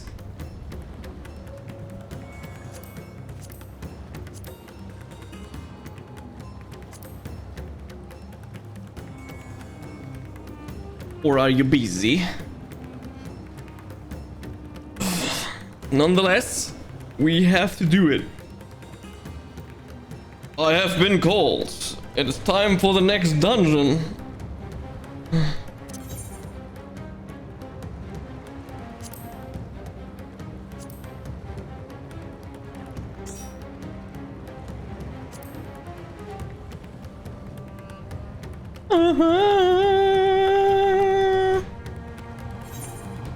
Let us begin. Venispati. Join.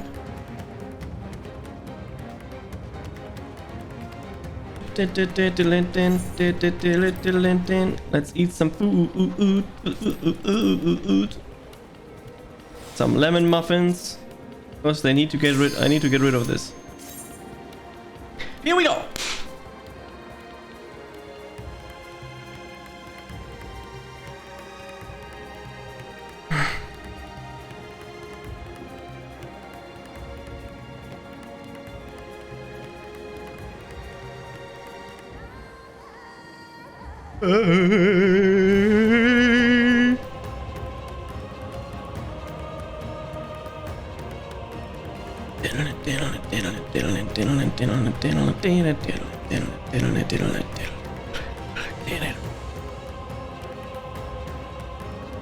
Where is the other DD? Why is he not accepting?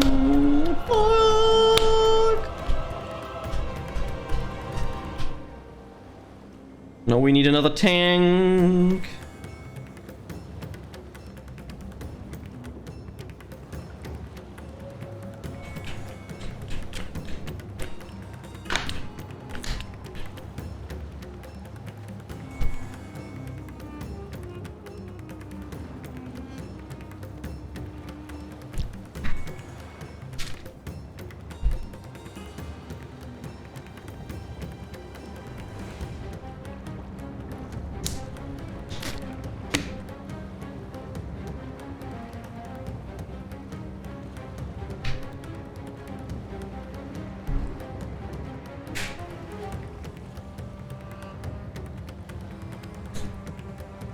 least the music is good.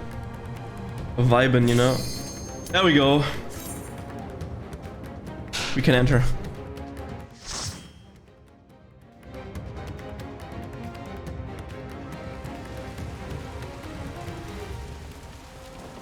Vince Patty.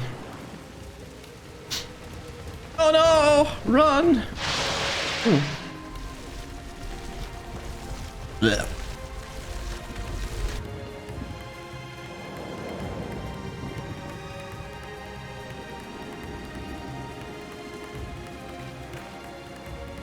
The one guy looks absolutely casual.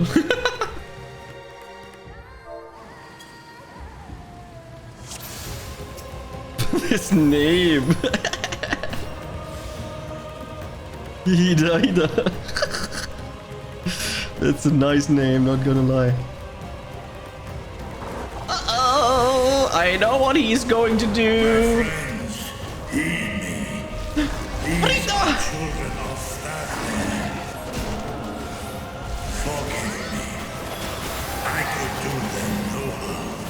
I can't do them no longer.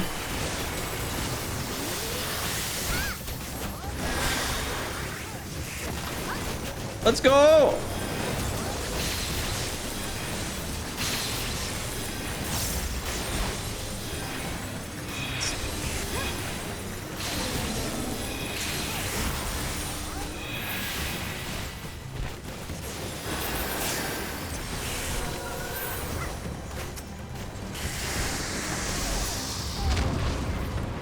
Dun dun dun dun dun dun dun dun dun dun.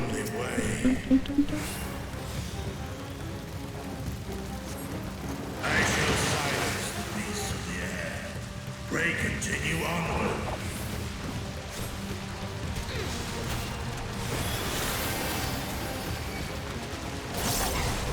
Be very appreciative if he would not tank the whole dungeon. But we'll figure it out, I guess. That I'll suck as a healer. I haven't played healing for a while. Stop it.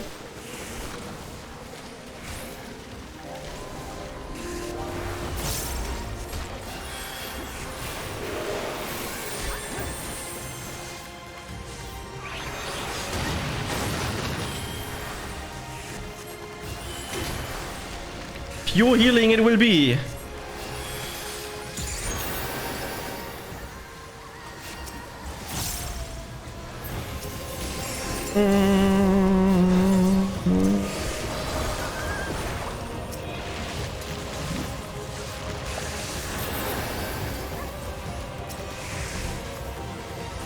Ah, wrong button.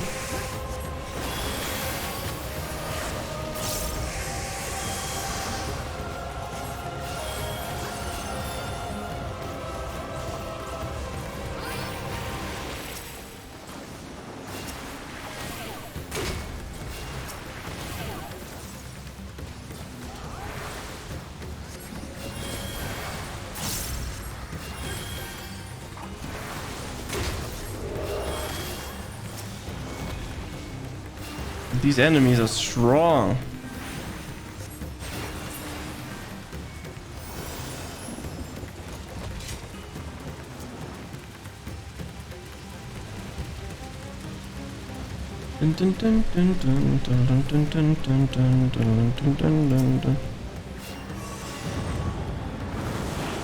What's this?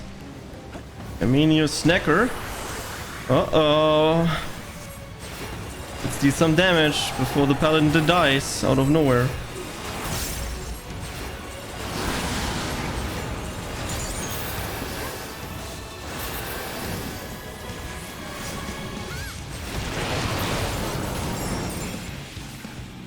Such pain!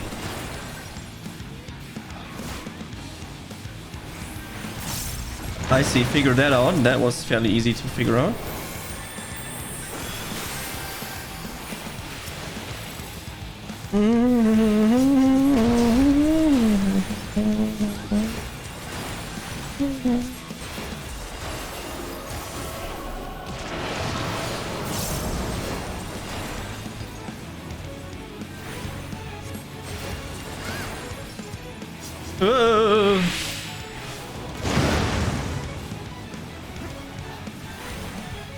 Okay, debated.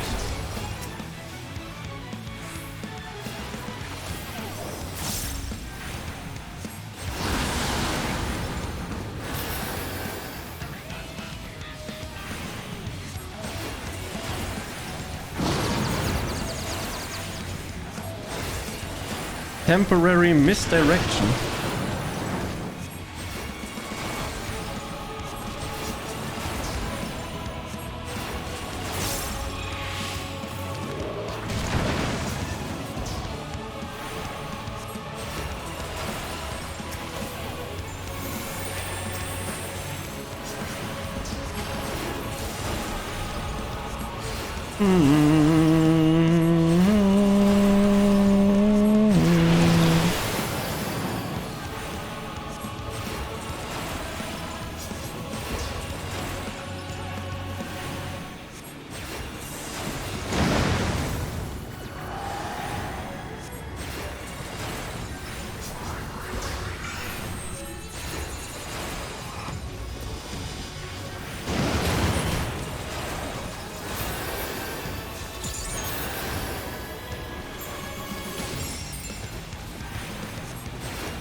Good job, guys. Good job.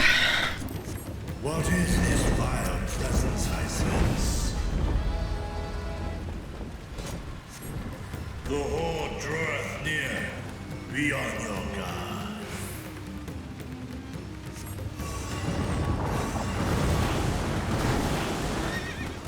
guard. Okay.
Who's that? Why he's so scary? Make it stop, make it stop. No! Makes 3 smaller ones.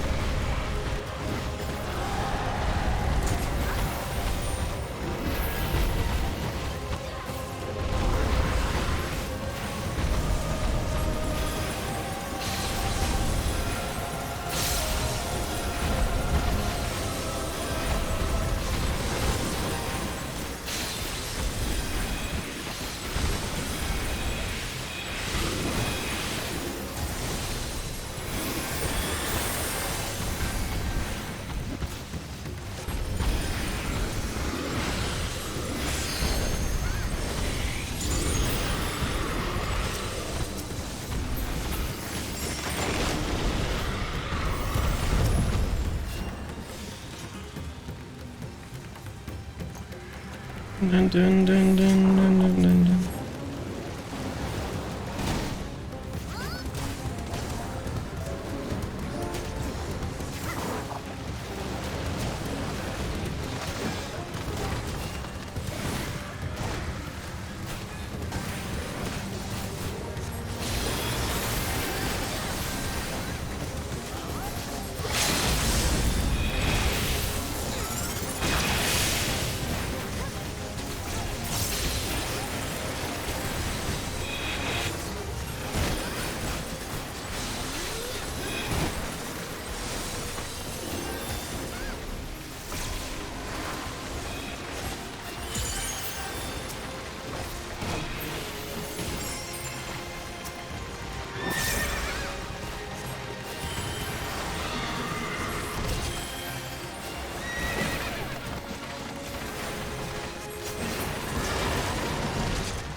Terminus Wrecker.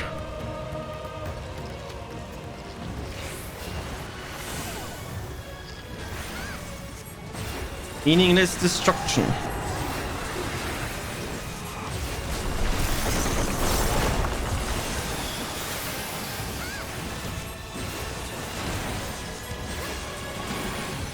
Unholy water. Spawns some balls. No clue what to do with them, but that's how it is.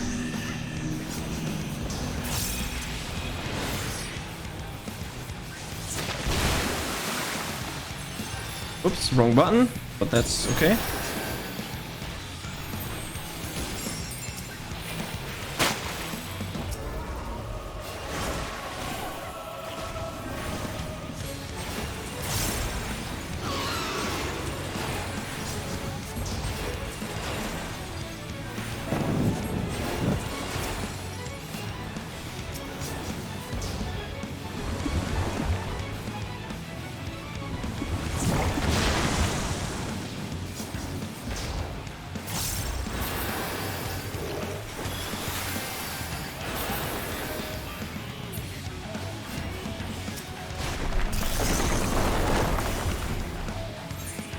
How many? Why?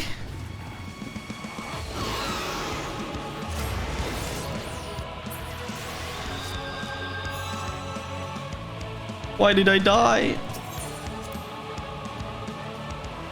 I have to stay inside of this thing, I guess.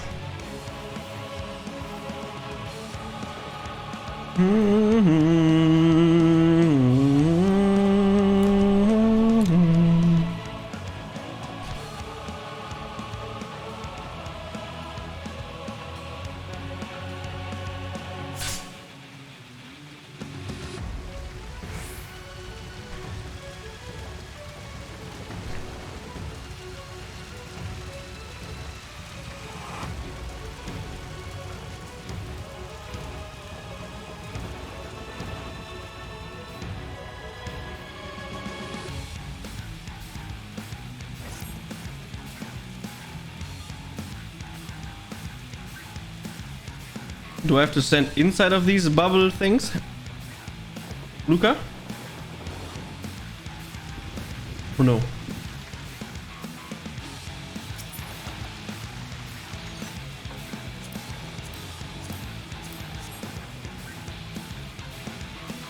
Okay. I was slightly outside of it, so during a certain attack, not the knockback. I see.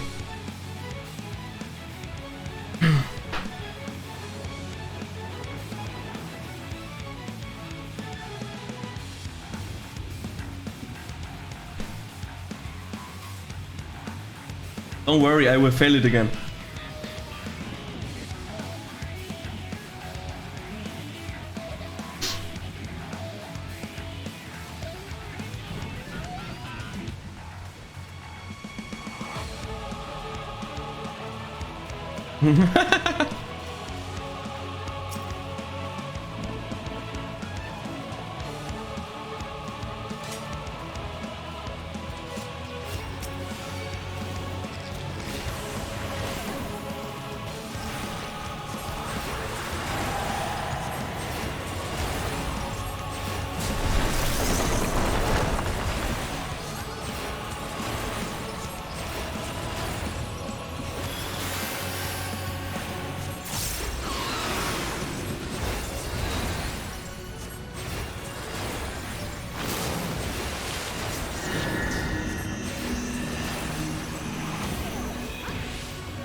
Okay, the ether spray is the knockback, okay.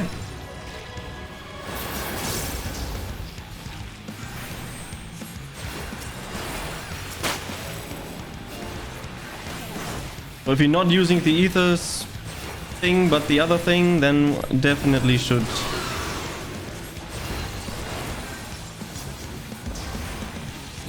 hide.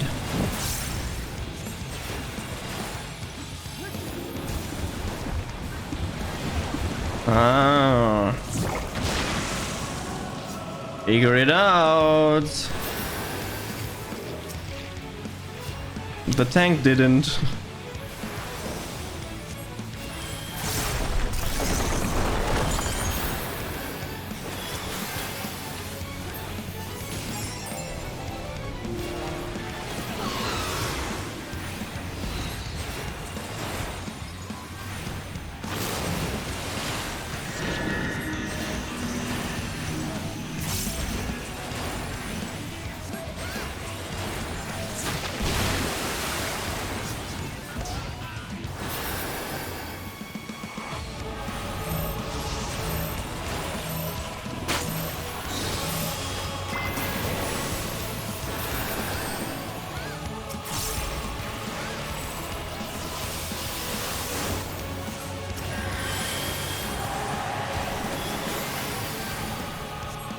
Dun, dun, dun.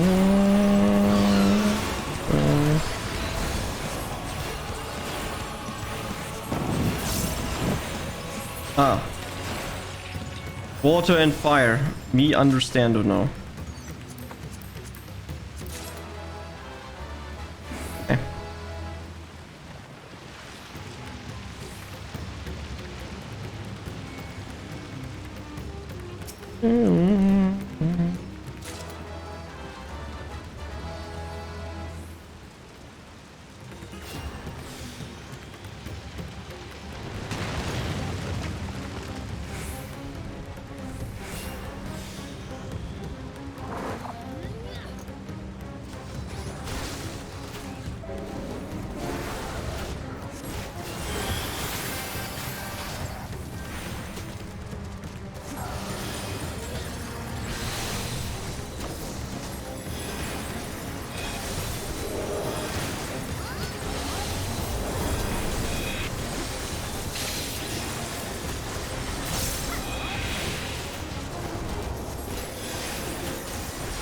Okay, last time.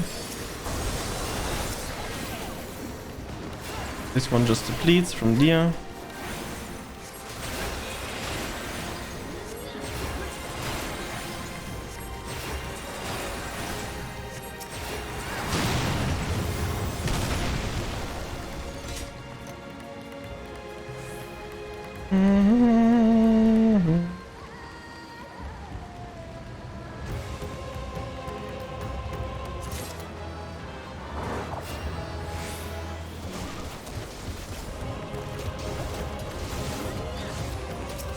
This is odd that there's only two enemies.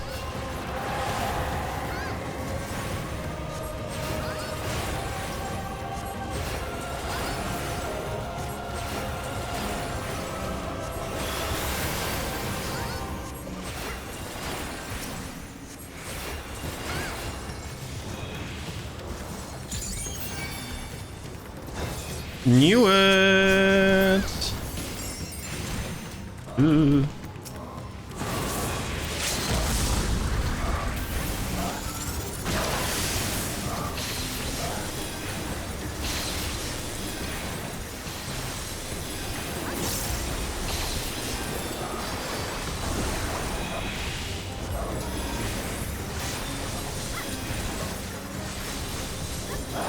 Okay, done.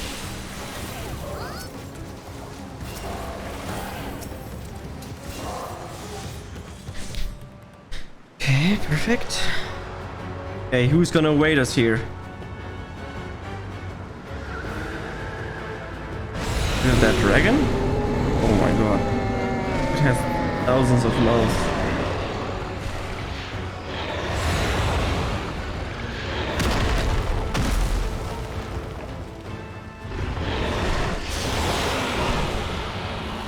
Swarbano. Beautiful thing. It looks like me when I look in the mirror in the morning.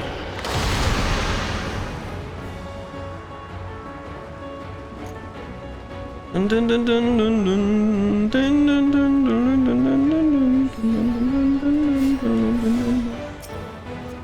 Okay, let the party begin. No clue what to do, but we can do it. Flames of Decay. Sounds bad. Sounds like an AoE attack, which is not good.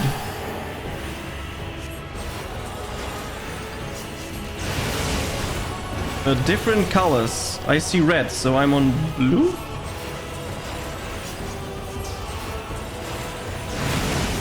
Dual disruption.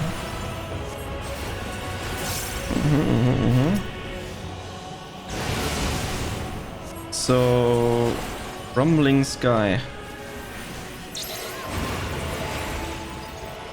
Huh.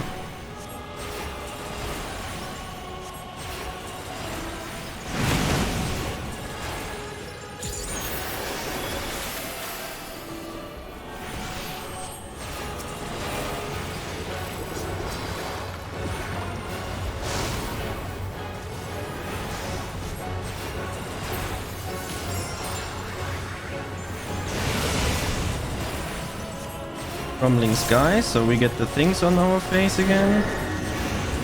Ethereal disruption.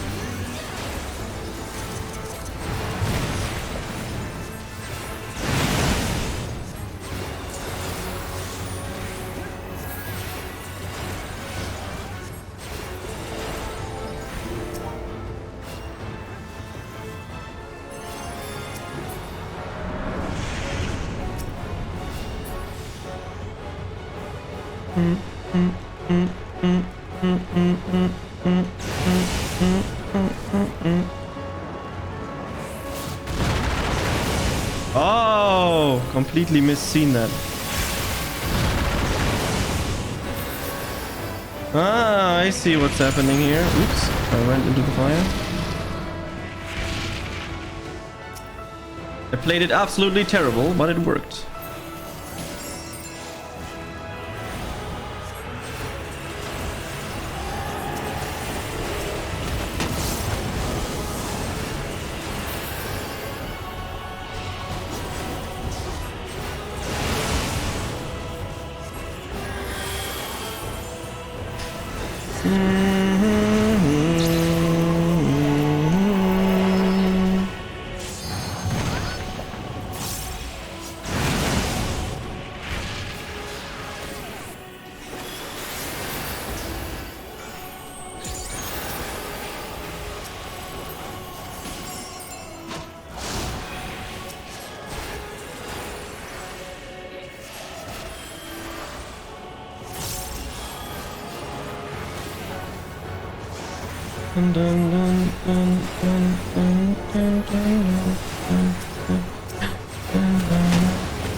GG!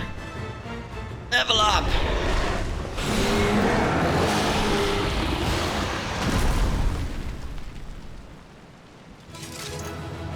Dun, dun, dun, dun, dun.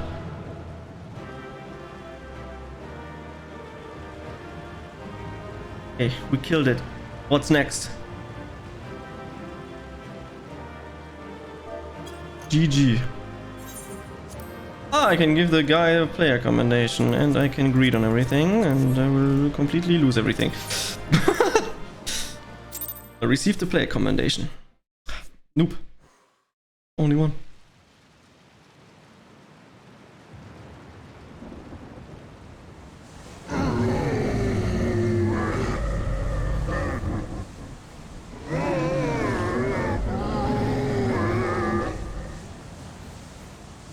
Yep, you are.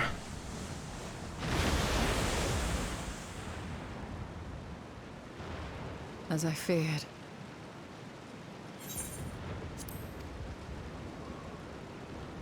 What is it?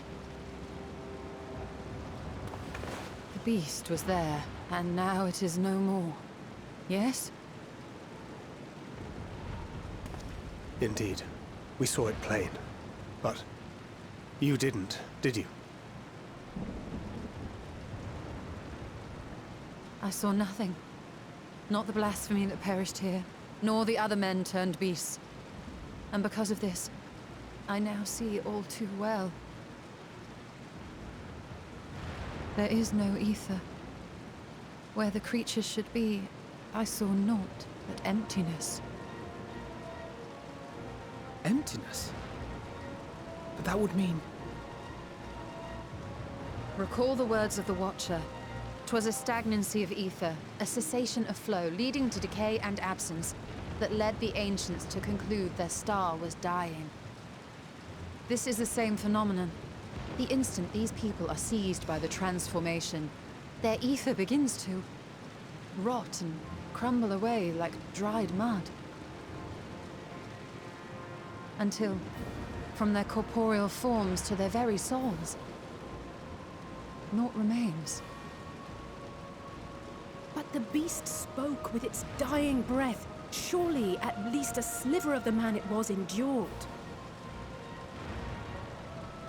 Mayhaps so. But even if the process was incomplete, it was little more than a faint residue. Gods be good. You're saying they cannot be saved? Not by any means known to me. Or by any means at all, like as not. For there is naught left to save.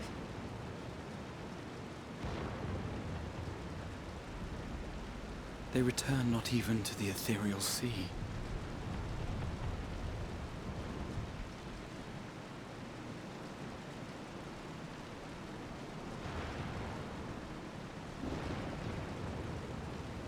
That's a problem.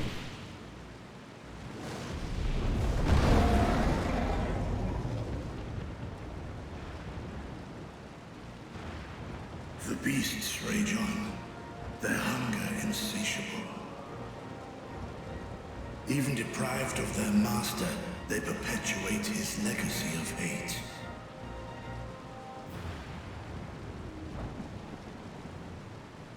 Once proud sons and daughters of Thavnir, all of them, and now I spill their blood.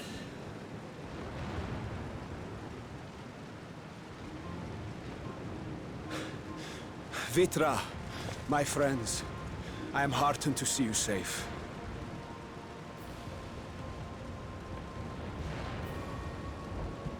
You put your secret at risk. Those closest to me already know the truth. A truth I must now share with one and all.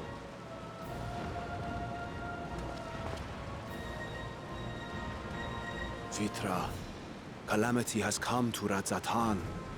Our fair nation is rent by screams of pain and despair.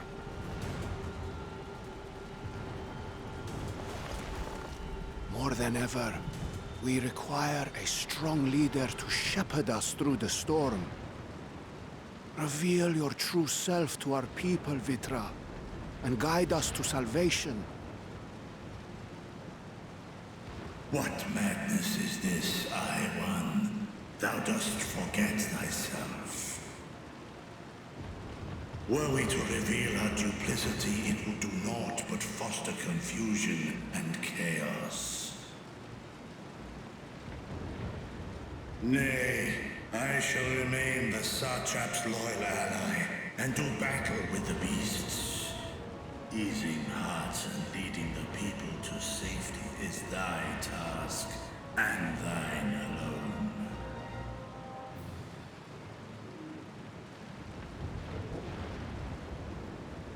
I ask that you remain at Ahewan's side, and render unto him what aid you may.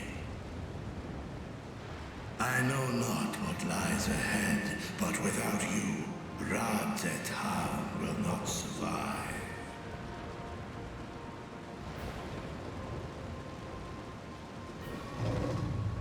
Take me with you. I am as at home fighting in the air as I am on land. Take me with you. Were my words unclear? I require no assistance. Thy place is at Ahewan's side. Estinian, here.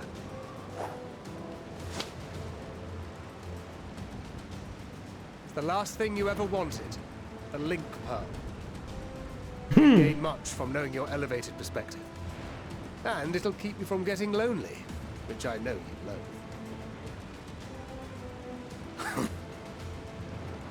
You heard the man. Seems I'm coming with you after all. Rita has both eyes again. Then I pray thy grip is iron. Be it on thy head if thou dost chance to fall. Fair enough. Now, shall we?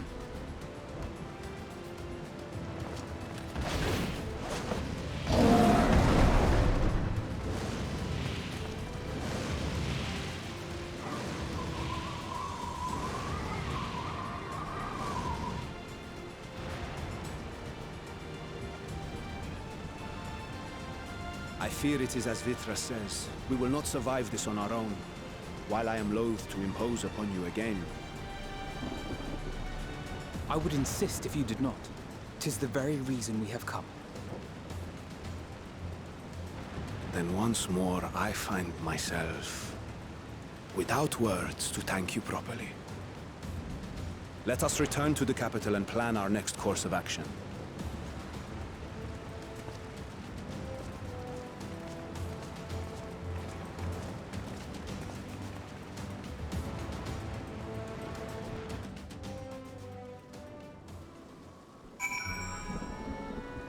Yeah.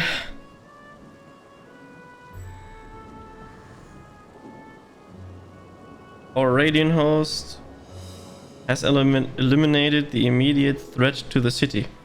Though it pains me to know those beasts were once my own people.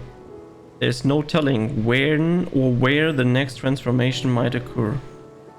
We must remain vigilant and steel ourselves with whatever is yet to come.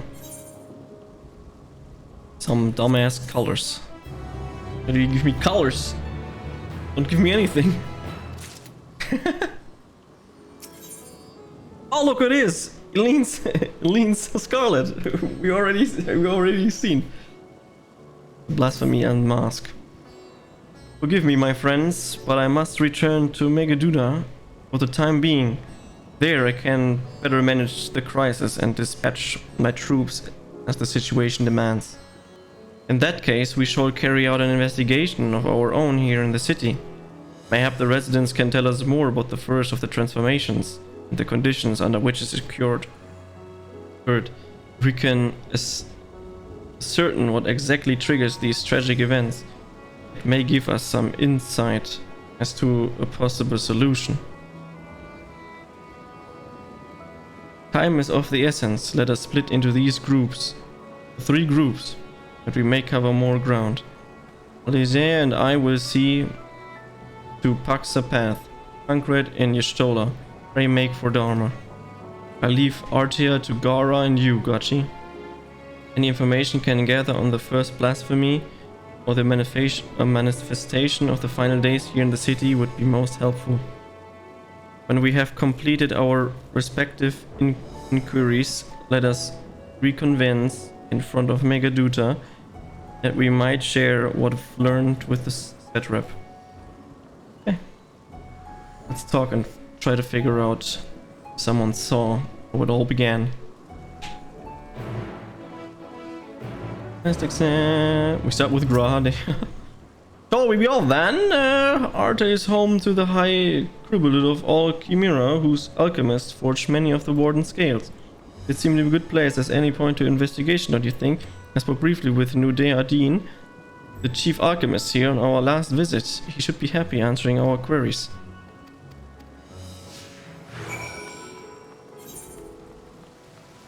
Where to go? Huh? There. Elise. Come on, Gra, we have no time. Go, go, go, go, go!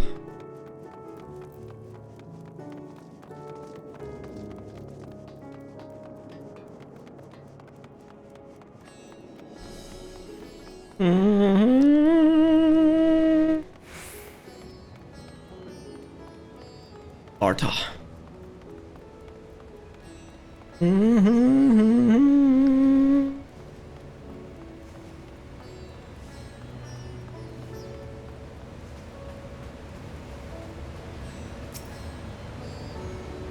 Ah, I remember those red eyes. You were with those scions who commissioned the scales from us, yes? I welcome you back to the High Crucible. What brings you here in the troubling times? We are assisting the satrap investigating the crisis that plagues the city. Did you happen to catch sight of any of the creatures? I did. As I was going about my work, I was distributed my crashing footsteps, so powerful that the very ground shook. I rushed outside and could not believe what I beheld. The night sky was burning. Suddenly, I heard panicked screams coming from the direction of Balsahan Bazaar, and the next instant a monstrous beast poked its head out from the Amit's stalls.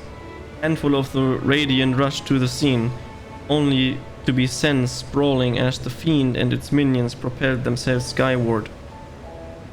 The blasphemy came from the vicinity of the market. This knowledge may prove useful. I thank you for sharing your tale. I do believe we know now where we should inquire next. To the bazaar, then?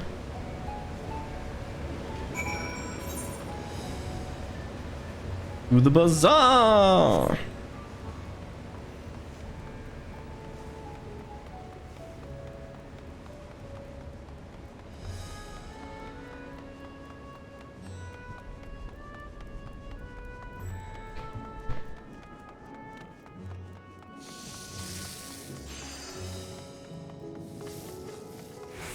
Vasra. Forgive me, but my shop closed until further notice. Needless to say, with more pressured concern these days. Hydration? I can do that.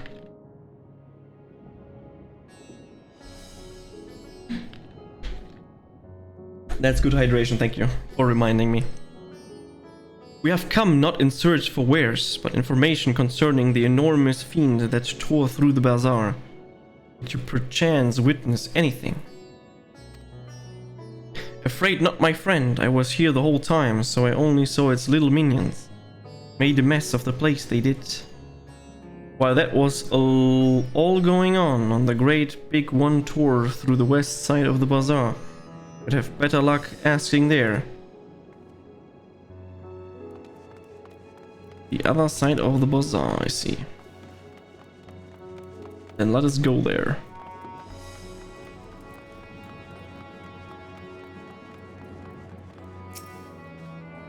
Something the matter, traveler? If you're lost, perhaps I could be of assistance. Your offer is most appreciated.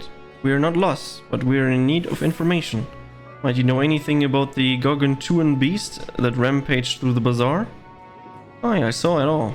Though I wish I had not. I was going about my work when all of a sudden a piercing scream cut through the air. I turned around and there was the fiend.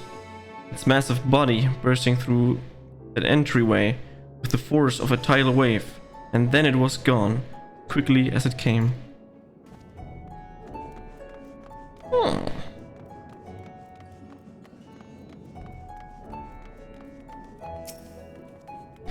Sisters have mercy, what has happened to the worlds? What am I to do? Is nowhere safe? Settle down, friend, the danger has passed. At least for now. If it's not too painful to remember, could you tell us what you saw? First I saw the screams. I saw screams, of course. Then a horde of raving beasts came charging towards us. One of them was huge, bigger than a merit. Throwing people about like ragdolls, and was eating them. I hid the counter, so others do the same. The shrieking and welking kept getting louder. More voices in the throng. Beasts or victims. I couldn't tell, I knew not what was happened. I still don't. It is enough, my good man. You were brave to share with us your tale. Many of your fellow merchants are safe.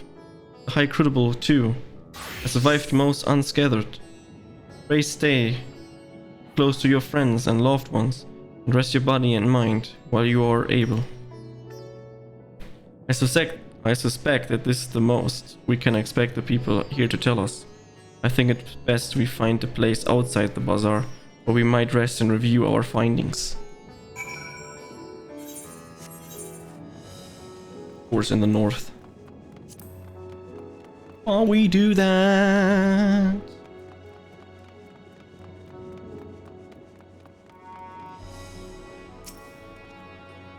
Judging by their accounts, the transformation had already occurred by the time the beast reached the bazaar. He tore through the west side of the bazaar and headed towards the Etherite Plaza. In other words, the blasphemy may have first appeared in the vicinity. It being the case, the people in that Mary can surely tell us more.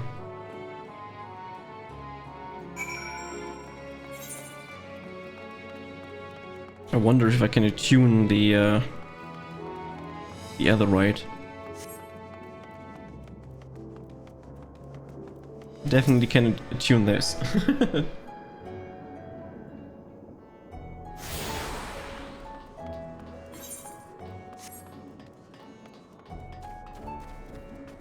Fearful Hure. Going after the enormous beast, are you? Aye, I saw it, including the very instant that poor bastard transformed.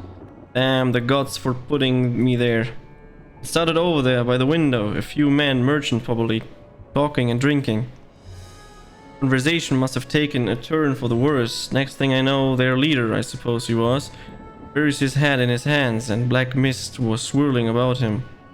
Then his whole body burst apart and there stands a hideous, slavering beast, massive and foul, all gaping maws and bulging eyes. His friends start shrieking. Then the black mist comes again, until the change takes them too. Stuff of nightmares, I tell you. Nightmarish indeed. Incidentally, do you perchance know who the merchants were? No, I'm a decorator by trade, not much cause to mingle with their sort. So he Milel, the mermaid's chatting with them, though she might know something.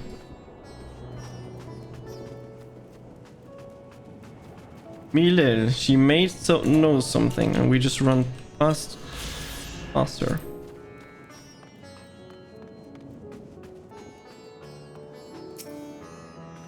Even after repairing all that damage, I'll take a while for business to pick up again.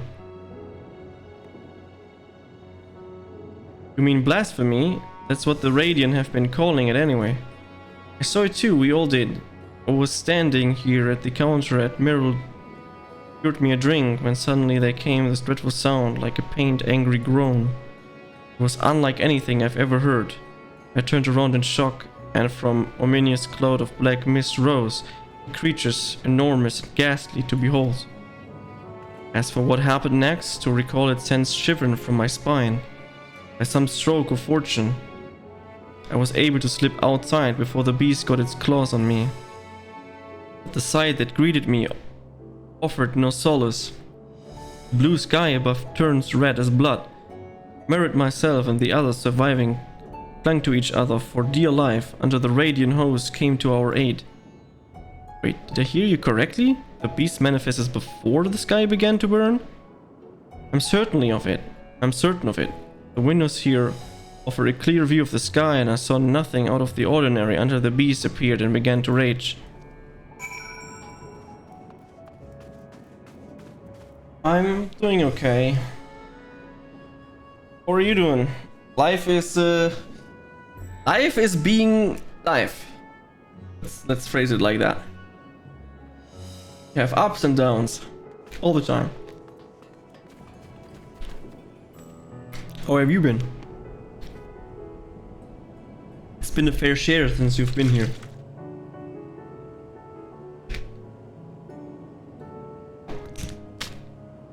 You should hit me a DM on Discord from time to time. When you're available, of course. Life is life. That's how it is. Oh, hello there. Welcome to Meredith's Mayan. What can we get you? We have come not for libation, but rather for information. You are a Mihil, yes? We are investigating the so-called blasphemy on the satrap behalf. We heard it was one of your customers, a merchant. at first underwent the transformation. What can you tell us about him? He was something of regular here, especially of late. Kassal was his name. He ran his own consortium, dealing primarily in the export of Daphnia specialties. We know this guy! What the fuck?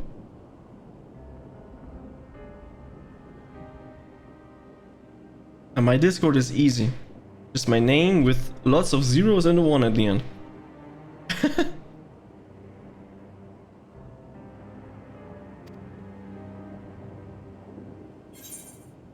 Where have I heard the name? Through him we met Matsya. Yep. Yes, the name rings a bell. Didn't you meet them both on your first trip to Daphnia? If I recall correctly, Kassal ran a trading operation in Yelsmed, and it was there that made Matsya acquaintance. Yeah, that is the same Kassal, no doubt, a rather successful man from what I gather. That said, it was clear that he had fallen on hard times of late. Those ghastly towers popping up everywhere cannot have been good for business. Even now, with the towers gone, the collapse of the Empire had led to all sorts of problems elsewhere. The market of luxuries is surely not what it once was. Yeah, you added me. Trying times for the head of trading consortium indeed. Kassal was a compassionate man, even as his own business suffered. He did what he could to provide for the artisan, fisherman, and many others who counted on him to sell their wares. Indeed, that was the very topic of yesterday's meeting, as far as I could hear. Yet as they discussed matters further, Kassal's tone grew grave and grim. It was then that... Forgive me. I would not have you recall the memory if it brings you pain. If I could, I would ask you one more thing. Did you notice anything unusual about Kassal in particular? Is anything at all? Sorry, nothing springs to mind. Perhaps someone else can help you. Kassal lived for his work and had no family that I know of. His employees I associated knew him best, but they are lost to us. Still, perhaps his neighbors know something I do not. I can direct you to them. You believe it would help. What do you say? Better than nothing, I guess. Yeah, you added me. I'm gonna accept it after the stream if that's fine for you. But that's gonna take a while.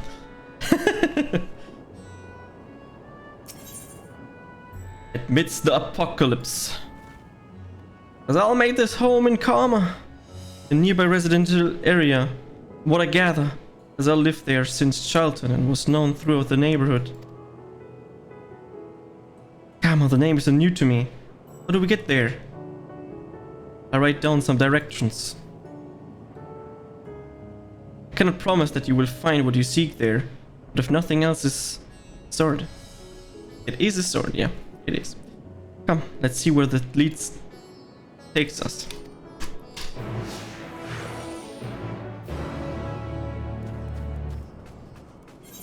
Where do we have to go? Somewhere upstairs. Really? Yeah, I definitely don't want to talk with you right now.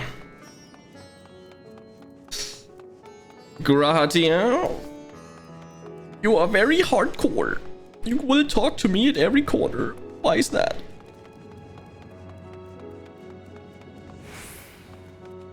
It probably would help to read all of this and take my time to do it. Probably very interesting what he will say. Let's try one. Let's try one. Ask for directions. From here, it's ascend the stairs. He just tells me where. Okay. Okay. I'm not gonna use any of these bubbles. It's fairly obvious where to go. Turn left, then over the bridge, and then we're there.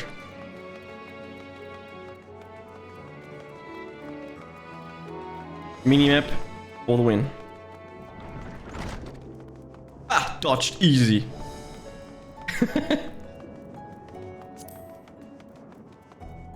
Ah, dodging that one as well. Oh, didn't dodge.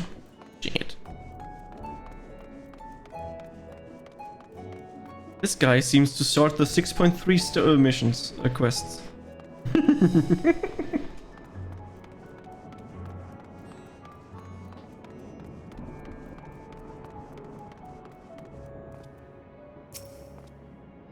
And this must be Kama.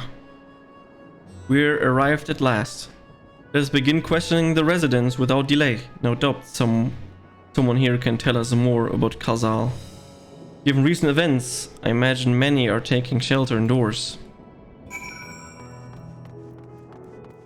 Then we invade their privacy and just go indoors. I guess. That's the first one. Khazal, you say? Yes. I know him since he was a boy. There was ever a man who was born to be a merchant, it was him. Always early to depart and late to return. He'd spend his days procuring the finest wares and seeking out willing customers. I'd say it came to him as easily as breathing. Sadly, business was flagging of late. No surprise, really. What with how dangerous travels has become. He was cooped up in his house from dawn till dusk. The other day, no doubt, racking his brain for a way to turn his fortunes around. Then at night, I heard the door open. I looked out to see Khazal sitting on a bench, his head hung low, a man with the weight of the world on his shoulders. I see the situation must have been quite dire indeed. Did you notice anything else out of ordinary? Nothing to speak of, other than the troubles with the Consodium. He was the same old Khazal, cordial and honest, like always. These questions you're asking, has something happened to him? He wasn't caught up in that terrible incident at the bazaar, was he? I don't travel much these days, but my daughters told me not to venture on site. Stuck in here as I am, I've heard little about the bizarre goings on. Rest assured, the city is safe for now, but the situation may change without warning. I urge you, stay close to your daughter and be prepared to take refuge should the satrap order it. It's better not to tell them, that is 100% sure. I'm gonna use the time to tune to this Ethernet shard.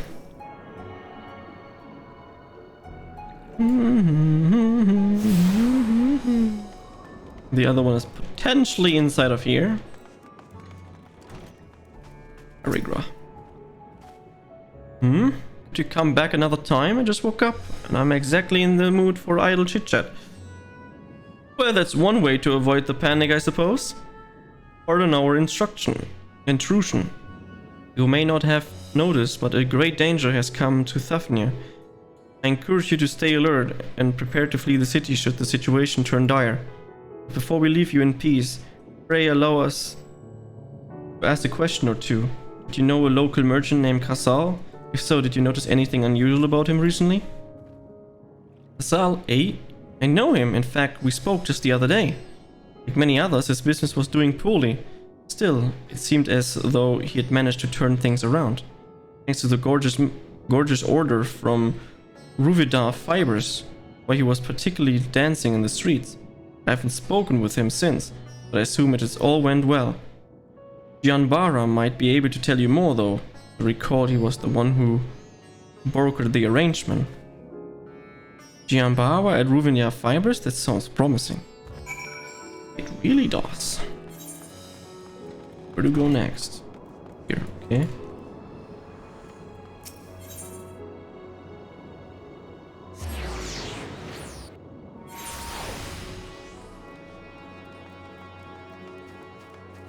Dun, dun, dun, dun, dun.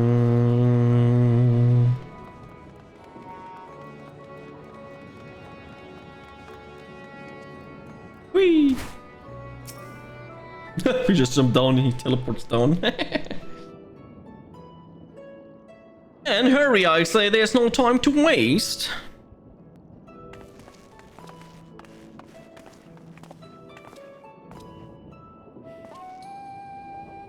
Pardon me, but you are in charge of buying and selling here, yes? With a few questions that we'd like to... I'm sorry, but I simply don't have time to chat. You have noticed we have our hands full at the moment. We must carry all our wares and equipment to safety before the accursed beasts return. in that case might be of assistance. Perhaps we could speak when the job is done. Very well. You can start by helping us move our equipment as the others. What to put up? What to put where? What to put where? Hey, we have questions, but here you have to work. And you can carry our fabrics. It's right there. In that door. Go through that door and speak with Kamala. She'll tell you the rest. Remember, these textiles are for livelihood. Handle them with care.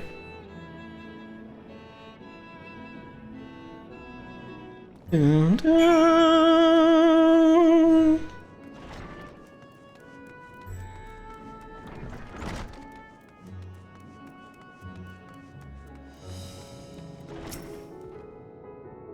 This area is for employees only. Out, out.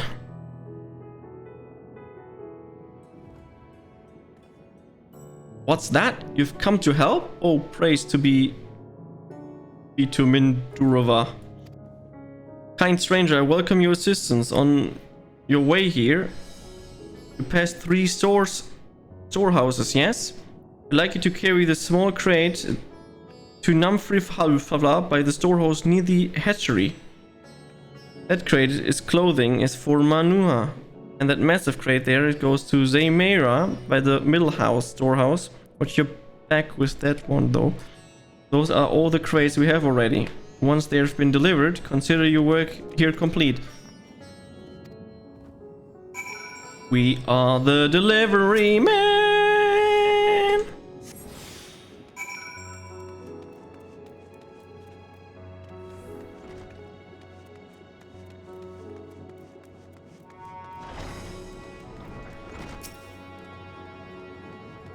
That is it. Then you've come to the right place. We thank you for your aid. This guy does the same quest as I. Yes. Ordinary crate.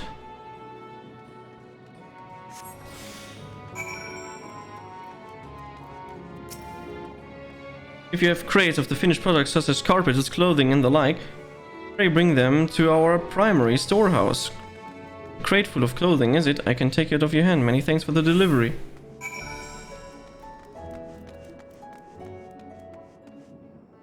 This guy's blocking my vision.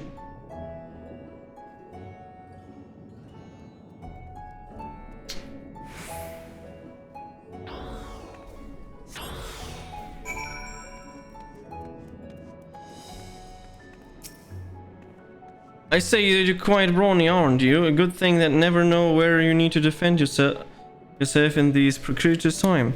Careful of fabrics, is it? Exactly what it's hoping to receive. You let me put that away for you. Okay, he skips the story. You've carried all the crates to the storehouses, you say, and so quickly too. Why? I've never seen anyone so strong. I and my associates will see to the rest, so please return to Jinba and assure him our work and proceed at space. To tell the truth, we're grateful for this distraction to many terrible happenings of late, but generous souls like yourself give me hope that we may emerge from the trial even stronger. I may even we meet again in more peaceful times. It's a cute elephant, Daddy. That was a very cute one. They're all kind of cute though, not gonna lie. Damn, I can't read English. It's even worse. Done as I asked, have you? Yep, I'm done.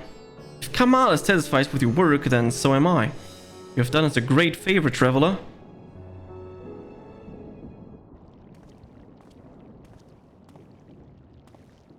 I too have delivered the instruments and apparatus entrusted to me.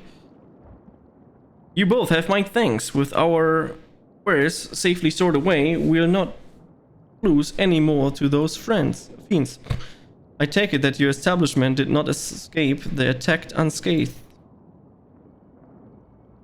We did not. Thankfully, most of our workers had already left for the day, but those of us still here saw it all. Thanks for the follow.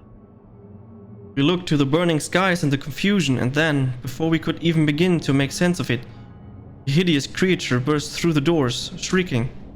We ran for our lives, but one of my colleagues was not so fortunate. He cried out a scream of such agony, such terror, and the next instant he too sprouted fearsome claws.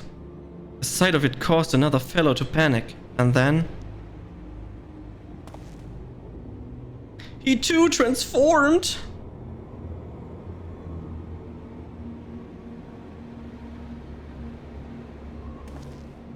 I'm sorry, there was something you wanted to ask? Indeed, you knew the merchant Casal, did you not? I believe you had some dealings with your establishment.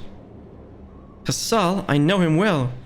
We had arranged for this consortium to deliver a large shipment of fabrics, but in the end, we received a better offer and had to turn him down. I understand his business is struggling, but so is ours. Another of our most reliable trading partners agreed to transport the goods for a much smaller commission, and we'd have been fooled to refuse. I felt terrible for the withdrawing the offer, but you must understand we simply had no choice. I tried to put on the brave face when I delivered the news. His dejection and despair were plain as day. He said he'd discuss it with his associates, but I could tell he'd all but given up hope. Dejection and despair? You remember what we saw in Venespy, yes? Soldiers and junglers, dwellers pushed to the very brink, turning into beasts one after the next. It would seem that the same phenomenon occurred here. The poor craftsmen attacked by the fiends, as well as those that witnessed it, all undergoing the change. I suspect that everything began with Casal. By all accounts, it was he who suffered from the most profound and piercing despair. Wait, could that be it? That such intense emotion were that trigger his transformation?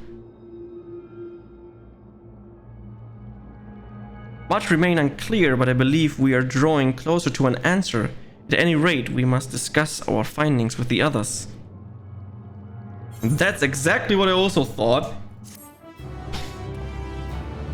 If they are like extremely depressed or in anger or in fear, they're gonna turn into these monsters. We were to reconvene with the others in the front of Megaduda. We not? That should be just outside. With any luck, they will have already returned from their own investigations. My friend, we must take our leave. I pray that the establishment is spared further tragedy, but remember, lives are far more precious than any wares. If you're ordered to flee, do so without hesitation. Indeed, and thank you for your concern, and pray you too take care as well. Like real life depression makes you a monster. Depression is a bitch. That is for sure.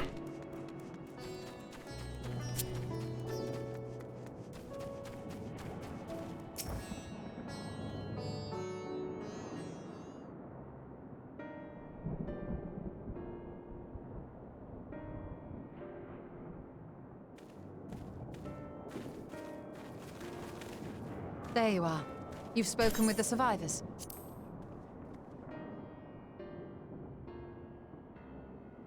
Indeed.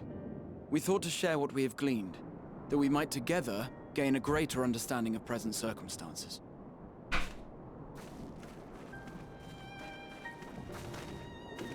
Fortuitous timing. Alize and I completed our own investigations not long ago. Then we should take a moment to compare notes. Shall we begin with the two of you?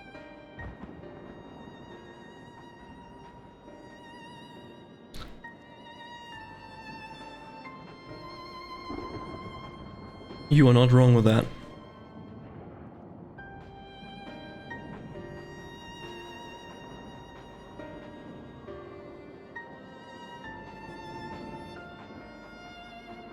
So the merchant Karzal was gravely concerned about his business in the days preceding his untimely end.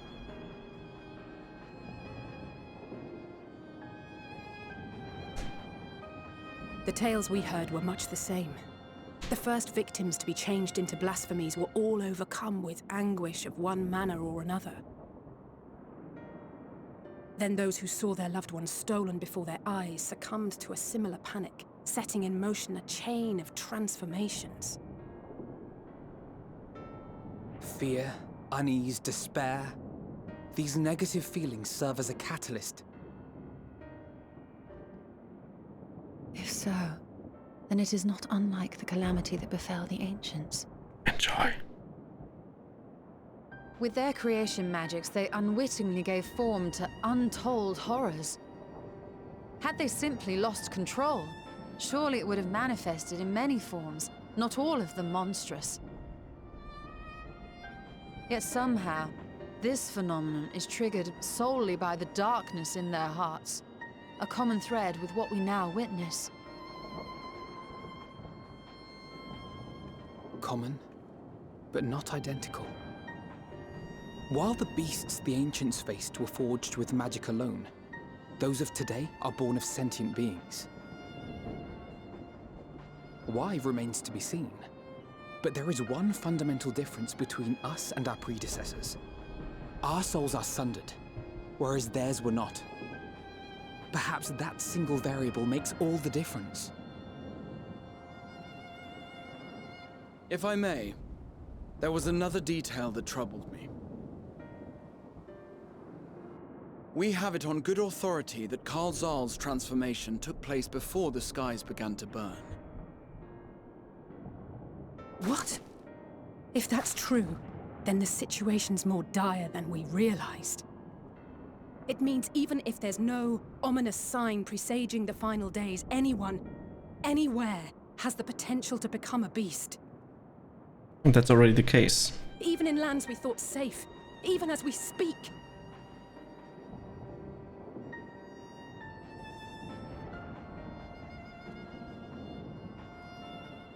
Look! It's the Satrap! The Satrap! Thank the heavens.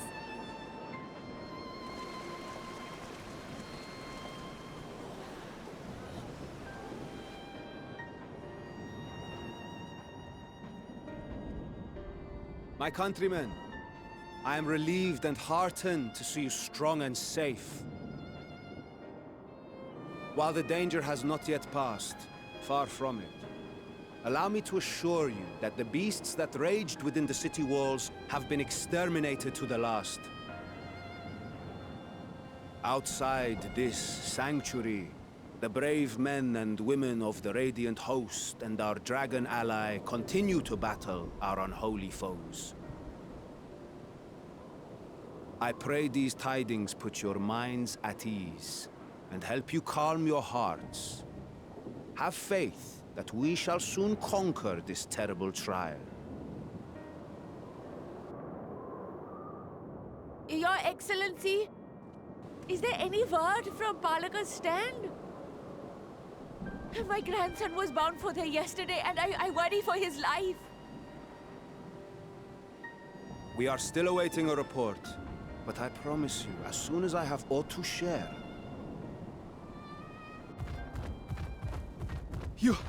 Your Excellency, I bring grave news.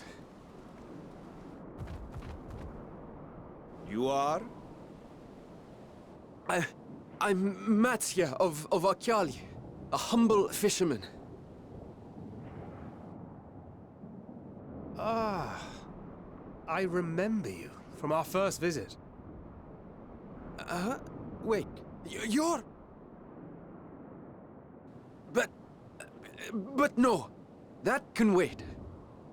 When the skies turned red, I set off for Palaka's stand, fearing for the safety of a friend. But as I drew near the village, I saw dreadful beasts all about. No! Gods have mercy! Your Excellency! Save my grandson, I beg of you! We will spare no effort to save all we can, but you must remain calm. Calm? You tell me to be calm? You saw those beasts? They tore our bravest warriors limb from limb. What if we are too late, huh? They catch him, sink their fangs into him? The fangs! The screams! Get away from her, now!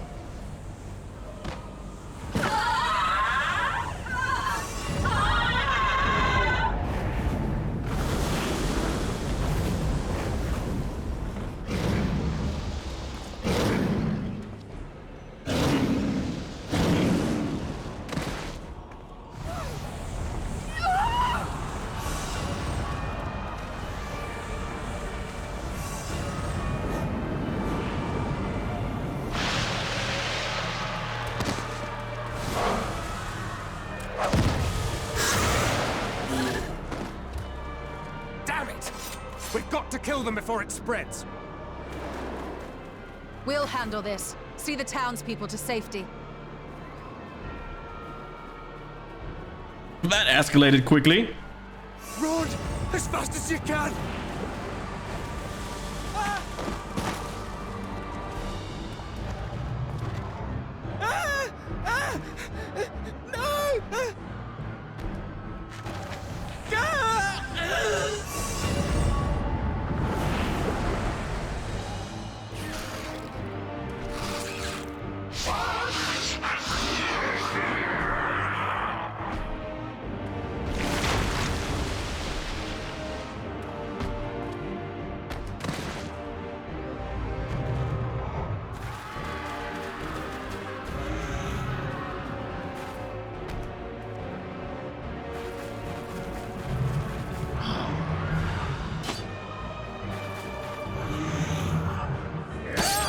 No!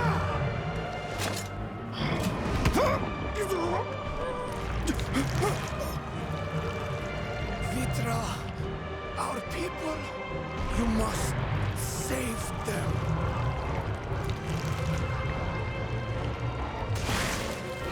Oh, hell no!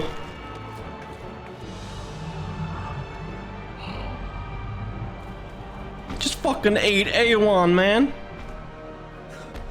My son.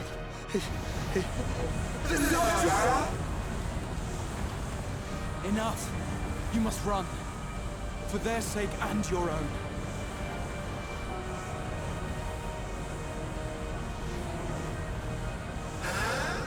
Yes, you will survive. You must.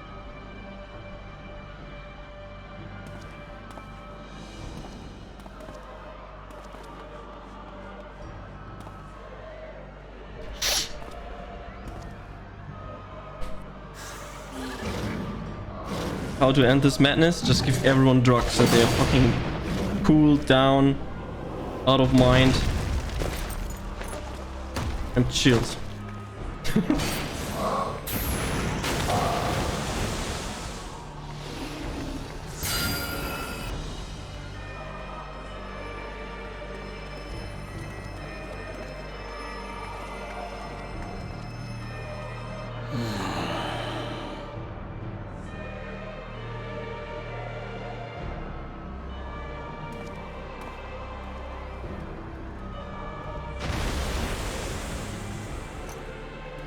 Easy win.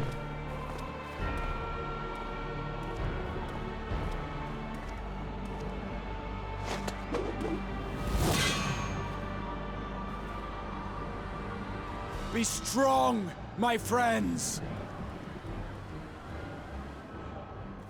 Fear not, for we will defeat these abominations.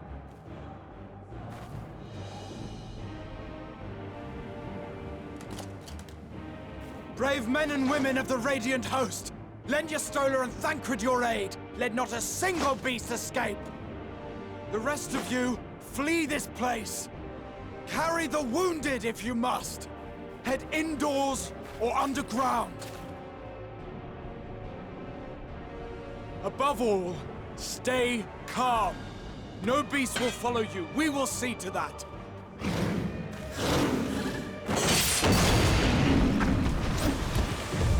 Alphino! Alice! Leave the city to us, and make for Palaka's stand at once! Matcha, show my friends to the village. I promise you, they're more capable than the host's finest. Right. Go with them, will you? We will save these people. As many as we can.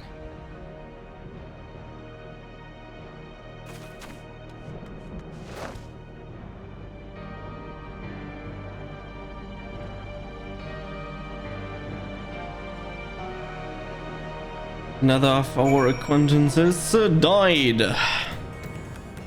Fuck. We must save Pelican Stan, whatever it takes. Matza, it pains me to put you into harm's way, but I would ask your aid as well. Of course, Pelican Stan is not far, it's just down that hill. But as I told His Excellency before, the path was blocked by terrible creatures. I had no choice to turn back. In that case, this is what we shall do. Actually, I ask you to take the lead and dispatch any beast you encounter. Lizzie and I will keep Matza hidden amidst the trees and follow when the path is clear. Okay, there's nothing telling what danger awaits us. Keep your eyes peeled. Let us go!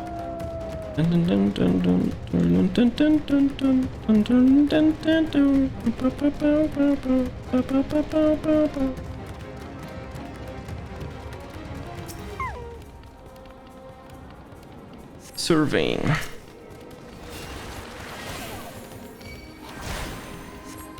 I need my lovely chocobo.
It hurts, it hurts.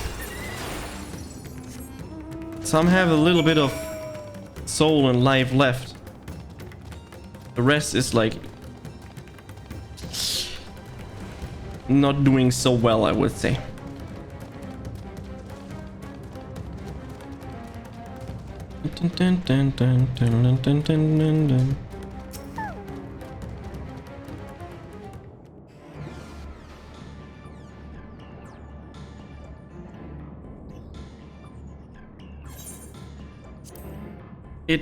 It cannot be.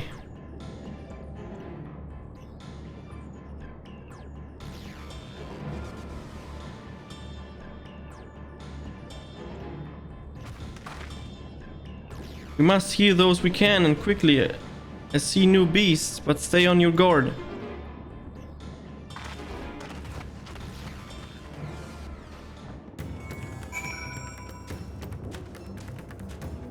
First, we do the other right. More important.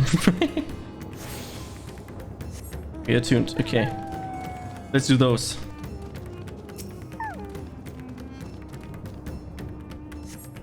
The cooling body has already begun to stiffen. The massive wounds suffer the villagers being hurt by a terrible beast.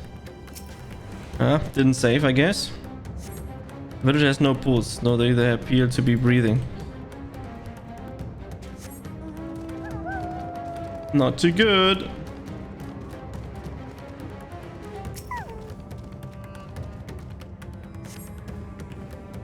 But the villager's injuries do not appear to be life-threatening. He does not respond to your efforts. His breathing grows more ragged and shallow, and has vacant eyes and those of a man who has lost the will to live.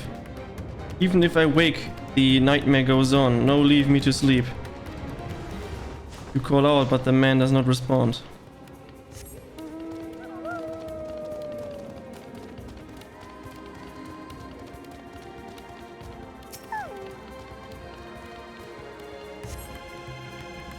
Have you come to help us? Too late, my family, my friends, so...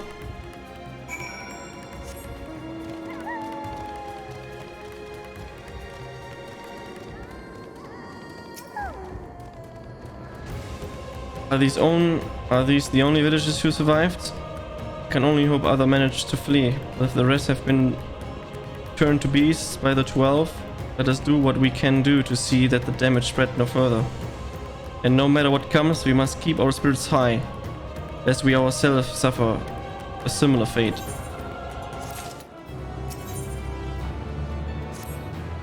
I can tend to the rest. Pray look after Matza.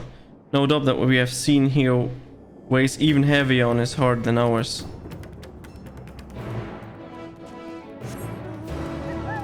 Poor Matza. Poor Matza!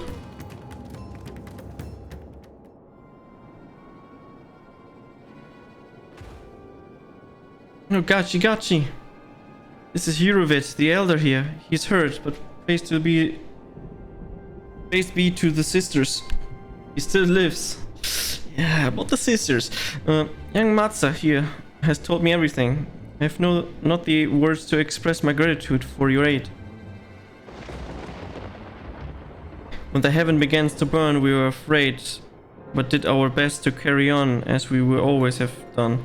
Until today, when the unholy beasts came pouring into our village, a flood of midnight and death. There are no words to describe what followed. Men and women I have known since they were babies, struck down by the creatures, only to rise again to join the murderous horde. In the guise of the same hideous fiends. In the chaos, a handful of our villagers fled to all their lives. And only hope they have found their way to safety. Asa, do you perchance remember the Quercev and the Maven? The young couple who have always bought your freshest catches. How could I forget, Elder? When I first came to peddle my wares, desperate to eke out a living, they showed me such kindness. Others shunned me as an outsider as their way. But Quercev and Maven bought my fish and sung it praised. It turned my fortunes around. Alice, I feel they are in terrible danger. I saw them running towards Agama Temple, one of those beasts in close pursuit. They had their children, the child, still but a tiny baby. To elude these fiends while caring for one so young is an impossible task, surely. I beg of you, go to their aid.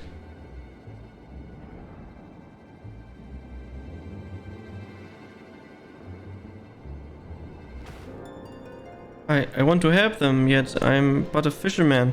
I cannot face beasts on my own. Will you come with me? Thank you. Agama Temple lies to the west of here. We must hurry.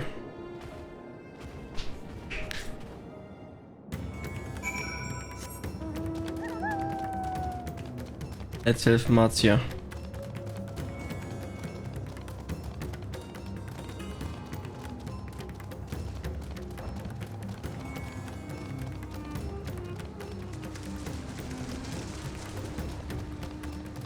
Dun dun dun dun dun dun dun dun dun dun dun dun.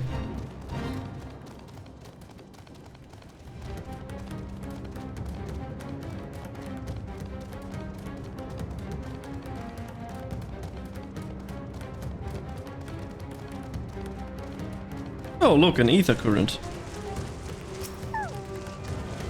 Time to take that while we are here.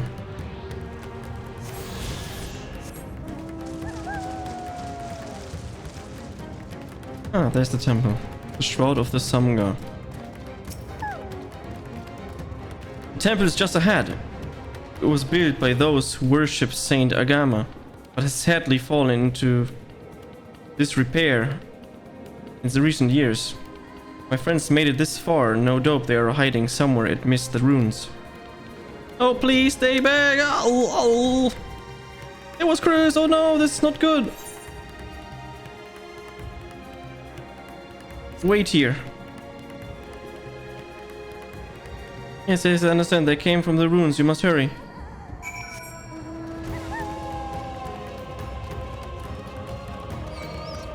I'm on my way. I'm coming.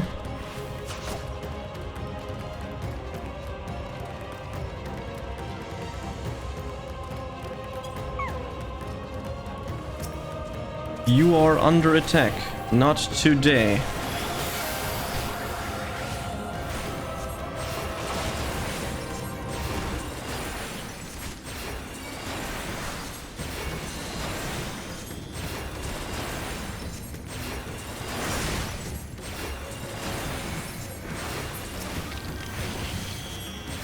Good job, Chocobo. You did a great job.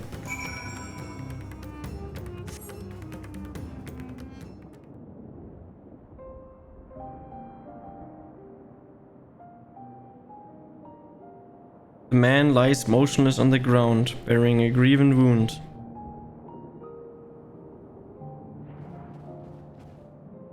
Sorry, Gachi, I tried to stay behind, but I couldn't.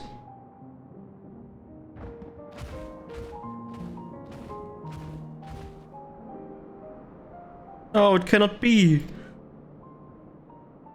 Someone, anyone? My arm's so heavy and my legs, I cannot feel my legs. My wife fled with our daughter. I need to find them, need to be with them. I need... Quasar, you must stay strong. More time I thought I had. I don't want to die.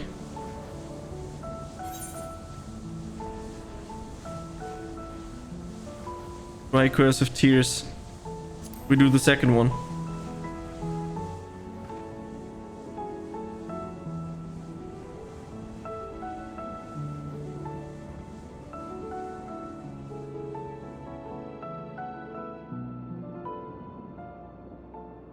Thank you.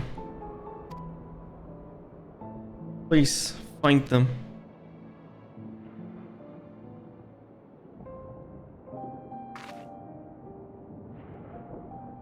Maven still lives, and she has their child. You must search the jungle between here and Pelican Stand. There's nowhere else she could have gone, I think.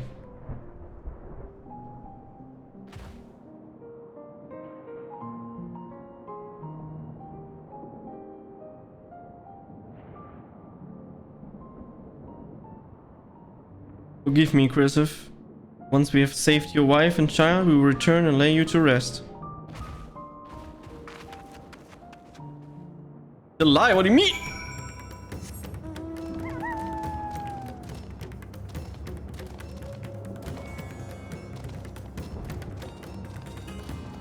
You just go back where we were before, okay?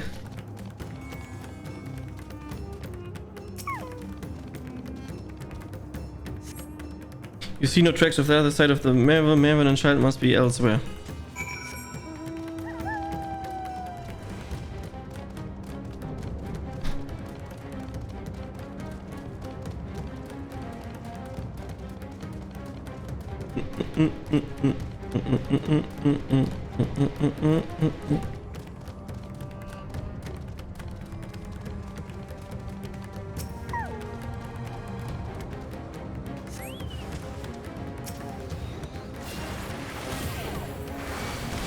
Org!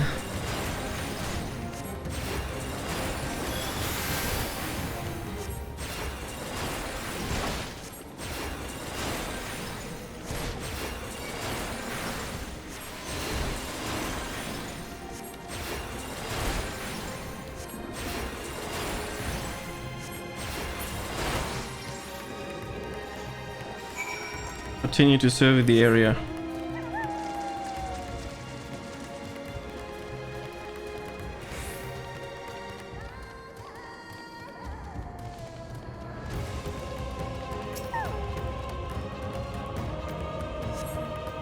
If Maven and her daughter came through this area recently, you see no evidence of their passage.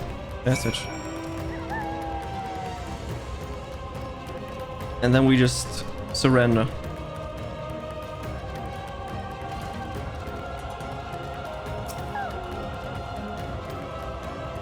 Did you see any sign of them? I found nothing.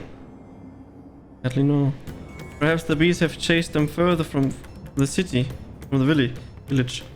Oh gods above, I beseech you. Pray deliver Mervan and her little one to safety.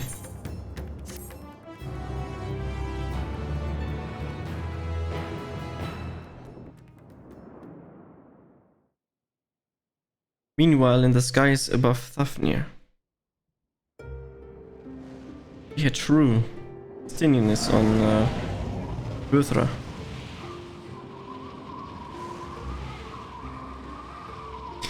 No more enemies to trouble us here.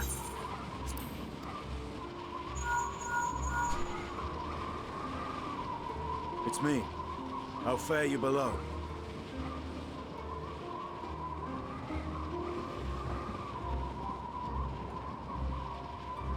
Understood. I will inform Vritra. Chaos and panic sweep Razad Han, and many more have succumbed to the transformations. Amidst the fray, Ahawan fell, protecting a grief-stricken father.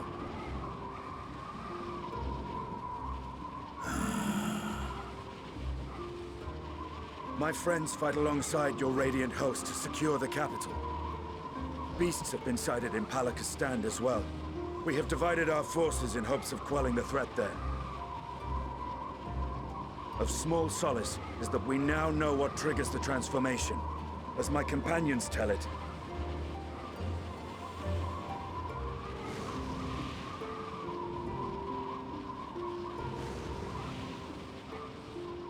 So it is the very fear and despair in their hearts which inflicts this abhorrent punishment upon them.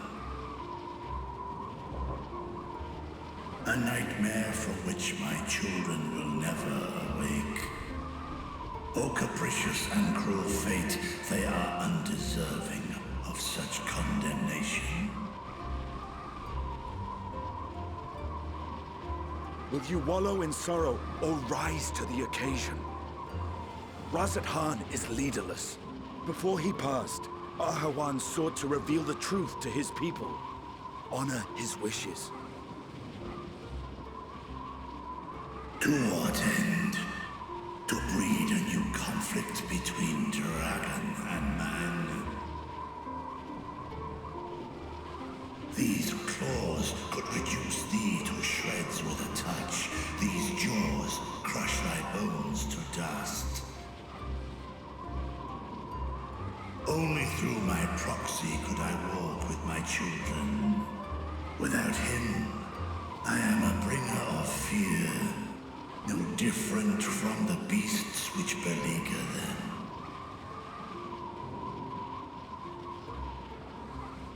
Perhaps so. Only in death were Hraesvelgr and Shiva united. Indeed, whenever man and dragon have come together, death has ever been the inevitable result. It was our fear of your kind that sparked a nigh-endless war. Fear and hate of which Nidhogg drank deep as he laid waste to my homeland. And in turn, I took my revenge on his brood. Blood for blood, pain for pain. I thought nothing of theirs, only of mine. And yet, were the chasm between us too vast and too deep, Hraesvelgr would not have borne Isael to battle and our rescue. He would never have entrusted a mortal champion with one of his eyes, and the Dragonsong War would still rage on. And I would still wage a never-ending war of violence and vengeance. The future of our star be damned. I cannot speak for Ahawan's greater goals, yet I know that he served you, served your people, long and true. In this time of unprecedented crisis, he turned to you. You could do worse than to place your trust in him. It will not be easy, but the future of Razad Han hangs in the balance.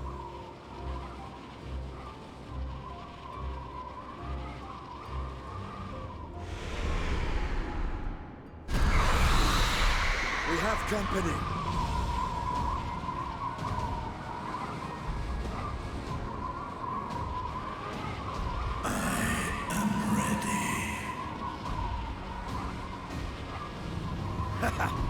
The hour has come, Vritra. It's all or nothing! Let's go!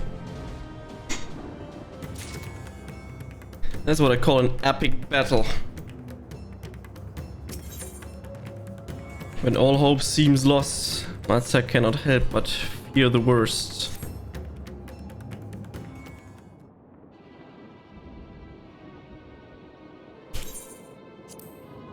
If Maven fled deeper into the jungle, she and her child are in grave danger. Whatever are we to do? Gods have mercy. You must try the same call, Master. You cannot let fear consume you. Do you want to turn into a beast like the others?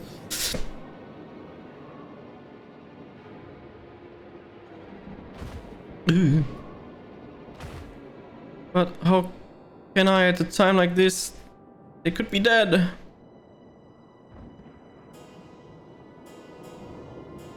So if I allow myself to be overcome by this fear, I too become a beast. I'm not sure I understand, but I will do my best. I've seen to the wounded. How did the two of you fare? Did you find your friends?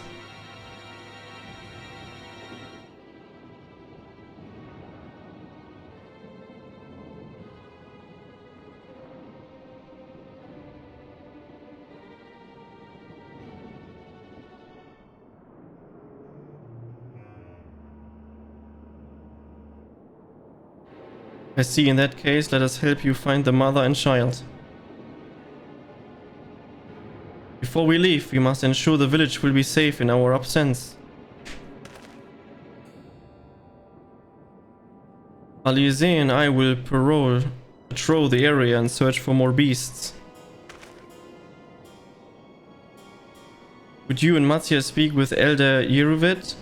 Pray explain to him the situation and join us as soon as you are able.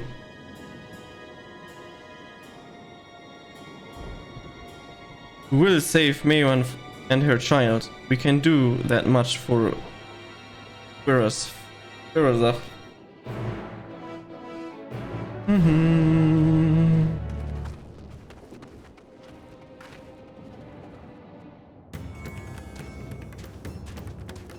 Someone just disappeared here. I'm heartened to see you both safe, but what of the family? We found Kurazaf, but he? Say no more. I understand we have lost another of our dear friends. Kurazaf may be gone, but there is still hope for Mevan and their child. Please find them, I beg of you. And if, in your search, you come across anyone else who escaped the slaughter, pray tell them what has happened. I will do my best to keep the villagers safe and their spirits high. Come, let us rejoin your friends at once.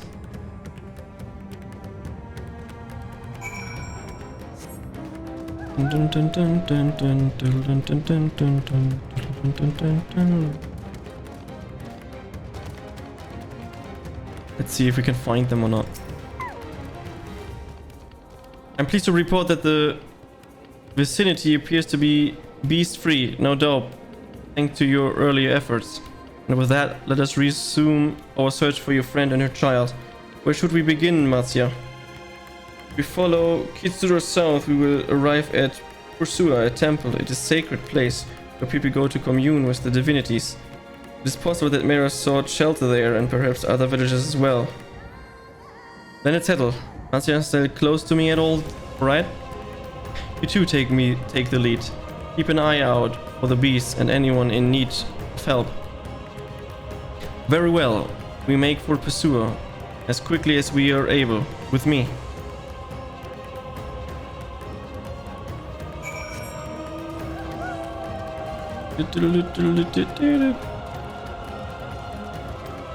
Shroud of the Samga.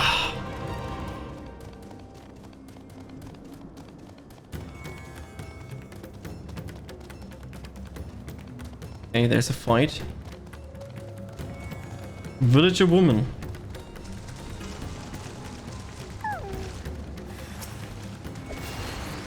We'll see if that's her or not. Probably not, I would assume. It's a random villager woman.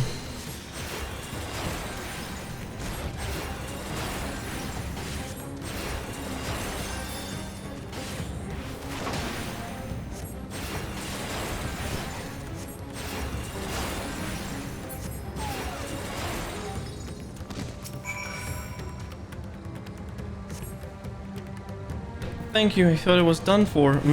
Mirman, she's a friend of mine too, but I have not seen her.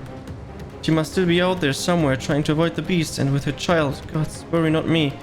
I can make my way back to the village on my own.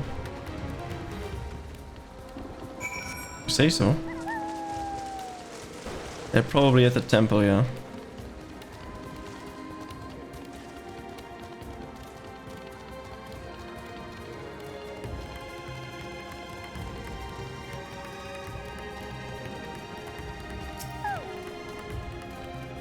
But you wait.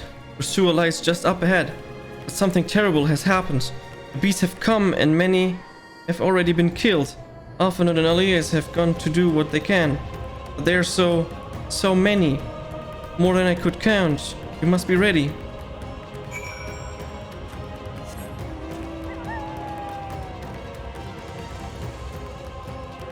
I am ready.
Had slightly destroyed this guy. Doesn't help that I'm having level 80 gear fighting here. Oh, that's fine. Will get us through.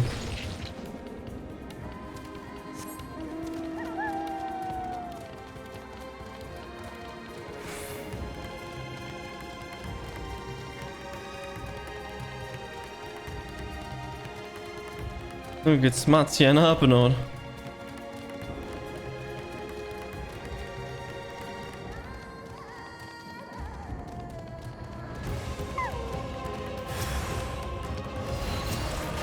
Why did I know that there would be two?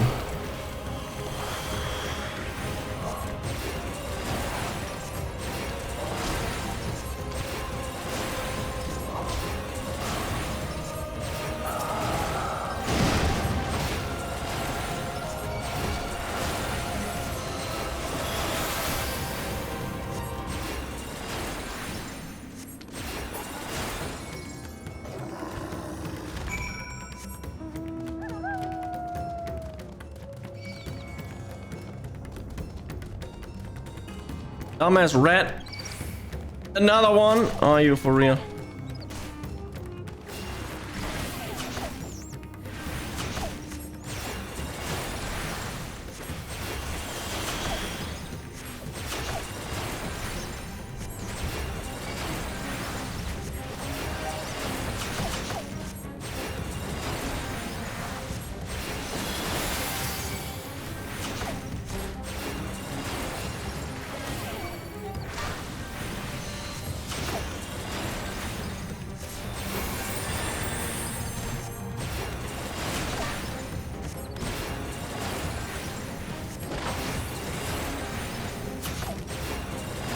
There we go. There you are. How fare the others? Save them. I see, you've seen to all the beasts inside. In that case, let's have gather in front of the temple.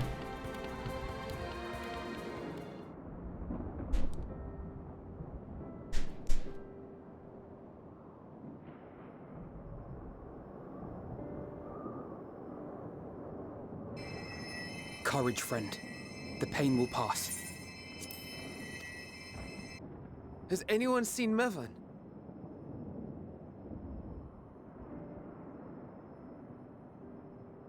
Where could she be? Side of the temple.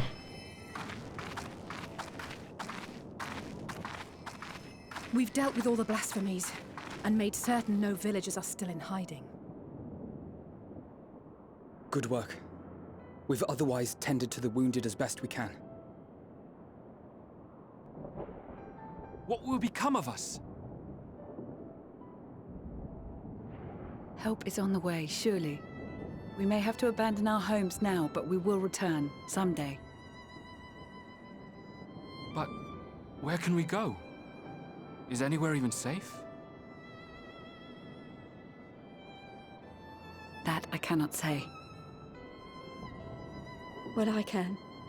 Nowhere's safe. Run all you like, but there's no escaping these things. And even if I could, it's too late for my family.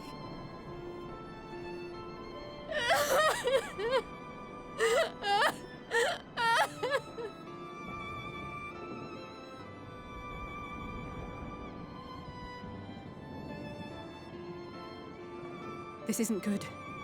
The more they dwell on the tragedy, the more likely we are to lose them too.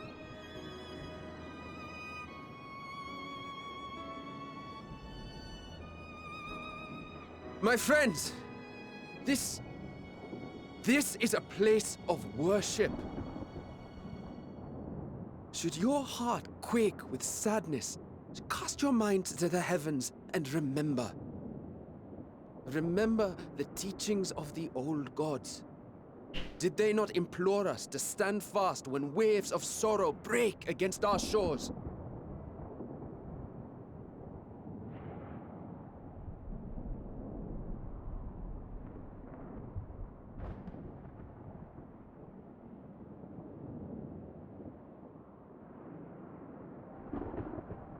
Know this, my children. There is more ugliness than beauty in this world. To live is to suffer. To drink of calamity and drown in anguish. To toil and be tested, always and ever. 'Tis a perilous path you walk. Death lurks in the dark, and is the sole promise that awaits at journey's end. You will tremble with terror. You will weep tears of anger and despair.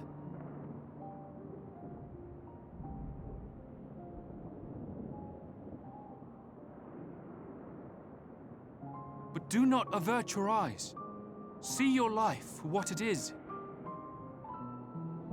Then will you see how the hardships make you strong.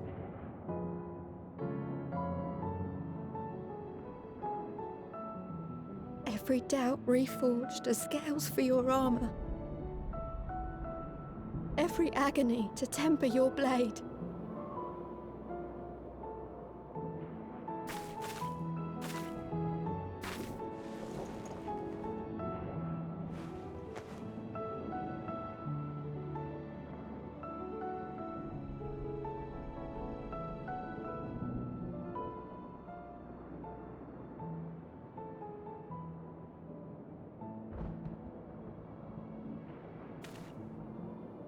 Thank you, lad. We'd almost forgotten who we are.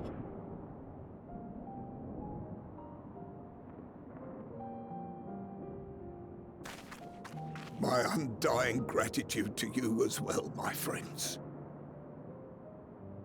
You were searching for Mevan, no? We must return home. I pray you help the boy find his friend. Gladly. We dispatched what beasts we could, but the roads are still dangerous. Stay together and go in safety.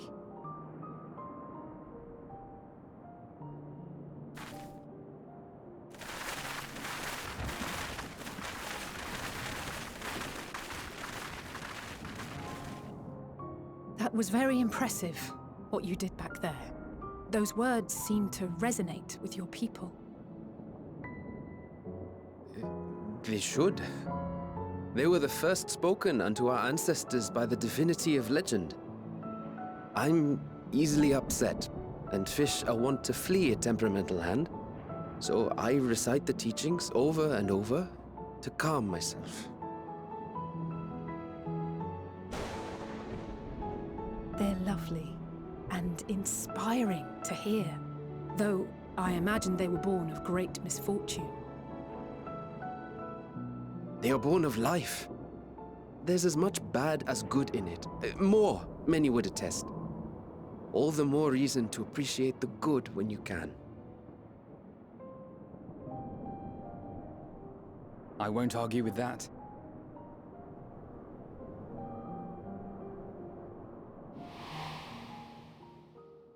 In darkness, seek joy. Surrender not to sadness, and see beyond despair.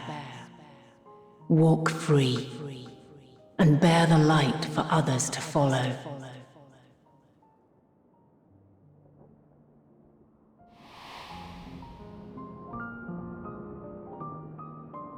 Now it all makes sense. Let us see if we can't find Mervyn.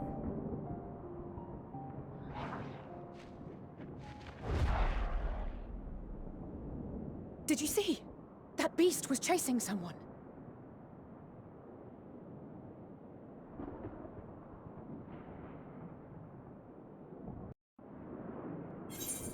That is that person that we're searching.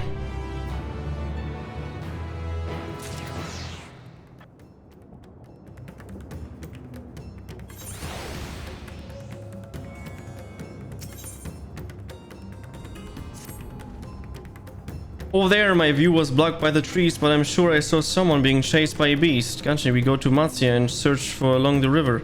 Alfin and I will circle around from the south. Or from the source. Also works. Okay. Let's go! Find her!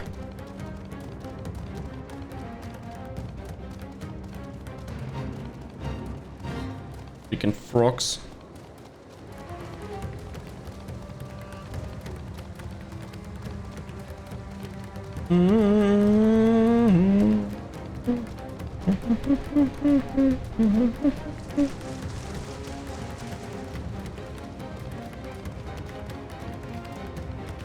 As a lookout and a destination. Okay, let's go to the destination first. Ooh, Font of Maya.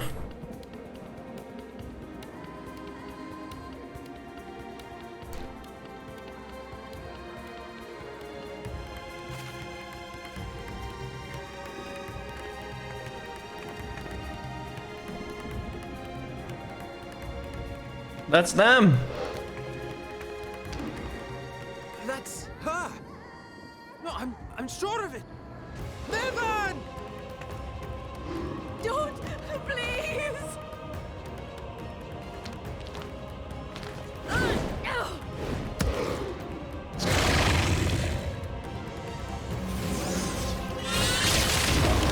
Oh, half an hour.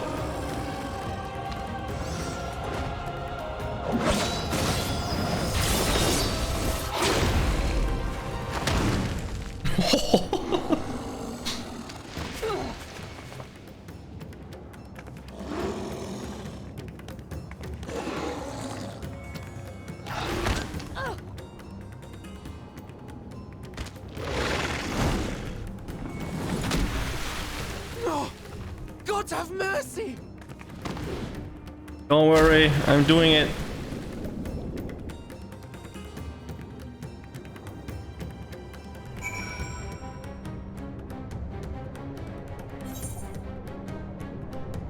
Go!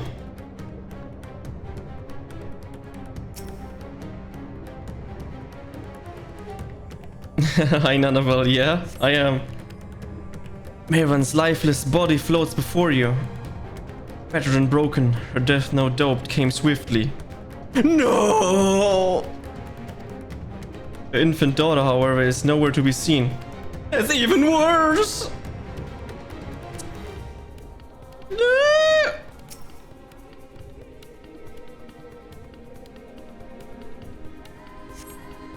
Take the baby into your arms. If she yet lives, you cannot tell, but she will surely not survive unless you carry her to the surf at once. No problem, will do.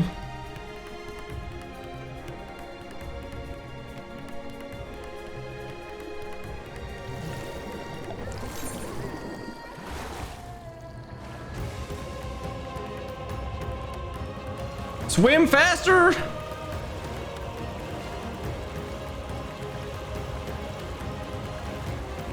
Have Alpha Note tend to the baby. So we're not even doing it ourselves. We just have Alpha Note doing it. Okay. How are you doing, Nana? Been a while since we spoke. Hope you had a wonderful time.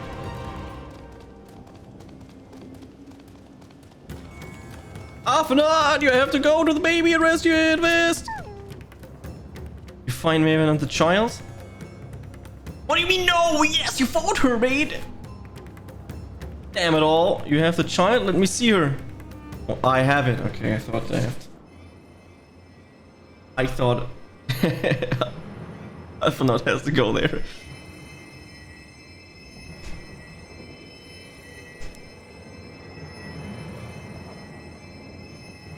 She's so cold, Alphino. The child is alert, and I see no wounds, and yet she grows weaker. My spells can do no more. What she needs is a change of clothes and a warm bed. We must hurry back.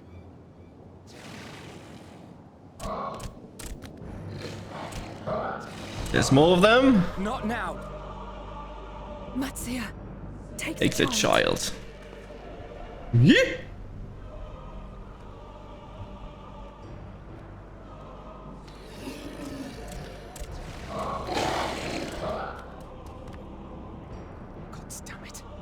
It appears we've made enough noise to be heard for miles around.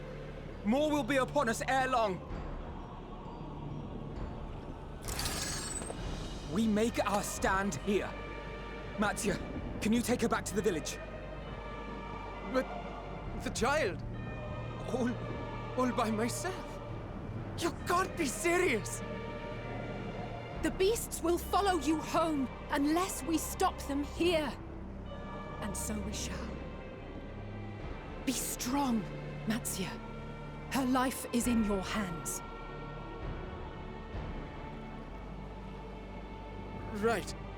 I can do it. You can do it. Go. I know you can. We'll keep them busy, Matsuya. Go! Quickly!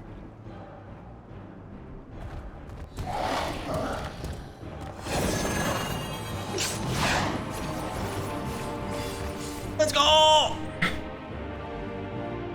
Doing good, glad to hear. You're also driven into the game, see? You're getting sucked in, never escape. Steady. You know the way.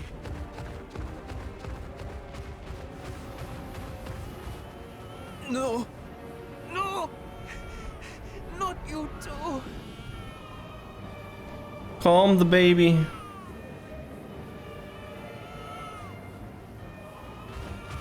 Don't be afraid. Don't be afraid. To live is to suffer, to drink of calamity. It is a perilous path. Death lurks in the dark.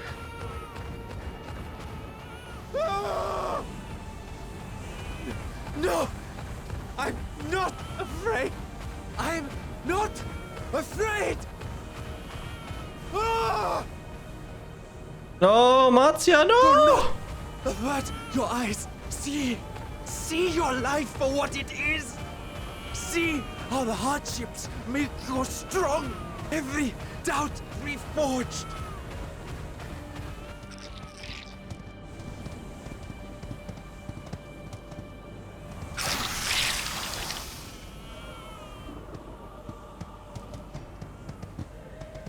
every agony.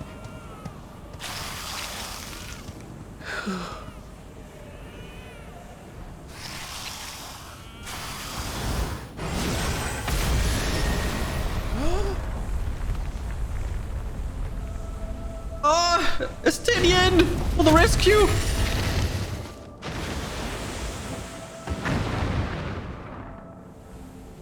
The divinity?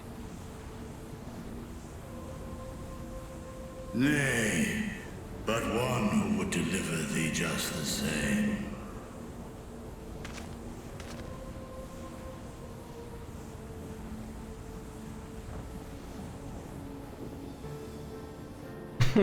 Please.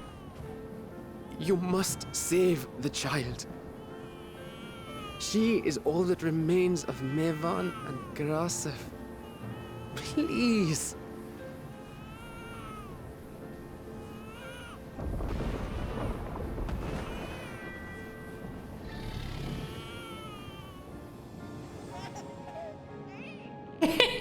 Well, well. Seems the babe's taken a liking to you.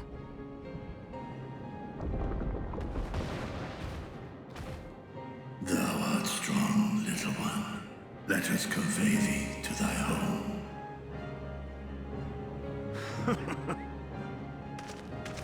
I spied our friends as we flew in. They appeared to be holding their own against the Horde. Game, stop playing with my emotions. From happy to sad to happy to sad. Stop it.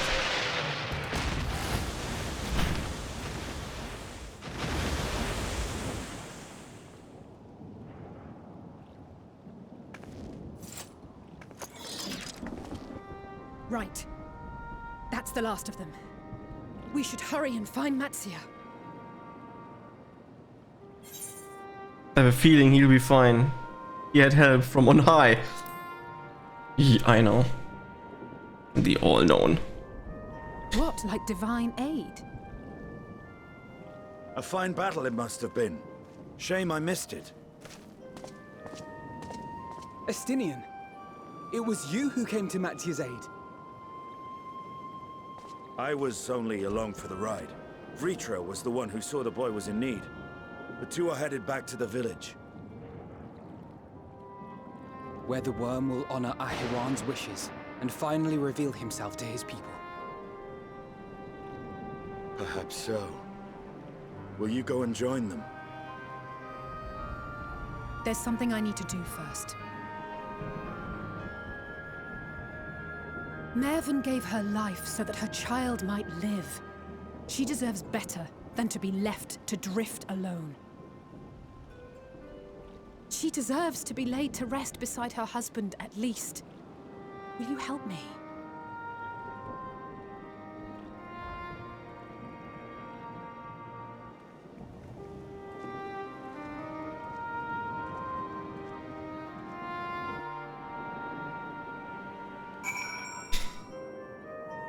This game, man.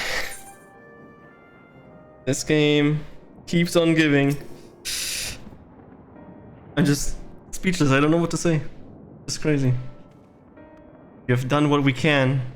This is for the villagers of Pelican Stands to perform the funeral rites. If nothing else, Maven and Quercent died as they lived, as themselves and not as beasts. The soul will find peace in the ethereal sea. I think the day would come when even the smallest of solace would be this comforting.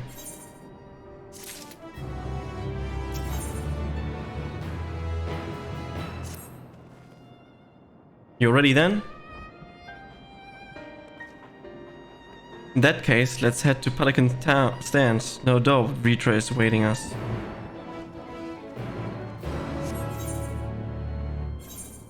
Yeah, we can teleport. Glad to see you that you're enjoying Endwalker this far. Yeah, I have to be honest, like, A Realm Reborn was shit, and I played it like 8 years ago, so I don't know. It's garbage. Heaven's Sword was fine. Stormblood was fine. Shadowbringer was fine. And Endwalker is... Insane.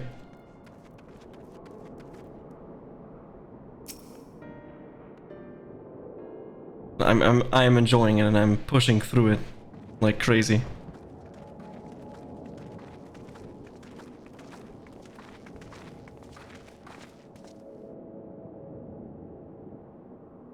Rest easy for all is well here. Young Matza returned with the babe safe in his arms. Owing to a warm bath, the girl hath already begun to regain her strength.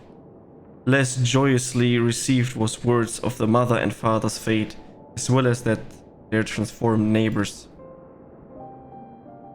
How many children of Thafnir must we lose to this calamity? Mother and fathers, brothers and sisters, sons and daughters. Every death, another void that can never be filled. We who survived them must carry the weight of their memory as we strive to regain a semblance of what we have lost. Persif and Mefran.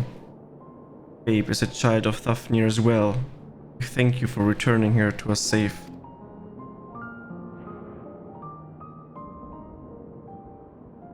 True words. Oh, most great and merciful worm. I have not the word to express my gratitude. They say that were it not for you, brave Matzia and the child would have been lost to us forever.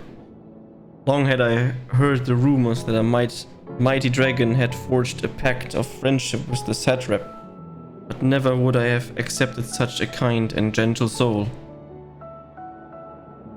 Truth in part, but not in whole.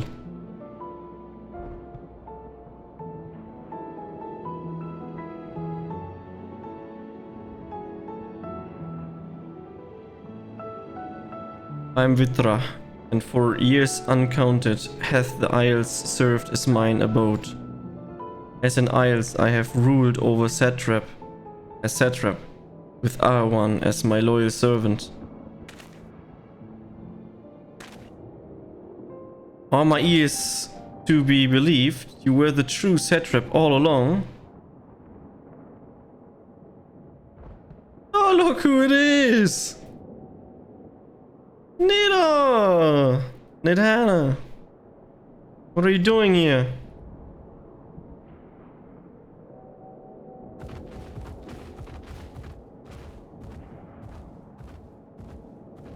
He finally meets her again.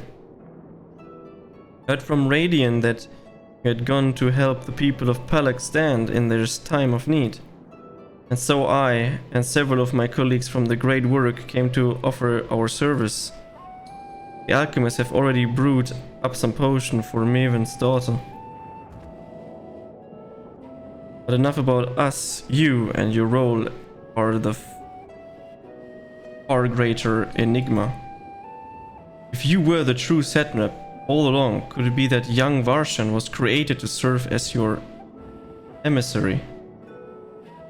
Though this suspect the boy was but a simulacrum, rumor has circulated for many years around on High Crucible that our most skilled alchemists were once commissioned by the satrap's family in secret to fashion a Mehmet indistinguishable from a living boy. Looking at Varsan with that knowledge, I simply put two and two together. I was not alone in drawing this conclusion, but like me, there no doubt recognized that the satrap was using this simulacrum to work more closely with his people, and he decided not to press the issue. I'd always assumed one of the Arwan's associate was manipulating it from afar, though the truth is indeed far more surprising. It is an honor to meet you in the flesh, Master Vithra. Pray allow me to express my gratitude. If you had not believed in and given unto us your scales, I do not know where we would be. Thank you from the bottom of my heart. To us, thou and thy fellow alchemists that fashioned the means to unmake the towers, you were the savior not only of Ratsadhan, but the star. Far too kind you are, Master Vitra, but the star yet wants to salvation. Once more will my colleagues and I commit the knowledge and resources at our disposal to the mission of aiding the people in this their darkest hour. It would seem this place is in good hands. I would return to see how Rats Athan fares. What will you do, science? I worry for the survivors we met at Purusa. Shall we pay them a visit before making our way back? In that case, may I ask you a favor? Nothing too burdensome, I promise this way.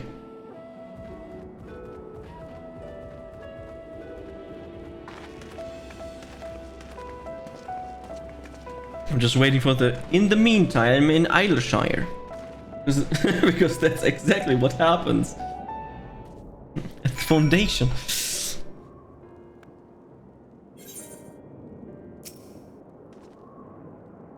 Needs to simmer just a bit longer, I'd say.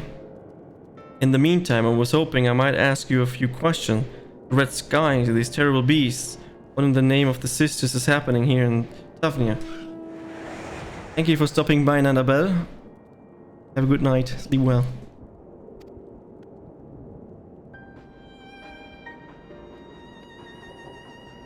Oh my, that's rather a lot to take in.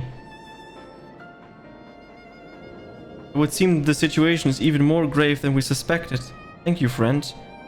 My colleagues and I will use your knowledge to see if it can further our own research. And with that, here we are. A pot of piping hot chai, brewed from my own secret recipe and spices and tea leaves, together with the helping of rich milk and pure sugar. Fucking machinery sound. I've made enough for everyone in the village. May I trouble you to deliver a few cups? The drink has medical properties then. Not in the least. The ingredients are quite ordinary. It's very tasty though, and has a way of lifting the spirits. The spicy aroma and distinctive sweetness of chai is a simple, everyday pleasure on our island. Sometimes the best medicine is the simplest. A lovely sentiment, Nidhana, by all means, allow us to assist.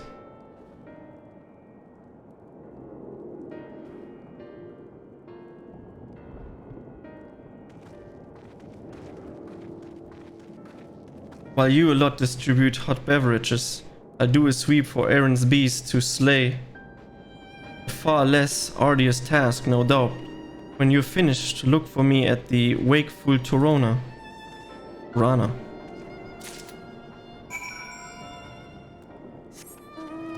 Oh, the villagers are right here. Look at them all lazing about, knowing full well the beast might strike again at any moment. Do they not realize their lives are in danger? Well, I, for one, intend to survive. I am too young to die. Yes, I'll leave this island behind if I must. But where should I go? Or would I go? Is anywhere safe these days? I would say no. Of shy? Can't see you, I have more important things to worry about. No, you're right. It's precisely in times like these that we must strive. Remain calm and steady. I do believe I'll visit the Elder and see what needs to be done. If there is any way I can aid my village and my friends, I will do it.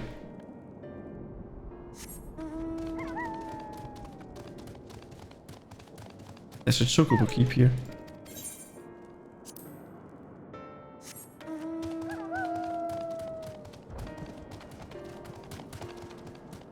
Ah, there's a weary citizen.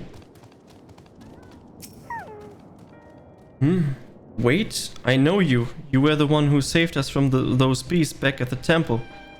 Where it is not for you, well, let's not even think about that. At times like this, we mustn't dwell on what we might have been, but look to the future. But what future awaits us? How can Rats Athan hope to recover from this? Most of my friends are gone, and I don't know where to turn.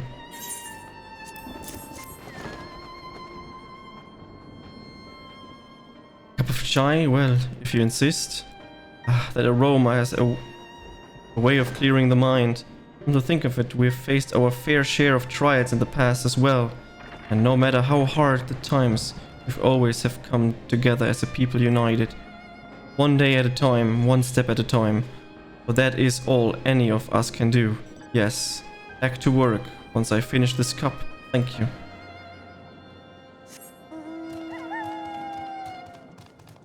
You're welcome. Someone inside of here? No? Okay. Where's the other guy? Probably super obvious, but I'm just blind. Maybe up here. Up here was correct. And there's Arthanaut.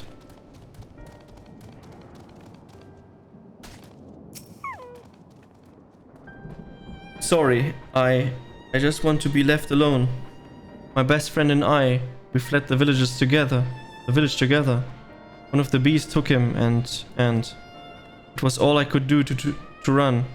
All the while I could hear this tremendous voice screaming my name.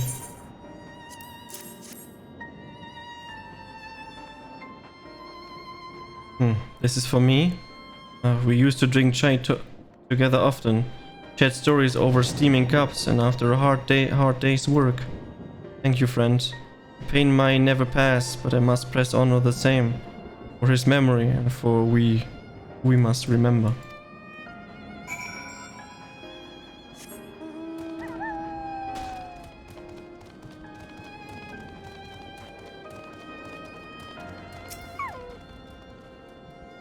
Thank you for delivering the chai, Gachi. Did it help to lift up the village's spirit?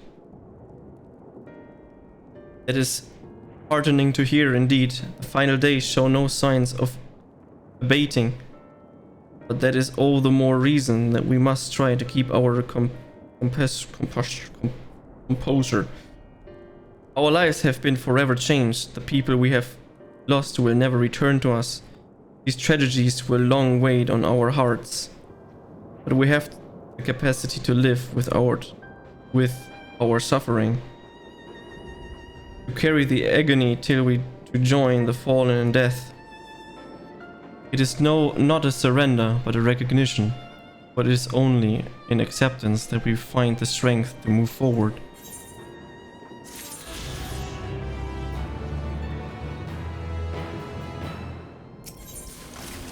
Under his wing is the next quest. But I'll be right back. Gonna grab something to eat real quick, something small. Let's drink some more and then continue. At least a little bit. I didn't want to make a super long day today, so tops was 30 minutes, so we'll see what happens. Maybe it's getting longer.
Oh, I just noticed something.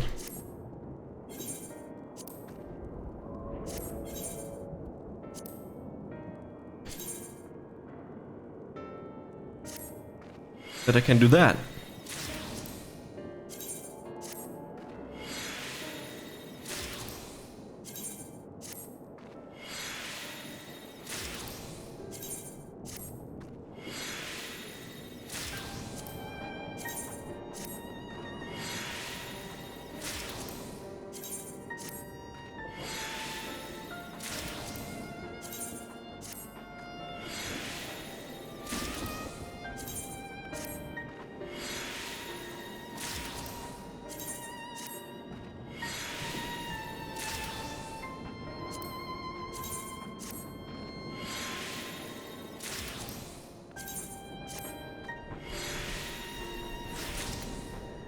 There we go.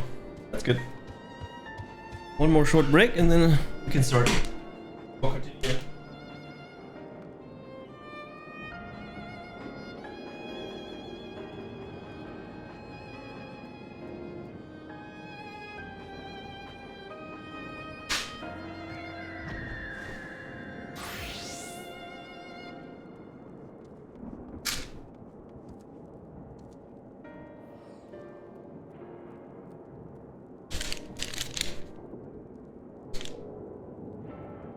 I'm gonna eat 2 or 3 things. So far, I'm like still blown away by the story. What happened today? Especially what happened today.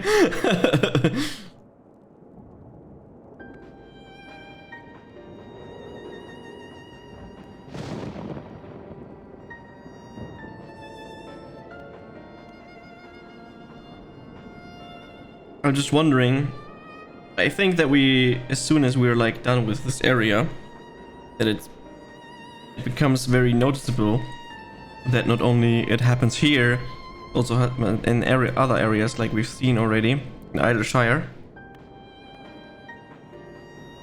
And I don't know, I personally have no fucking clue how they want to stop this. Besides, like, drugging everyone. Because if everyone is drugged and calm, they cannot turn into the beast.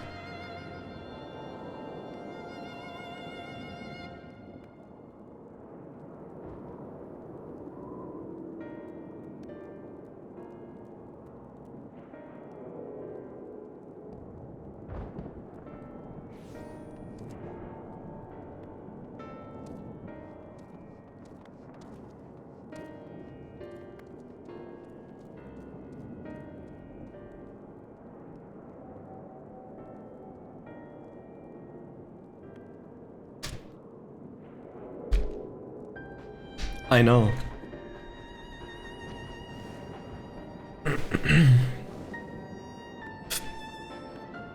What's the quest name? Under his wing. Okay, let me check how far we are in Final Fantasy 14. Under his wing. Oh, we are already at 56% through Endwalker. I don't know if this site also has already the new Endwalker 6.32 and 6.1 quests in. Probably, most likely. If in 1 and 2 actually there were quests, I don't know. But apparently it's only 47 quests left. We're at 61. And I don't know how many new quests there were actually are. So I don't know. The quests are 85, so about half is accurate. We are over half though.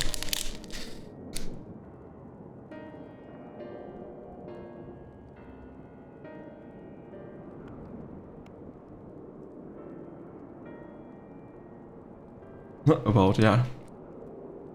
It makes sense, yeah.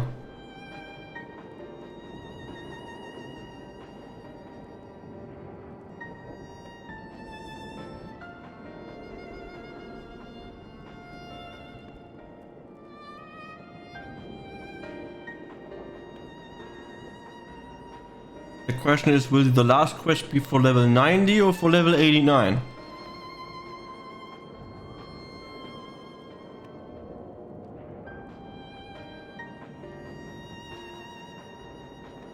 I mean, I'm playing for around... I played 11 hours yesterday. 6.5 right now. 17.5 hours. And almost 6 hours before that. So let's say... I'm 23 hours in. I'm a little bit over half done. Oh. We have at least another 20 plus hours ahead of us.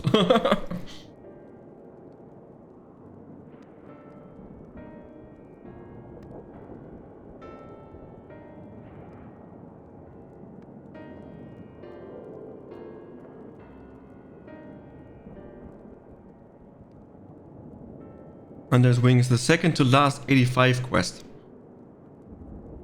I would guess that I get through 2 more quests. We're like a level 86 quest. Hunter's Wing and then the quest that comes after it, depending on how immersed and touched I am by the game at that point right now. Because right now I could stop. Like it feels like the story ended for now, right now in this scenario. Like we saved everyone is fine, blah blah blah. We could make a stop. We just go, continue, because I wanted to play at least 7 hours.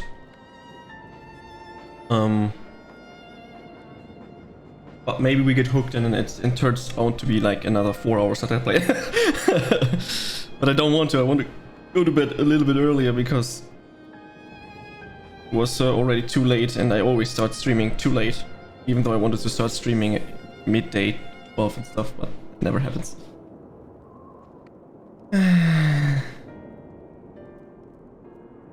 First 86 quest sends you to the next area, at which point you should stop. That's a good point of stopping. We do that. If we enter the new area, then we'll stop. But let's see what the new area will be, huh? Okay, let's continue. As you have finished your deliveries, might I talk with you for a moment? I was curious to know what has become of Mian and Cursive remains. Oh, thank you, friend. Surely they will be able to rest peaceful by each other's side. Not start the area? I'll start it anyways. So I can't sleep. Let's go! I and the people of Pelican Stand will perform the rites as soon as we are able. As for the child, it will not be easy for her, growing up with her parents. But I suppose to do what I can. Once she is able to eat solid food, the fish I catch will help. Nourish her. Nourish her.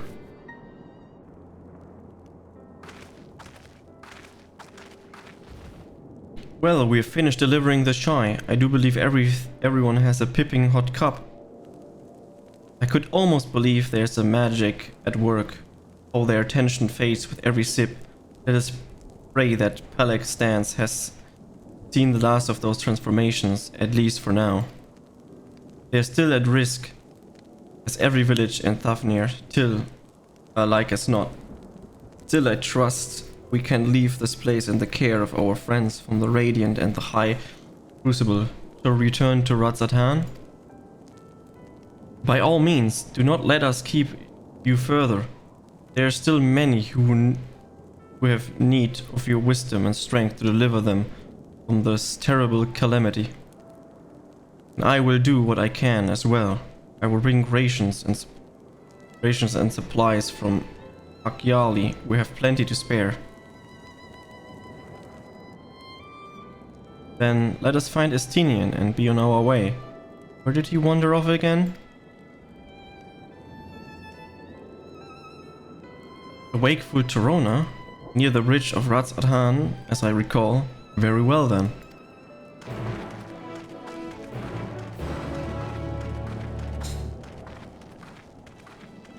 And let's go back to Ratzatan. The worst part is I did not synchronize or whatever, attune to the Etherite in Ratzatan because I have not tested if I could even. So we have to run. But that's fine. We can just run anyways. It's not that far.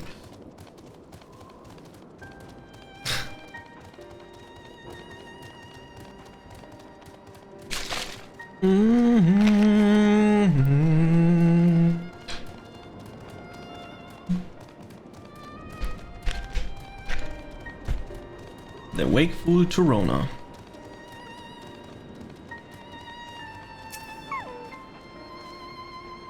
Arvenor told me everything.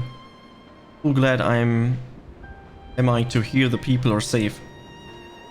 Likewise, you will be pleased to know I found no evidence of lingering beasts in the jungle and ruins. It would seem you finished off the last of them. Trying times yet lie ahead for the people of Thafnir. Fortunately, they have a wise and benevolent satrap to shepherd them through. Speaking of which, I received word from Thancred not a short while ago. He waits our return to the city of Alzadan, path come.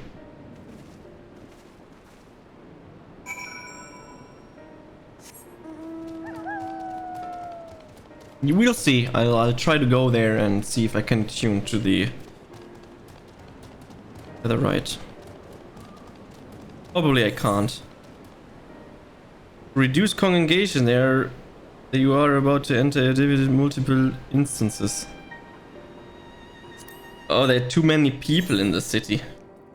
There's multiple instances.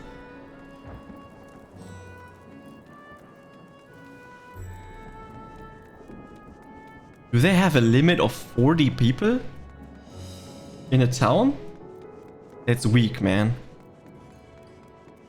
It's the Homestone City, but 40 people? What, more like 100 or something? Yeah, whatever. It is good to see you safe, given the skies. It's all too easy to fear the worst. I'm pleased to report that we have succeeded in quelling the threat here in the city. The beasts have all been felled and the cities are safer now. Or I've also heard from the Radiant that an important proclamation will be made in the city square. Though they said no more than that. Might you have any idea what this is about? So Vidra is finally coming out from behind the curtain. I suppose we too should hear what he has to say. The Megadudan then. Before that, I would appear the word of the assembly has not yet reached all the citizens. Anyone along the way seems unaware. We'd best enlighten them. Really? Really? Really, game? I have to play Delivery Man again.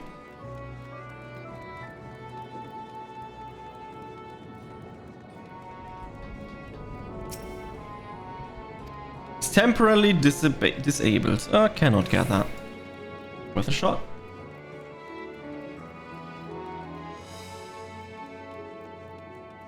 Probably after this speech he says, "Ah, yeah, you can tune to the other."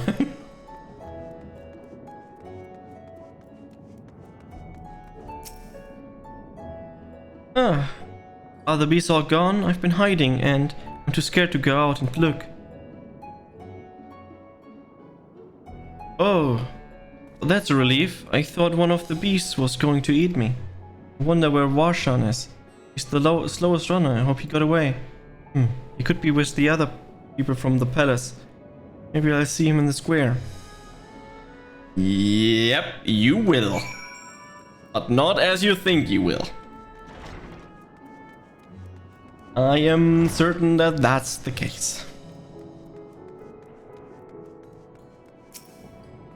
Leave me be, please. I swear to you, my flesh tastes absolutely terrible. Oh, gods, what are you doing, scaring me like that? If we're not quiet, those beasts will find us. Square, you say? That where the satrap was killed.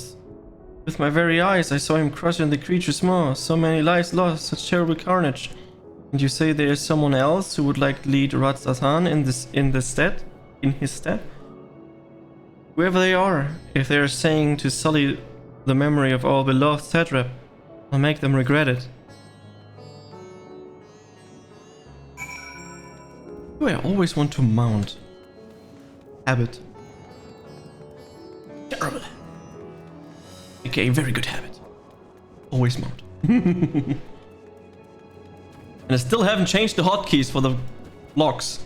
I will do that at one point. When I die from it in the dungeon.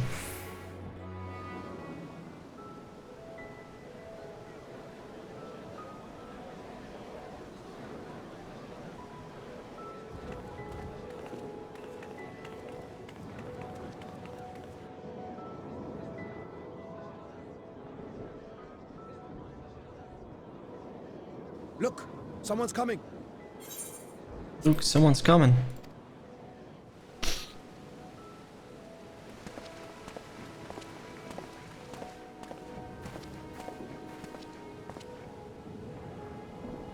People of Razathan, it warms my heart to see so many brave, resilient souls before me.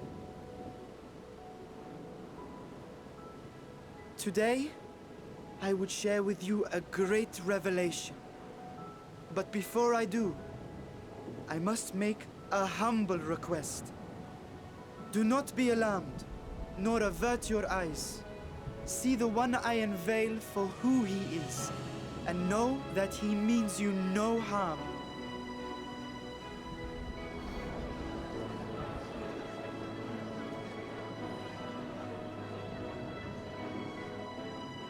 Very well. I dare say it can't be worse than the horrors we've already seen. Many thanks.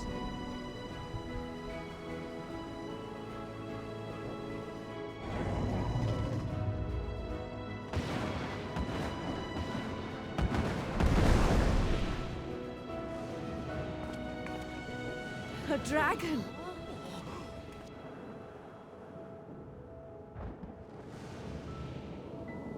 Wow!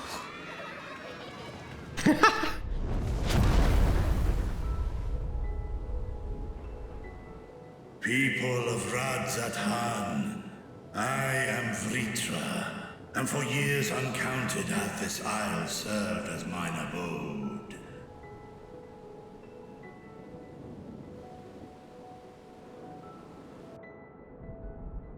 Tis as the Satrap's ally I am known.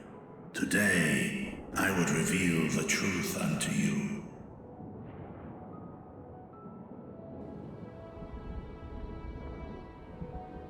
Let us hope they accept him.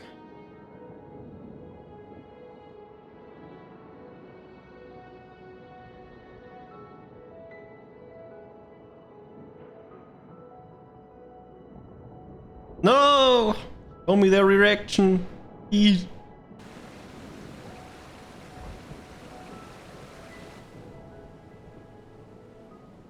If I am hearing this right, you were the satrap all along? Vashan! I mean, Master Vitra, does your divine eye really see all? Nay, child. While mine eye hath borne witness to the whole of our nation's history, to its future I am blind as thee. Countrymen, calamity the likes of which we have never known is come to Thavne, our home. Friends and loved ones have been taken from us. I, too, have lost my closest confidant. Ahawan loved this land and served it with dignity till his dying breath. A nobler satrap there will never be. For so long, I lacked the courage to face you. I will not easily earn your trust, this I know. And yet, I cannot sit idly by and abandon Razathan to her fate. A font of boundless vibrancy, this jewel of the ocean. Since time immemorial, hath she glittered with every color imaginable. To this dragon, slumbering in his dark lair, 'twas a mesmerizing sight, and one that brought no end of joy to my heart. This calamity hath stolen too much from you already. Yet so long as you live, the light of Razathan will never be extinguished. I pray you let me watch over it.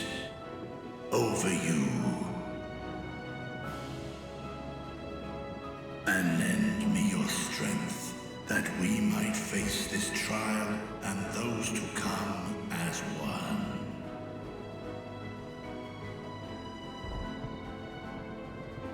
I do not know you, dragon, but I thank you for speaking the truth to us. As divinities, both Manusha and Riga once joined together, so too do I believe that hand in hand, we can overcome this ordeal and welcome an era of peace.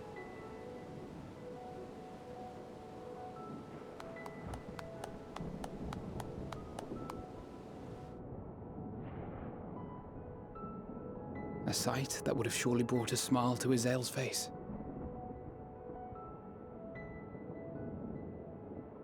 Indeed.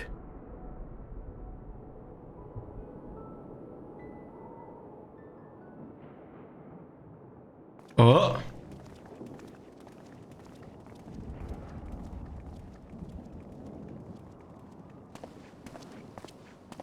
Excuse me, but I must speak with the Satrap at once. Father.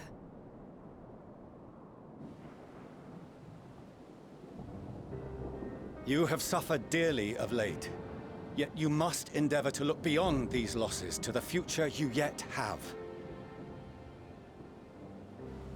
On behalf of the Forum of Sharlayan, I come with a proposal by which you, the people of Radzat-Han, might be saved. I say again, I must speak with your Satrap. I beseech you, take me to him with all possible haste. I am Satrap here. Speak thy proposal. All present shall hear and judge.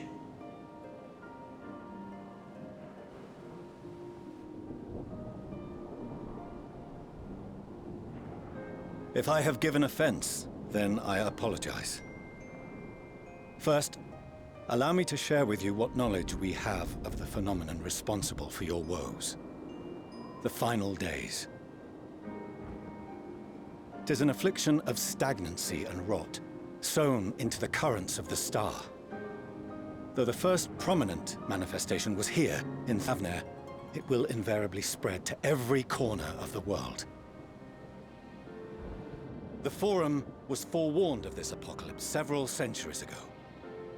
Thenceforth, my predecessors sought to prepare for the end times in the only conceivable fashion, by securing a means of escape.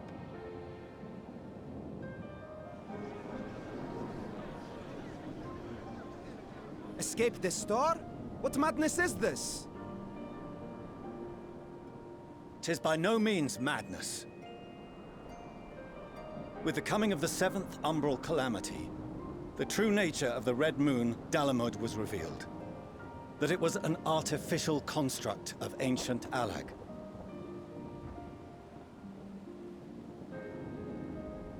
But what of the Silver Moon?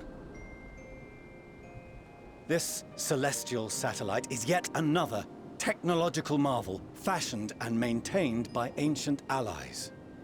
A ship that will sail the heavens and deliver our people from destruction. And by our people, I speak not only of Sharlayan. We mean to save every man, woman, and child it is within our power to save. Including you, our dear friends of Radzat-Han. Recent events necessitate adjustments be made, and quickly, but we can and will escort you safely to the moon.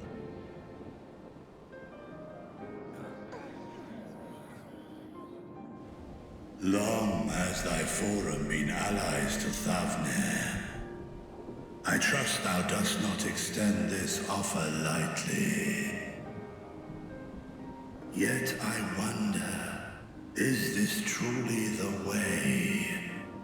Is there a future to be built for us beyond this star our father deemed the last bastion of hope? It is for that very reason I come before you and your people. to answer any and all of your questions, to offer my assurances and allay your fears.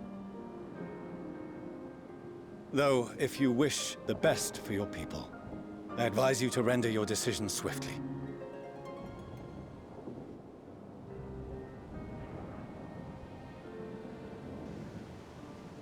Show our friends to Megaduta. They are to be received as honored guests.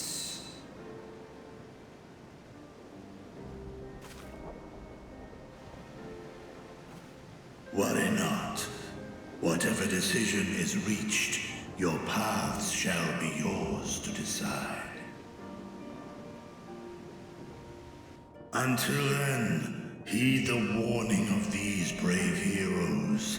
Guard your hearts against fear and despair, for it is within such fertile soil that the seeds of blasphemy find purchase. Remain calm and attend to your daily tasks. I shall return anon.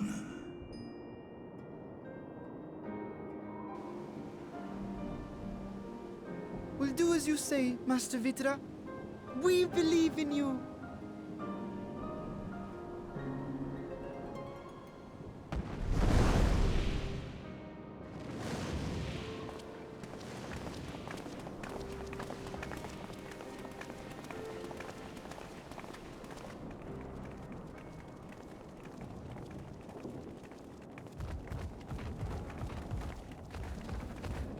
Oh, you're still here. What a relief. Nidana, what's the matter? Has something happened at Palika's stand? Oh, no, not that I know of. I just hope to hear your thoughts on a theory of mine. All who undergo the transformation are drained of their ether, yes? What is it then that gives these beasts the strength to carry on as they do? Logically, they must be drawing upon an alternate form of vital energy. That put me in mind of our earlier conversation, when I tried to explain the essence which many confuse with ether. Akasha. Yes, I remember. The unseen gift bestowed from on high. An energy influenced solely by emotion. Yes, yes. In this instance, negative ones set Akasha into motion, thereby infusing the beasts with vitality. I posit this as the mechanism by which the beasts are born and sustained. Ah, do you still have that flower?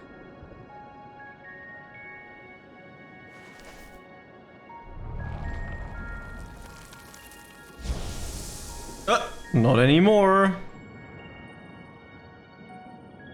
If we accept that it once shone bright by drawing upon Akasha, influenced by the thoughts of those nearby, then fear, terror, despair, negative emotions so powerful as to suffocate it, permeated the air in this place.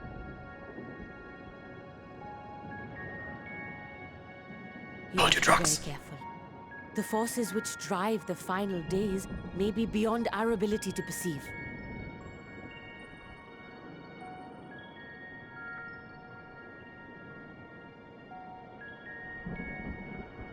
Sorry, I didn't mean to scare you like that.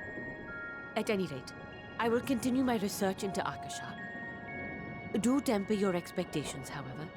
There are sadly few detailed studies upon which I may draw. Formulating a new theory as you have is itself no small feat. I wish you well in your endeavors, and pray you take care. Thank you. You stay safe as well, yes? Till next we meet, and we will meet again.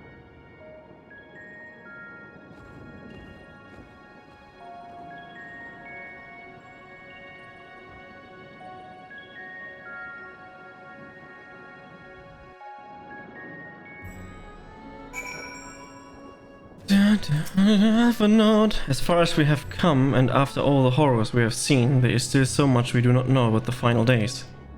It will be that Nadhana said, The cause of this phenomenon is beyond our comprehension. And if so, are we powerless to forestall it? No. Radiant host soldier at world's end. Greetings, honored scion of the 7th dawn. I have a message from His Excellency, the satrap. Brave scions, you have my gratitude for aiding my people in the most trying of times. Alas, matters here at Makaduta prevent me from meeting you all in person. As a token of my appreciation, I've arranged for a feast to be held in your honor. May they nourish you in preparation for the trials ahead. Such are the words, Master Vitra. The feat of he speaks of awaits you at Miride Mayhain. Pray make your way there wherever your business here is done. We thank you for your kindness indeed. I was hoping we might find a place to discuss our next course of action, and that seems an ideal venue. Ah, and to you, Gachi, there is someone we had hoped to introduce to you in particular. While I am loath and detain you further, may you spare a moment of your time. Personal invitation, knowing full well your services are in the highest demand right now. It must be important. Worry not. We'll save some food for you. Take all the time you need. Especially for me. Thank you, friend. Whenever you're ready, please join me at the Aetheryte Plaza. I shall go ahead. That's gonna be interesting, though. Special guest just for me? Should be interesting.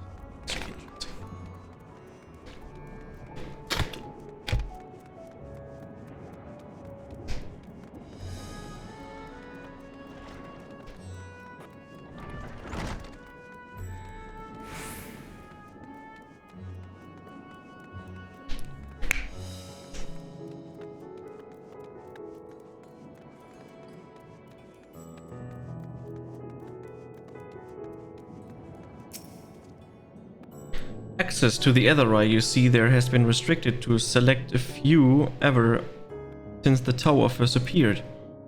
We can sincerely apologize for the inconvenience, but it was deemed too dangerous to permit the free movement of visitors at a time of emergency, a risk we could not take. In light of recent developments, however, the satrap has dedicated that such restriction would only hinder our efforts to combat the final days. As such, I would encourage you to attune with the Aetheryte before proceeding along the corridor. We can attune with the Aetheryte. I told you it's the next quest. That gives me the power. You would...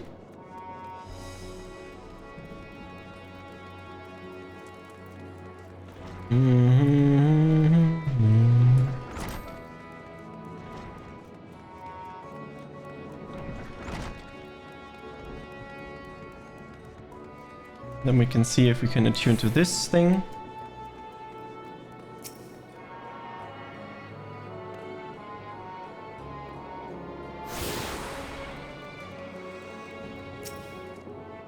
Ah, you must be wondering what this place is. You stand in the hall of the Radiant Host, from where our leadership oversees all of Ratzhatan military operations. Sundrop, our destination, lies just ahead.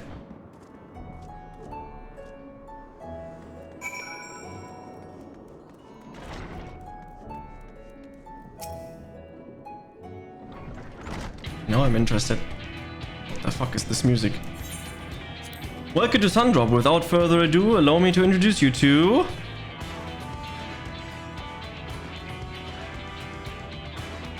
Oh, so you're the famous Gachi, eh? I knew it with the moment of stepping through the door. You've looked one of who walked through hell. Shirabath, please. You're speaking to the satrap's honest guest and the savior of all people. Can you not show a modicum of respect? What disrespect is there in paying a fellow warrior a compliment? We are all friends here. Or will be soon enough. More formally then, for the benefit of my countrymen, it is a pleasure to have you with us. O great champion of Eorzea, scion of the Seven Dawn, warrior of light, and all-round good egg, I'm sure.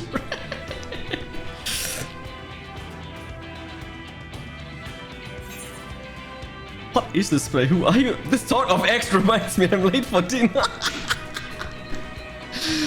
I have to answer this.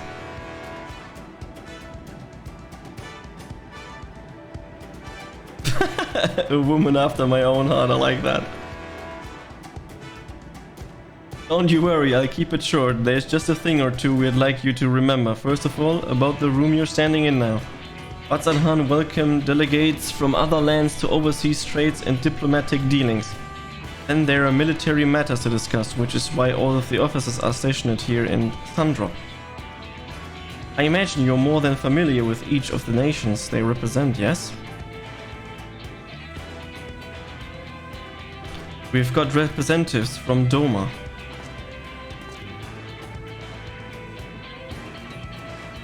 Uldar and Alamigo,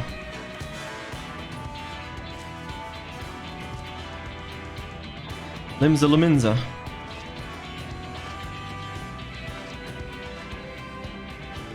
Redania, and last but not let it be said least, Ishgard. They're the eye, ears and mouth of that bridge the distance between Razarhan and their respected homelands. We've used this brief respite to share the details of our plight with our overseas counterparts. And you know it, all of their leaders requested a few words from you specifically. You're a woman on high demand, huh? And so would you mind regaling us with your own account? Indulging us before you indulge yourself?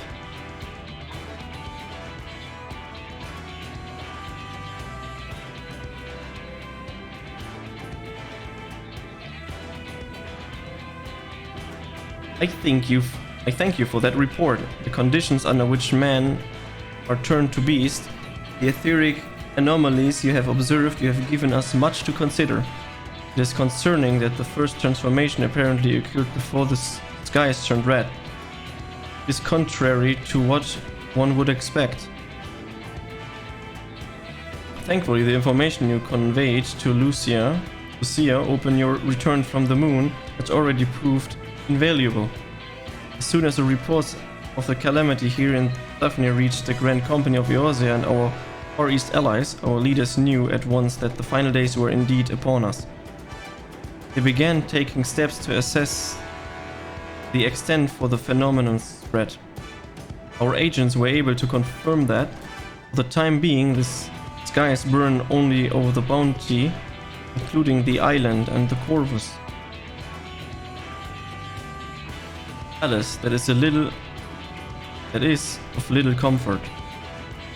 Aye, all through our allied lands there have been reports of people transforming into hideous beasts. From what little we have learned, these incidents are similar in nature to that involving the merchant Khazar. As was that the case here, the victims underwent the change prior to the heavens being set ablaze. And so, while the burning skies have yet manifest beyond the Bounty, the transformations thus do not appear to be subject to any similar restriction. If anyone anywhere overcome by despair can turn, then nowhere is safe.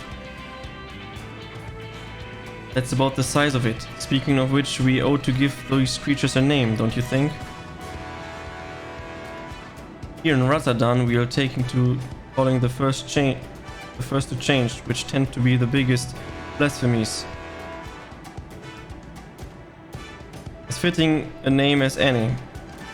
To ensure the clarity in future communication, we shall urge our comrades to adopt this terminology. Our leaders have taken measures to deal with the threat to the best of our abilities.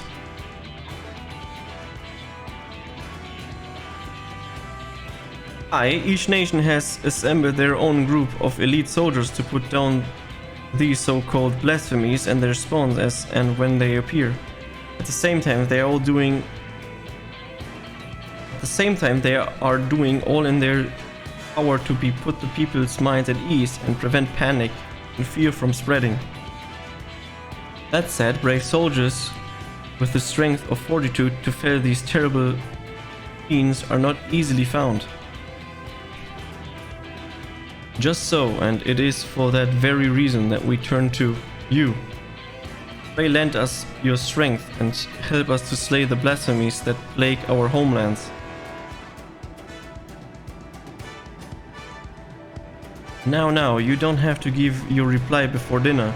I should also mention that each blasphemy seems to possess wildly different characteristics. What works well against one may serve you poorly against another.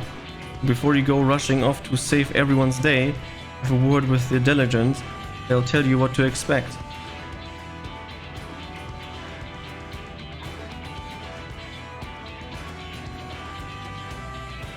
And with that, I do believe our friend here has a feast to attend. Spare a thought for us while you're tucking into all that fine cuisine, huh?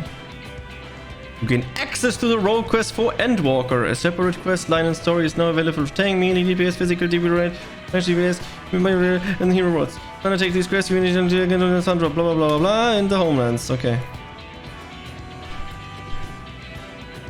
Oh no.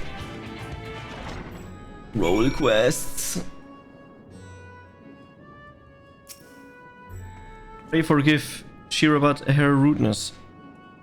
She can be a bit boisterous at times, but it is simply her nature. Anyway, my apologies for keeping you from your hard-earned rest. You will be rejoining your companies, yes? Do you know the way to the Mayhem? I like it. I know it like the back of my hand. Glad to hear you becoming of Fair City. You'll be pleased to hear that all drinks are in the house, so order whatever suits your fancy. And with that, I must return to my post. On behalf of all Radiant hosts, I thank you for you and your friends once more for lending your strength and courage Rats Adhan in our time of need. We shall endeavor to fight the good fight to the end, that we might honor Awan's legacy and serve Master Vitra well. You have my word that your efforts will not be in vain.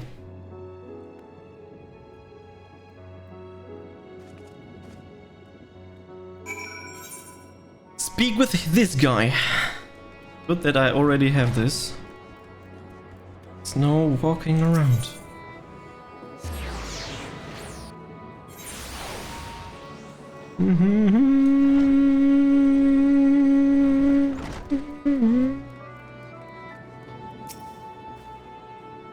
Welcome. When the satrap asked us to entertain a party of honored guests, I was wondering who it might be. It's a lovely surprise, to say the least. By the way, I heard all about Kazan from your friends Grahan, Tia. I understand there was nothing that could be done, but I was heartened to hear he meant us no harm. I cannot thank you enough for dispatching the beast. The smallest token of your thanks, your food and drinks tonight are Meredith's treat. Speaking of which, what shall I start you off with? Sipping hot monk chai of chai, please. A glass of your finest local spirits. Water, just water. I'll take chai. Why not? As you wish. Pray join your friends, and I will bring you your drink. Welcome back. Whatever did Radiant want with you, pray tell. Once that I do role quests. Our allies have sent military diligent. That's news to me. Mind sharing the details?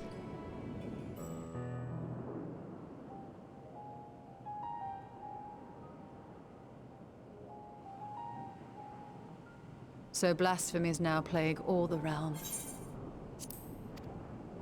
It will only get worse if what Father said is true, as it did in Amarot. If that's our model, then shouldn't we expect the effects to grow more severe as it feeds off its own spread? As if people transforming into those monstrosities wasn't bad enough. If the flora and fauna, if the land itself turned against us. No one would survive.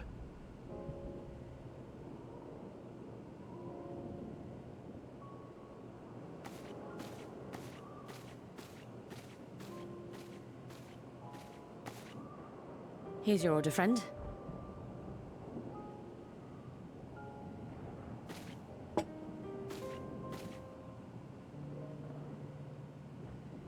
May you find comfort in these dark times.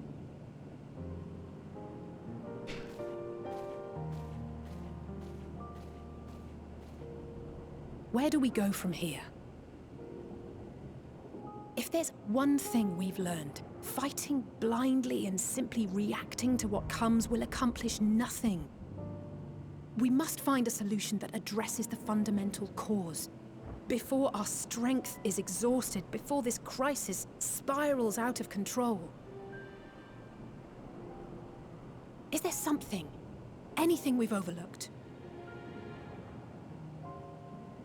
If there is an answer, Hydaelyn herself will have it. 'Twas she who bound Zodiac and forestalled the final days.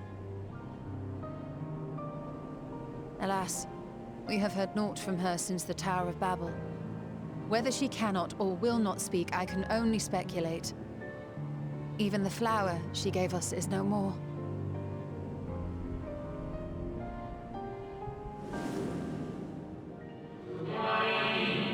In our time we called it Elpis. You would do well to remember the name.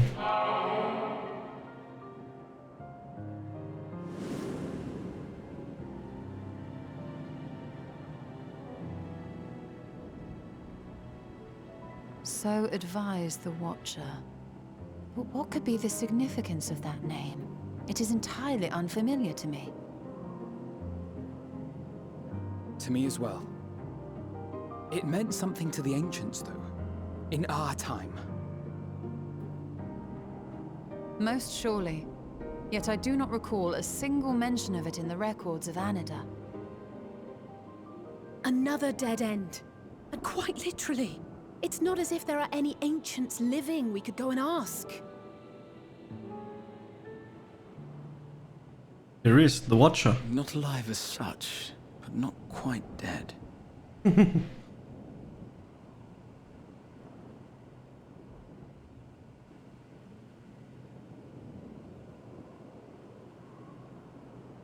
Elidibus. I sealed him in the White Auracite of the Crystal Tower back on the first. Contained within that reservoir of ether that maintains it, ether that is returned little by little to the sea. Naught may remain of his soul. However, if part of it lingers, we might be able to speak with him there. I know we can no longer make that journey, but you, my friend, still can. It's worth a try. It would be an opportunity to look in others, on the others as well. If there is truly no other way.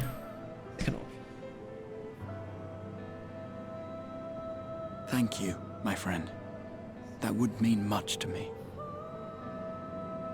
If nothing else, should we learn the First is safe, we'll have that much more reason to keep fighting the good fight. That said, the odds are not in our favor, to say the least. Which is why we're fortunate to have Urianger up there on the moon, working hard to make all the necessary preparations for our departure, should it come to it. And why we have nothing to lose by staying the course till the last instant. Indeed. To the last, let us all do what we can. I will consult with Master Matoya and see if she knows of a way to reach Hydaelyn from the ethereal sea.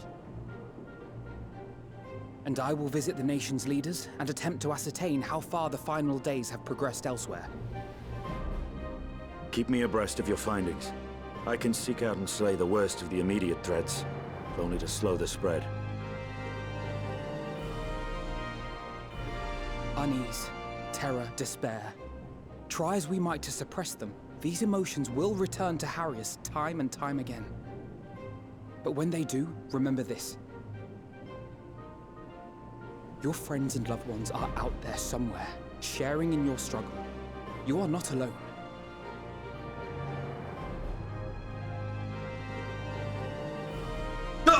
Smiling. So ends the brief respite before the next revelation.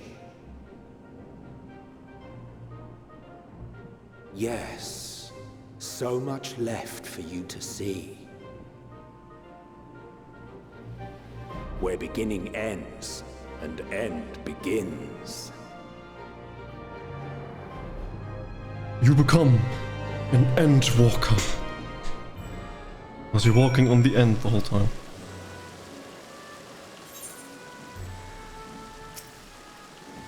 Now then, is there anything we've forgotten to mention? Are your arms and armor in good order? No, I'm very outdated, but who cares? In that case, it's time we each attend to our task, and when you arrive on the first, give me regards to Rain. Tell her I miss her. High on higher! Return to the Crystarium. And that's probably where we're gonna end today. That sounds like a good point to end. It was quite something, I have to say. That was quite some experience. But it's late. It's time to go to bed. Have a good rest. Let's see what we can do for the end. Is there anything we can do? It seems like we cannot do anything. Nah. Okay. With that, I'm just gonna end the stream. And we continue tomorrow. Potentially a little bit earlier and not at like 5 PM. And we'll see. Good night, everyone. Sleep well. Have a good time. Bye bye. Thanks for watching. See ya.